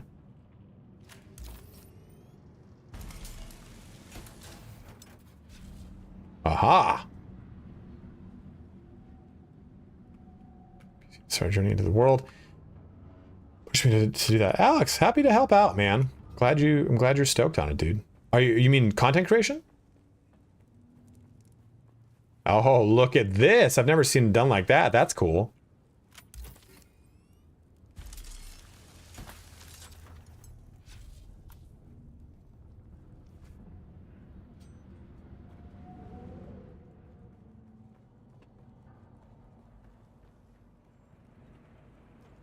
Absolutely nothing is good in this room of pain.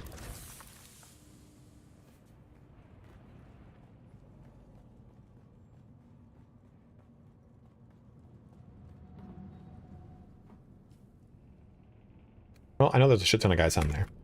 The problem is, though, these are all pretty weak. I want to get to a place where they're a little bit more challenging.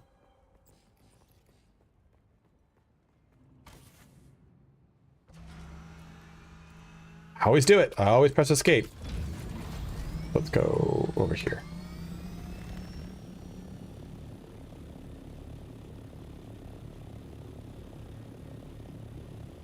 Nothing doth change without change.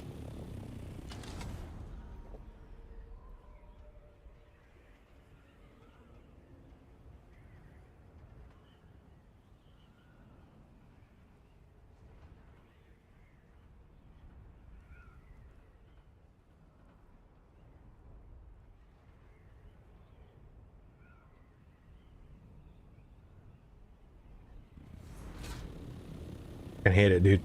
Just let me clear any active thing with escape, please. Just let me do that. No heavy gunners here. There will be over here for sure. There'll be flamethrowers and such. Ah.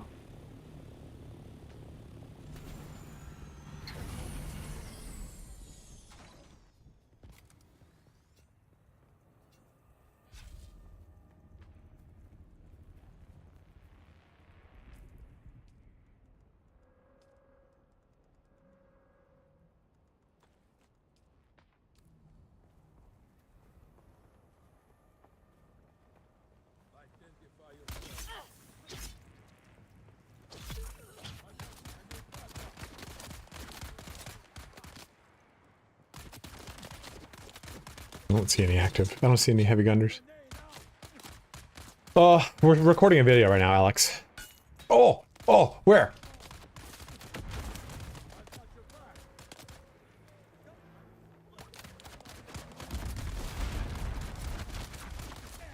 I don't see any gunners.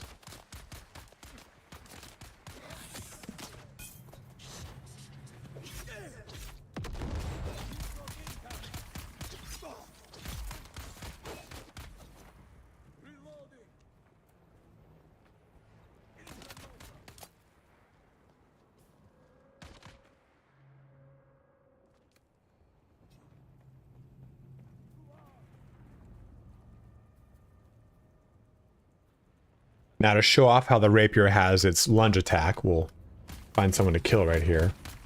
So I'm gonna let him shoot me and just kind of... That's the lunge attack that the rapier can do, if I actually hit. Kind of got like a funky pathing over here, but...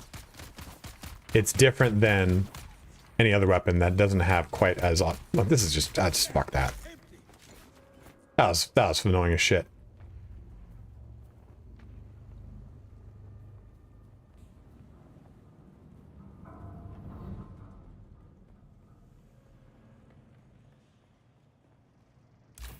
Now I know there's a flamer in here at least.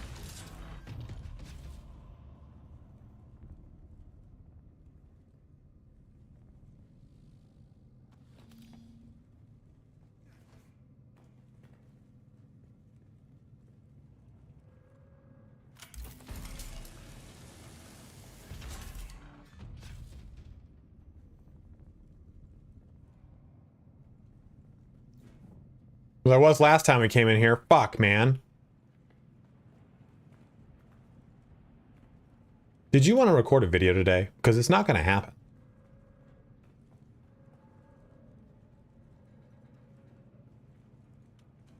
This place is a PvP zone too, so all this, like the chest in here might be completely looted. Oh no, it's not there yet.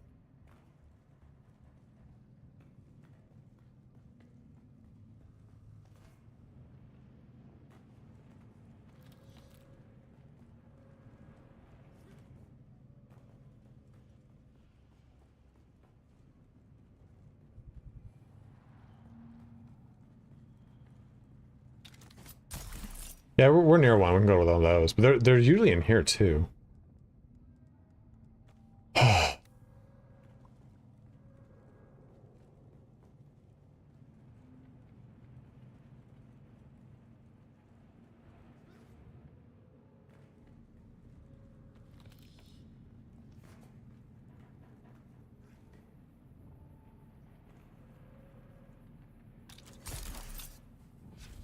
Like, when am I not going to use that fucking claw, you know? It's so ridiculous.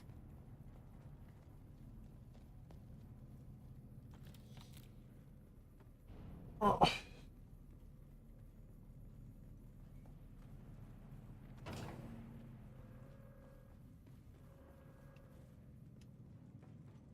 We were just in here earlier, and I've, like, completely forgotten where everything is. My brain! My addled brain.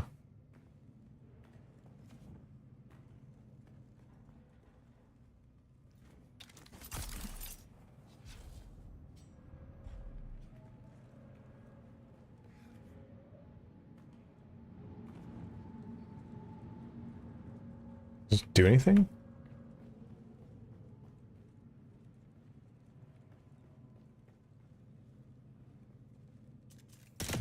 Hey, that does something. I was like, does this explode?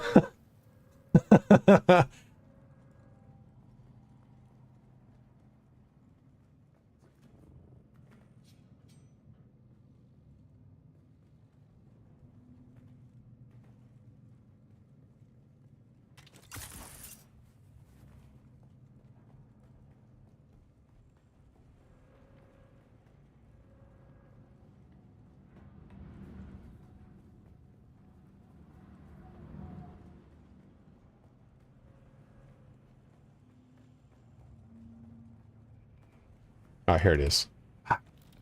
That's tedious as all hell.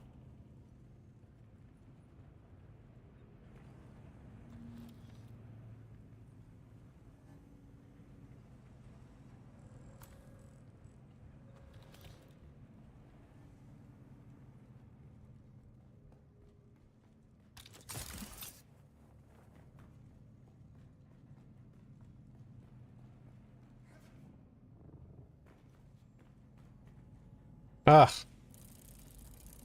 A million of those damn things now at this point.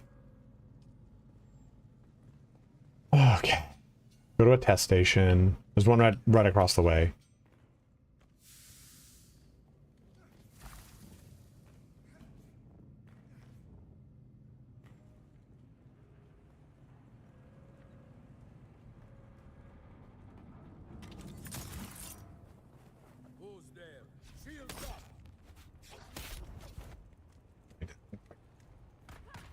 So just to show off how the rapier's lunge works, I just press left click. It's a big, big heaping lunge.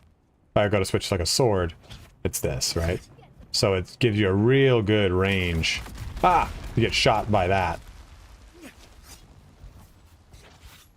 You can see the rapier, like it's really good at a 1v1 type of thing. I don't know if I'd use it necessarily with groups of monsters being enemies, but you can see that it really has the advantage, like especially closing the gap to ranged is really nice with the rapier, because it allows me that big first initial lunge, which you didn't see, right? You don't see when I'm just attacking nothing. When you have a lock on target, you do really lunge at the target.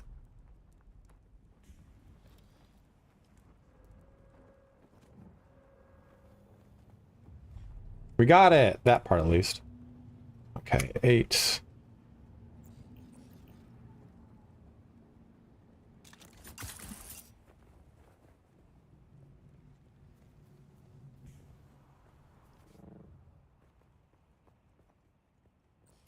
Let me place my ornithopter.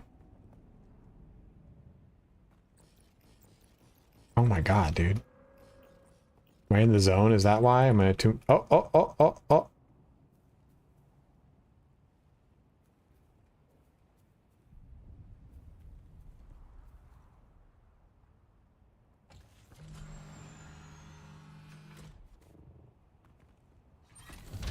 There we go. Shit.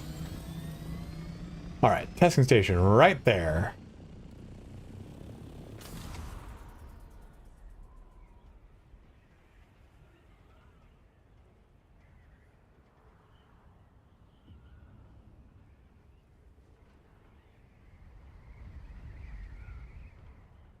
It is just a bunch of bloopers, man. It is a little hard to kind of like set content up in this game, that's for sure. Okay, I see a heavy gunner down there. Cool. Okay.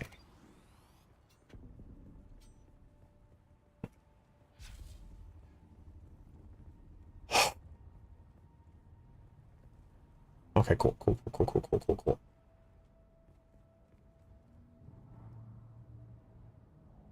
Come on. I'm not doing that. One of the big things a lot of people deal with is heavy gunners. Heavy gunners includes flamethrowers because it's the same overall mechanics to dealing with them. You have to remember that anytime that you want to fire a gun, it shuts your shield off. So my shield's on right now. Fire my gun, shield comes off, shield goes back on. That's what you really want to try to play with the heavy gunner. You can do it by just using ranged weapons without using abilities, but the big thing is using your abilities. You can use the Weirding Way from Bene Gesserit. You can use the knee punch or knee kick from the soldier. From the Blade Master, or Sword Master, sorry. You can use even the Shiaga wire. That's a big one that you can do too, because all you're doing is putting them into a staggered state. That's the biggest thing that you want to do. So if I want to really like capitalize on this, let's try and kill these guys real quick first. We want to try to get them in a state where we can do a slow blade to kill them quickly.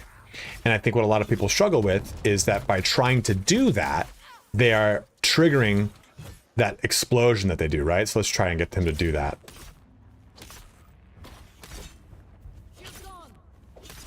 And I don't think these guys do, because I think there are Atreides. Oh, this is actual flame guy. Never mind, I thought that was a heavy gunner. So right now, don't shoot at him.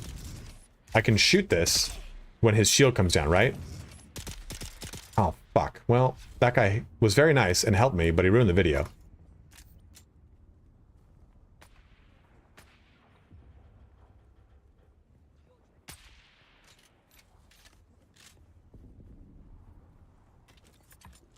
I'm just not having a good time right now.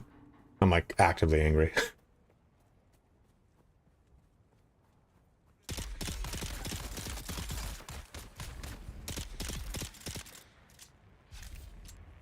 And he's gonna go in there and loot or shoot everything, so I won't be able to do shit. Fuck. If I want to buy this game, could you tell me about the servers and wipes? There's no wipes. There's the deep desert that's wiped every week. To prevent people from just capitalizing the endgame area. Shit, man.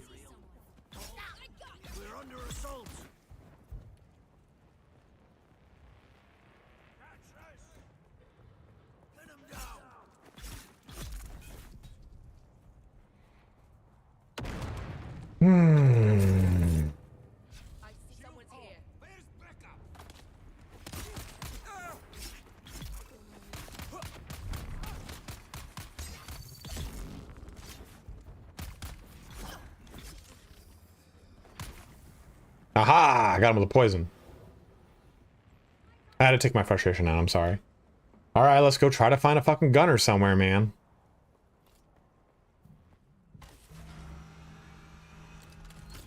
There's some over here, I think, too.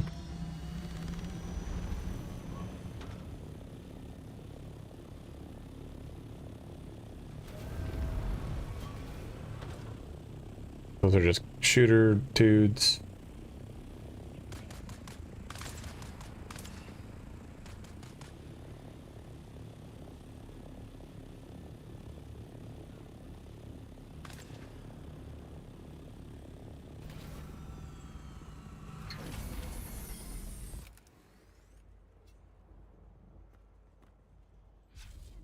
I actually don't know on EU servers.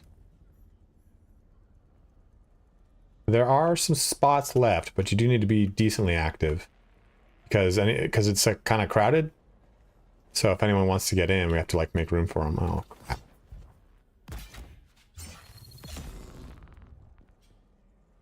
No cheater issues at all, actually. That's a good question. I mean, yet might be a good follow-up to that too.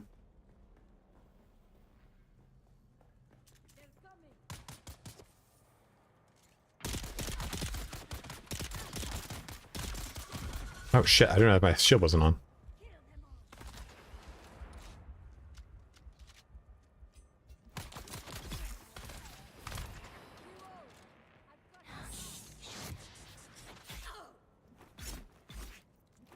Parking in deserters. Alright, off to another base to find things for the video.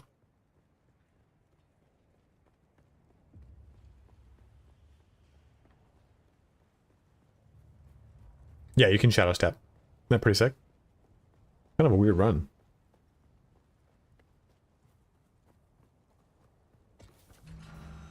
It's like the last bit of the video, man. It's just this last part. That in the ability section. Does this respawn?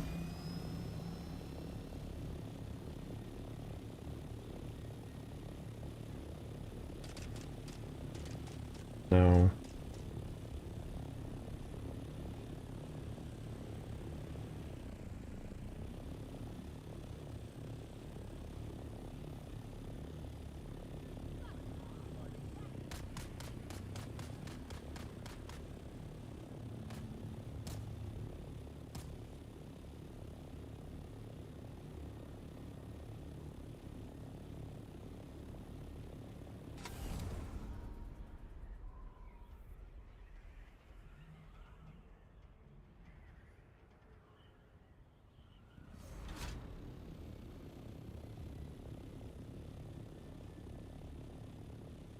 All right. We got it. Ladies and gentlemen, we got him.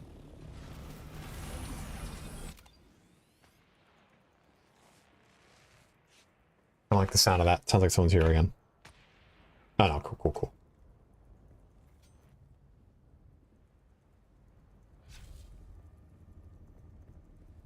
Take number, yeah, 3,367.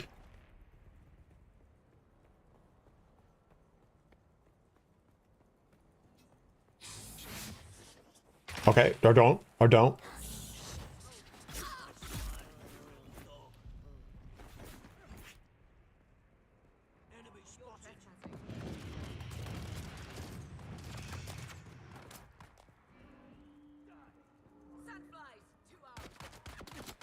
There's no base rating in the normal game. In the deep desert, there definitely is, though.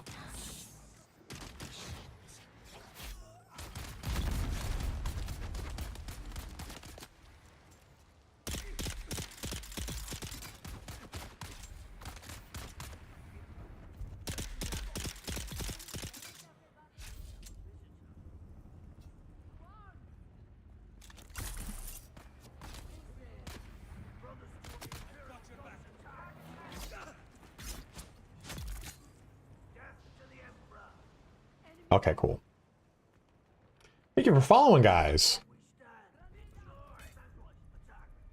Okay, finally we can show off some heavy gunner play. Now this is a flamethrower, which is effectively the same type of approach that we're going to be using. Now, remember, you have a shield on, so does that character. That character's shield goes off while they're shooting any gun, be it a heavy gun or a flamethrower. So what you really need to do is learn either how to abuse that or how to get them in a position where we can stagger them to do the slow blade technique. So there's, right now, you can just simply shoot into their fire and hit them, right? So I'm hitting that person. It will do damage to me, but you can get them down pretty quickly, especially if they're a heavy gunner. I find that the flamethrowers are a little bit tankier. Now, what you don't want to do is close distance, right? These guys don't have, they'll do that. There you go. We don't want that to trigger. And if you don't do it properly, what you'll end up doing is you'll end up dodging and not clearing it at 100% and get caught in that and then just get messed up. So we can do a number of ways to deal with this. If you don't have any abilities, you just shoot them when they shoot you, right? But if you have even just the grapple hook, okay, I can jump in and I can attack them, right? And that would be enough to either get them to go for a full kill right there or to stagger them to do the damage. Or weirding step and jump in and kill them. Or wait till them start shooting, knee hit, and kill them. So you see that heavy gunners are really only scary if you run up to them and try to face tank them. If you're jumping in and swinging and swinging and swinging, and if you're doing a bunch of heavy swings trying to break their shield, remember the shield's not going to break unless their poise is broken. So we use our abilities. I used in that example just 3, right? We used weirding step, we used knee charge, we used the Shiaga claw. You can use compel, you can use stop, you can use a grenade when their shields are down, you can drop a turret to make the turret make them focus on the turret. There's a lot of different ways that you can approach it. Just don't approach fighting those heavy gunners or those flamethrowers as just face tanking them. That is what is getting you killed with those hard to kill enemies. I think that's everything, right? So we got armor, we got weapons, we got stamina, we got some combat. We showed off the lunges. We talked about armor. We talked about heavy gunners. Now, the only thing we got to talk about is abilities, right? Any other things that you guys want me to talk about in that video?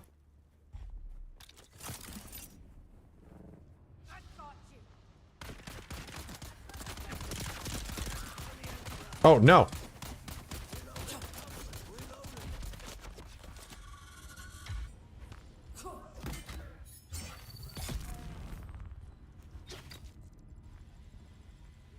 We're just not going to use our abilities. There we go.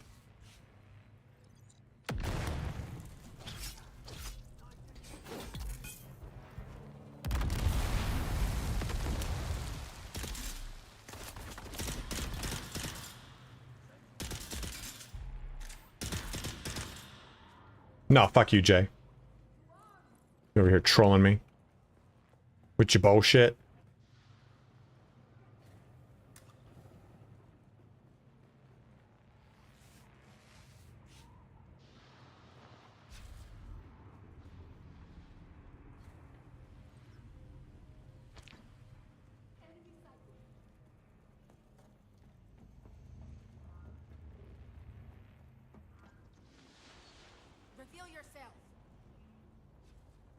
I do. I'm going to go see Metallica.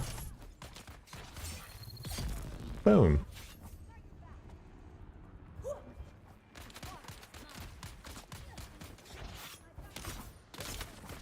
I'm flying out tomorrow morning to go see him.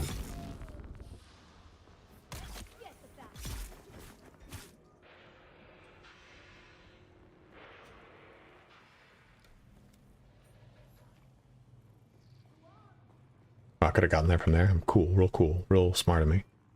Is there a constellation chest in this base? I do not know.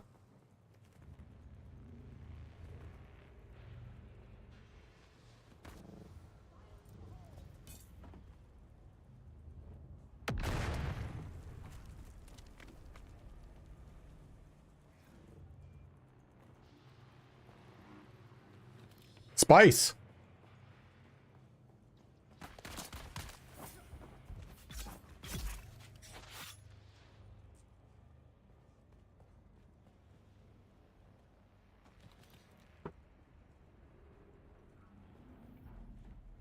I think that's everything. Okay. So let's quickly just talk about some abilities. We'll be able to do that over here. Find a little hidey hole.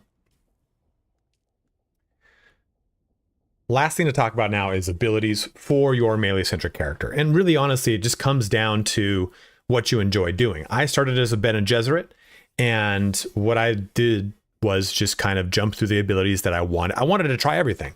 And when you first start off, I definitely encourage you, just put points into stuff and see what you like. At any point, press this button and you can respec the entire skill tree. All you have to do is wait 48 hours. So try things out, experiment, see what you like and don't like. But some standout ones that I've found to be really good are things like Compel. You start off with this as Bene Gesserit, it's really good. Prama Bindu Stability, because this helps reduce poise damage to you. Remember, poise is a thing that puts you in a state where you can get hit with a slow blade. I like this one a lot as a technique to help deflect against it.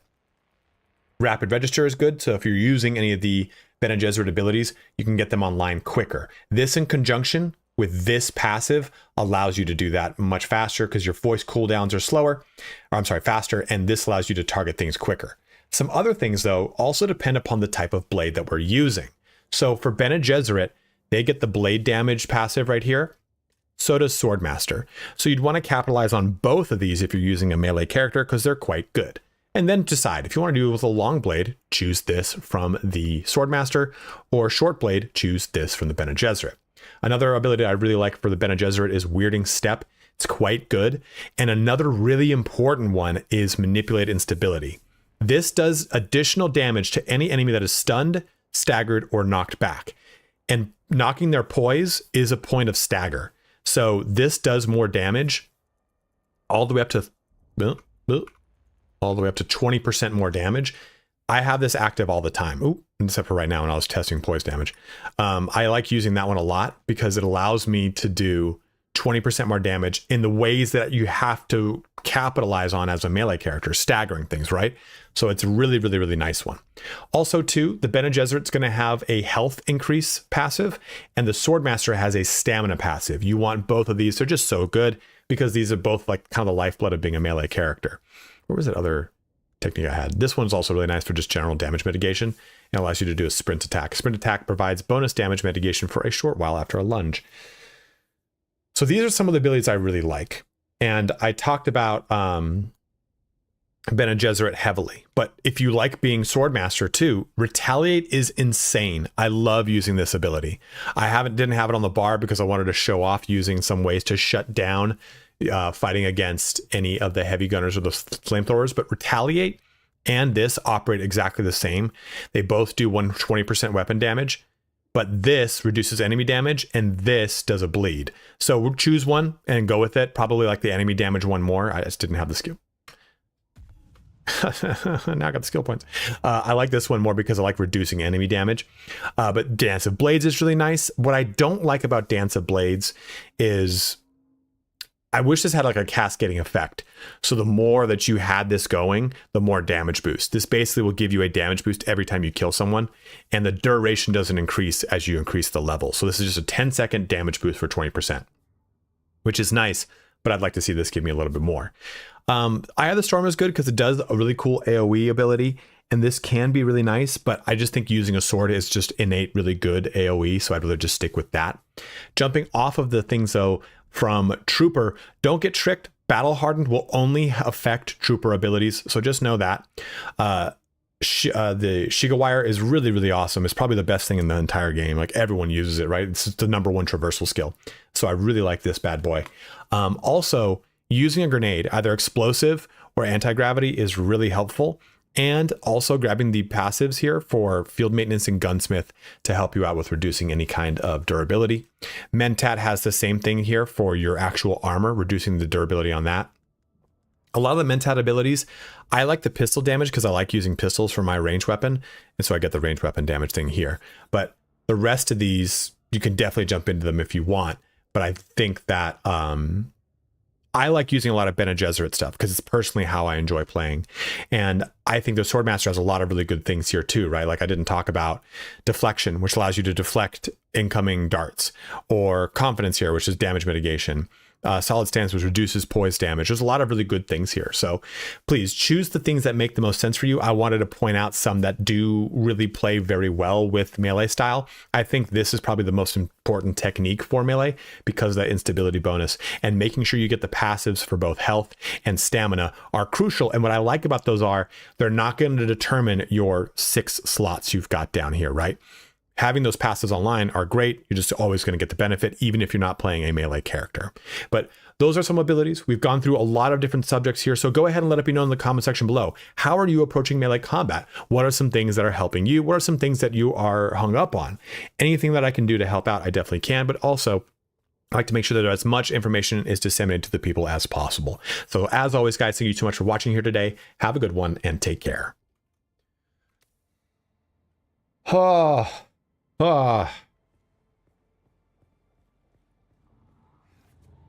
Behind the scenes, we did it. Yeah, that's what I was showing, Sparky. You can definitely use it as a CC. Yeah, that was a first try. Fuck, dude. Get a drink. I'm taking a nap. I'm gonna take a drink. I'm gonna drink a drink. So yeah, I'm gonna fly out tomorrow morning. The concert's on Sunday, so tomorrow is Sunday. Hey, Rawl, thank you so much for subbing up. What I want to do here is, oh man, we are 25 subs away. I'm waking up early to fly out, so I'm gonna drive to my parents because I'm leaving Roman with my parents. I'm gonna sleep there. Then my brother and I are gonna go to the airport, fly in, wait a couple hours, head to the concert, see the concert, get done, go to sleep for like 2 hours because you're gonna be so stimulated you can't fucking sleep. Wake up, get on a plane, get back here. I wish we could take a red eye out. I would love to just, cool, we finished the concert, flight's in 2 hours. Does the gold count gift? Yeah, it does. Right now, we are at 215 out of 233. So actually, we're about 18 subs away. Sometimes the count gets all fucky.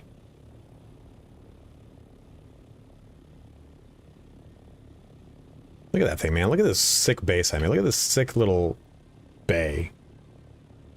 Tina Man Down, thank you so much. Or Tin Man Down for subbing up there as well. A new subscriber arrives.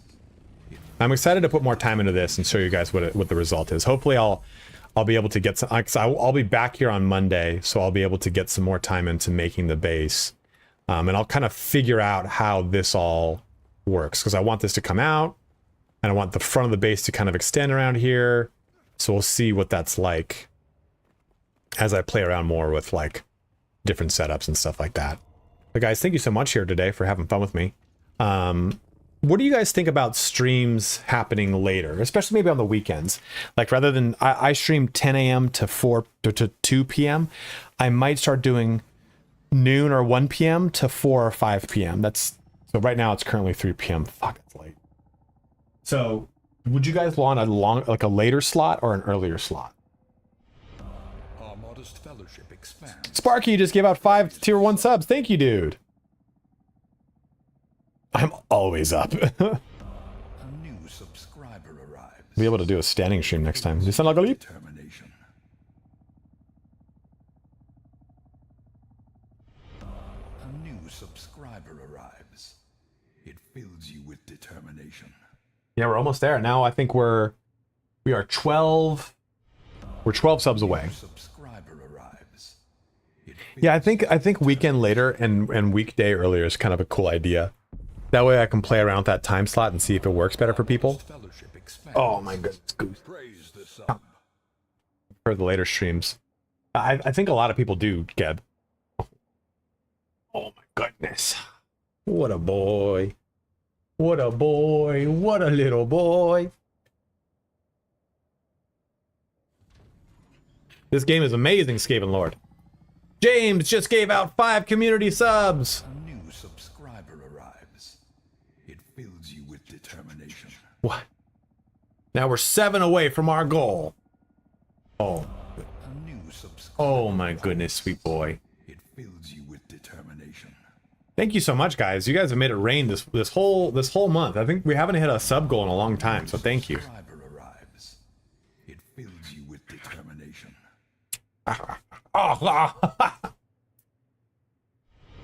Roman does appreciate it because it goes directly to him, doesn't it? You can buy more toys. You watched me. I threw his ball and he let it like fall into a fucking gutter. He like threw it at the gutter. I was like, you little shit. You little shit.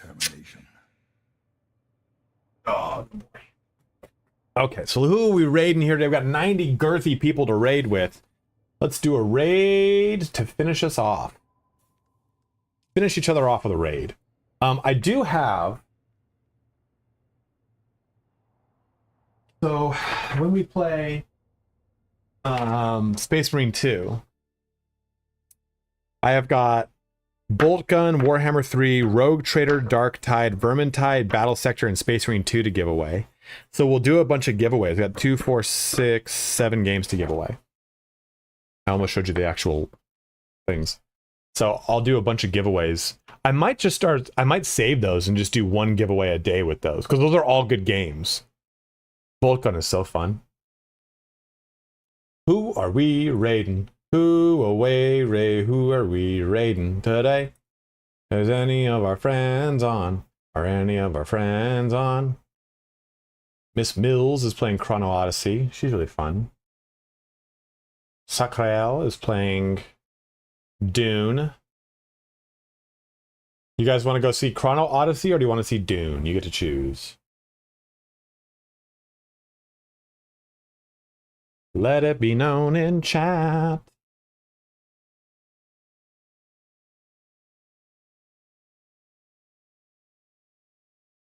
Dune? All right. Send you guys over to Sacrael.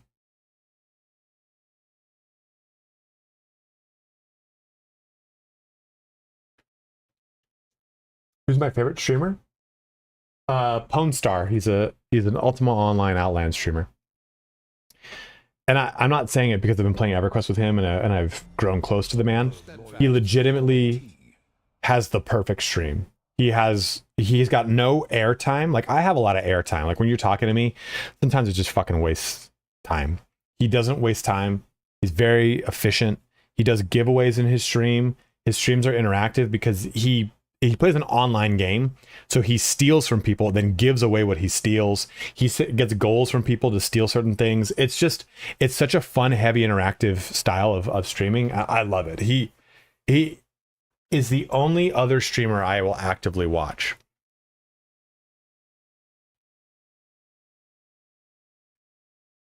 Probably because I also play Ultima Online's Outlands.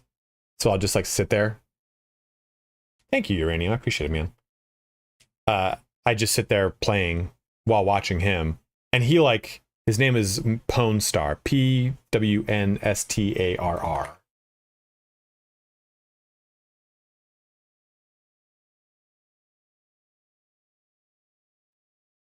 Here's his YouTube channel. Go check out Daddy Pwn. If you want to get into Ultima Online, join Outlands and join our guild. All right. This raid is going off here, guys. Thank you so much for watching here. Have a good weekend. Stay safe. Wash your hands. Take care. And I'll see you guys on Tuesday. Going now.